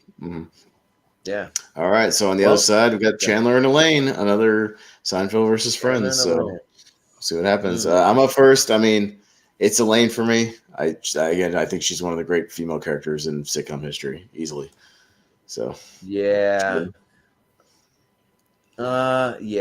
think that like the best. Like she's so good. It's like the more that I watch more episodes of Seinfeld, the more I like Elaine, like every single time. Because when I first watched this series, Elaine was not one of my favorite characters. I was just kind of like, well, she's all right, but she's not going to be one of my favorite. Now she's like it's like neck and neck with Elaine and George, those two. So yeah, I got to go with Elaine. All right, Steven? So. Well, I think it's pretty obvious where this is going, so I'm going to go with Chandler. You don't always know. You don't know. You don't know that. People have said that before, and then it goes the other way, and you never know. So, Jen? Yeah, like by the thinnest of margins. Like, I love Chandler. He's great. He's a fantastic character, and he is the one I relate to most on the show because I am also hopeless and awkward and desperate for love. Like, I love him. He's fantastic. But Elaine is just so special, and Julia just does something like magical. Like, she's so playful on the show. Like the dialogue she gets, she manages to twist it around and make it like really memorable, even if it's a very straightforward line. So yeah, I gotta go Elaine. I absolutely adore Elaine. All right, Malcolm. Yep. I'm gonna go Chandler. Malcolm. Yeah. All right. Well, again, it was close. None of these were sweeps. They were all close, but Elaine, we're gonna have an all Seinfeld championship here. So we'll see what happens. Well, Austin, would you say Elaine is breathtaking? Would you say that? Oh, absolutely breathtaking. Yes. Yeah. Yeah. Yeah. Well, All right. Who's up for first for the? All right. So Jordan, you're up first for George versus Elaine. It's a Seinfeld championship. Oh man. Yeah, this makes it tougher for us, like the mega Seinfeld fans. Now we got to pick our favorite Seinfeld. Yeah. These are my two favorite people on the whole entire thing. Yeah. So, oh man. I'm gonna put the pressure on you. 5, 4, 3, 2, 1. Go with Elaine because it would look weird if George came out on top. So Elaine, because he's a loser in all respects. So yeah. All right, Elaine. Steven. It is pretty tough, but I actually do think that George is a little bit funnier. So I'm gonna go with George. Yeah. Jen? Oh God. Jen. I was kind of hoping this wouldn't happen because I was like, I don't know which way I would go. I love them both. Like it's really hard. Yeah. I don't know because they both have so many iconic moments. They both have so many funny lines and speeches that I like memorized because I absolutely adore this show. And these two are far and away the best characters about it. And like I know I just praised George, but Elaine is so special to me. Like there really hasn't been another woman like this on TV, honestly, that could hang with the boys, not be a major romantic interest. Like she is slutting it up just as much as Jerry does. Like she has a long series of relationships, Putty being one of the best ones, but she does have other guys in there. And like she's just unabashedly herself, and it's great. And we even have the episode where these two essentially switch of when George starts doing the opposite, Elaine just starts becoming George because Jerry's even Steven and it evens out. So I don't feel that bad because on an even day it would go either way. So yeah, but I'm going to go Elaine today. All right. Yeah. Malcolm. I vote Joey. I agree. So that means you vote Elaine because Joey was on that side. But in all seriousness, I said it before, Elaine is the best character on Seinfeld, so Elaine. Okay. Well, I'm glad it didn't come down to me because it's already over. But so I would have voted for George, but I'm happy with Elaine winning because I think Elaine's amazing. And I just wanted to mention also when they kind of switch, when George is abstinent and gets smarter, and Elaine is abstinent and gets dumber. She's looking at the tires going around. And it just does the opposite effect. Yeah. Elaine it is. Yeah, that's a lot of fun. But yeah, she's a great character. I'm happy for her. All right. And the one who's had arguably the most post-Seinfeld entertainment success. And for good reason. Yeah, for good reason. She went on to be on many, many shows and continues to work to this day. So, yeah. And she doesn't age either like some of the other characters. She looks amazing. Yeah, she looks amazing. Yeah. One of my favorite tweets I've ever seen about Seinfeld is like, I can't believe Jerry fumbled the bag that badly. It's like, how can you look at her and not? Yeah. Yeah. All right. So there you go. Elaine Bennis. Why she won the Mark. There's a reason why she won the Mark Twain Award for comedy because I mean she won it and she's up there with the likes of Dave Chappelle, Bill Murray, David Letterman, Eddie Murphy, Jay Leno, all those people that won that award, and she won it for like lifetime achievement stuff. So so yeah, she deserves it. So good stuff. Right. Tough choices. That's good stuff. Excellent. All right. Nice. Well. I love this Final Four. That's great. No, that's a very fair, great Final Four for the best characters from both the shows. Great stuff. Yeah, definitely. So it was very fair. Couple big ones that didn't quite make it. Joey, so Kramer. A couple of good characters, but there you go. And it'll get even tougher when we do eventually Office versus Parks and Rec. That'll be tough as well because there's some great characters on both those shows. That's gonna be a lot of fun. Yep, but that'll do it. So we'll go ahead and wrap it up. Can't wait to vote for Brandy Max. Yeah. Joan Calamazzo, Pert Hapley. You heard? Yeah. That's funny in the comment section. They have a Mark Twain award, but then Andre says Mark Twain was a comedian. Well, not really, but he's got an award, I guess, named after him. He's got a sense of humor. More comedy, a little bit more witty. Yeah. All right. But yeah, we'll go around and we'll do some plugs. Or if you got anything you want to say, any last final words, Stephen, we'll start with you. Where can we find you? Oh, you can find me in all throughout social media, Facebook, just my name is Stephen Shepard, Letterboxd S Shepard 82, and I've got I've got a couple matches on Henry Confidential's channel coming up, a singles match and a teams match. I believe they should be coming out soon. Nice. Yep, that's it. Cool. Well, Jen, where can we find you? Yeah, this was a lot of fun. I tried to keep my biases in check because I do think Seinfeld is a better show, but I do have watched all of them all the way through. So but you can find me, Jen Kemp, at JK Meme Queen on Twitter and Letterboxd, even though I haven't updated that in a really long time because I'm lazy. And also yesterday just dropped, I did an episode on Higher Voltage Media, doing a deep dive into one of my favorite movie of all time, Jaws, in honor of 4th of July and everything. So if you love Jaws or want to learn some more about it, go check over there. I also have it posted on my Twitter right now for the link. So yeah, it's a really fun show, really well edited. It's a lot of fun. Yay. I'll have to check it out because I've never been in the camp of like Jaws as an all-time masterpiece, but I think number one. It's in my top 10. I might get there someday, so I'll have to check it out because I'm trying to learn to appreciate these movies. Well, yeah, if you want to see three people who are very, very passionate about it talk about it, we'll make you love it. Nice. Well, and also the if you listen to the Cinephiles podcast with John Roca and Steve Morris, they did a Jaws there's a commentary watch along or something like that, but they brought Dan Merle on, who's obviously a giant Jaws fan as well. This is his favorite movie, and he really breaks it down like scene by scene, like why it's amazing. So if you ever want to dive into that too, and I understand, maybe not getting it on the first watch, but when you watch it, you've seen it 185 times, like I have, or maybe Jen has. You learn to appreciate every time it's on TV. Every little thing. Yeah. So yeah, it's one of those things. Yeah. Well, Malcolm, where can we find you? You can find me over on Tape View Productions, where I host a ranking every Saturday night. This Saturday we're doing top 12 Carl Urban movies. Jordan's going to be there. And you can also find me hosting trivia all over the place. Over on Full Meal, there's a Hawaii 5-0 match happening and a Harry Potter match happening. Yeah.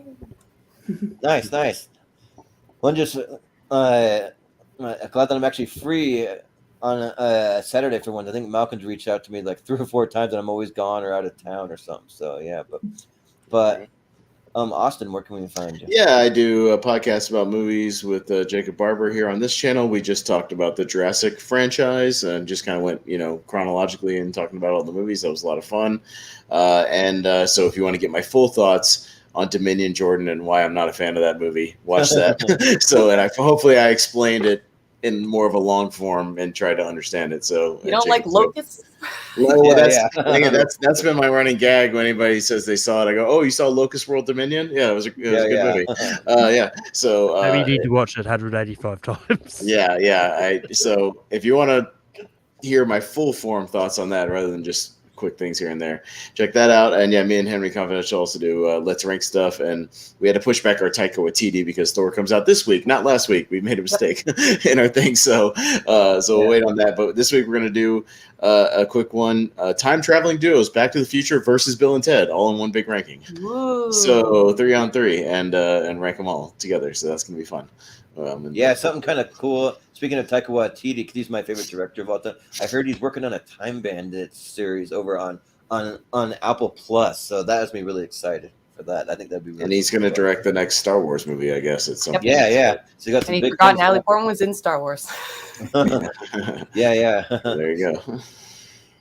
Yeah, but I'm starting to kind of wake up a little bit because for fun, for my top 128, I actually put Jurassic World Dominion in my part 1 because I really like all the action scenes. But I was I was watching a podcast and they pointed out in the first Jurassic Park, and I won't go too far. This is real quick, but like the reason why you love it so much because they build the tension with the dinosaur. And then when that T-Rex comes up, you feel the tension. You like see the water shake. You feel the tension between all these dinosaurs. They don't do that in this. The dinosaurs are just there. Like here's 50 dinosaurs popping out of the woods or like whatever. So yeah, like my opinion of that movie is slowly kind of going down a little bit.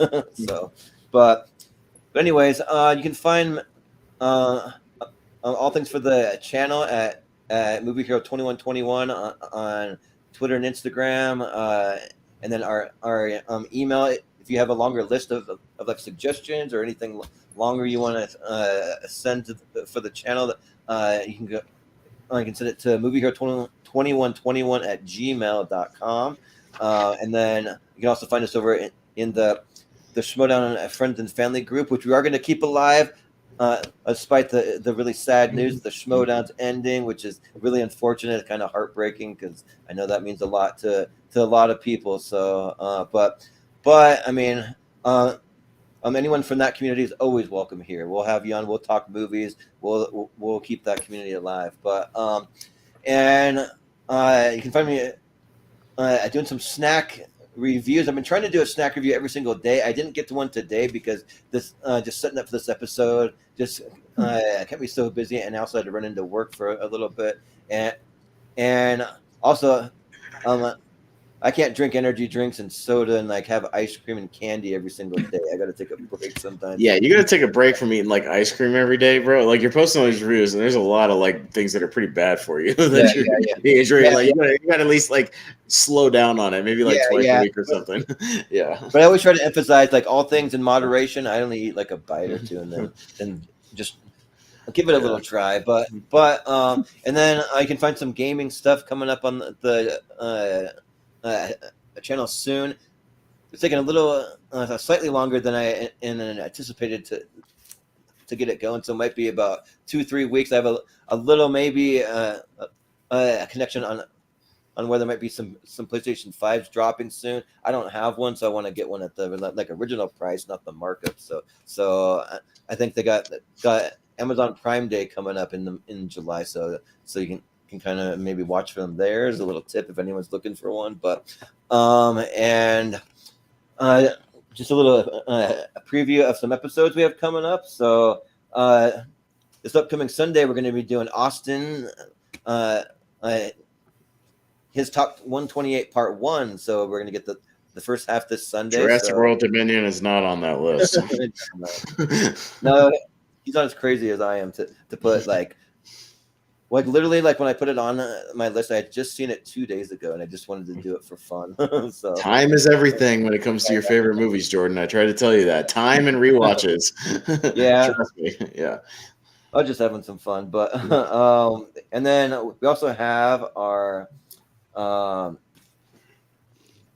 best 70s sitcom episode if we can find enough people. We got a couple people, so if anyone looking for a couple guests, I don't think we should have to reschedule. I think we'll find guests, but if anyone wants to be on, we do have a couple open spots for a week from tonight. We're doing best sitcoms of the 70s as the final part of our sitcom series, and then about a month from now we'll have a championship episode. So and then we also have our 3-way directors battle, which is going to be a fun one for tournament fights battles where we're taking 5 of us. We each pick 3 directors, and then from those 3 directors, we have to come up with a list of our top 13 movies from those particular directors. Then we just throw them in the tournament fight, and we just duke it out to see which one comes out on top. So that should be a fun time. Then we're also doing we're doing part 2 of my top 128, so that's coming up too. So you can watch for that. We also have our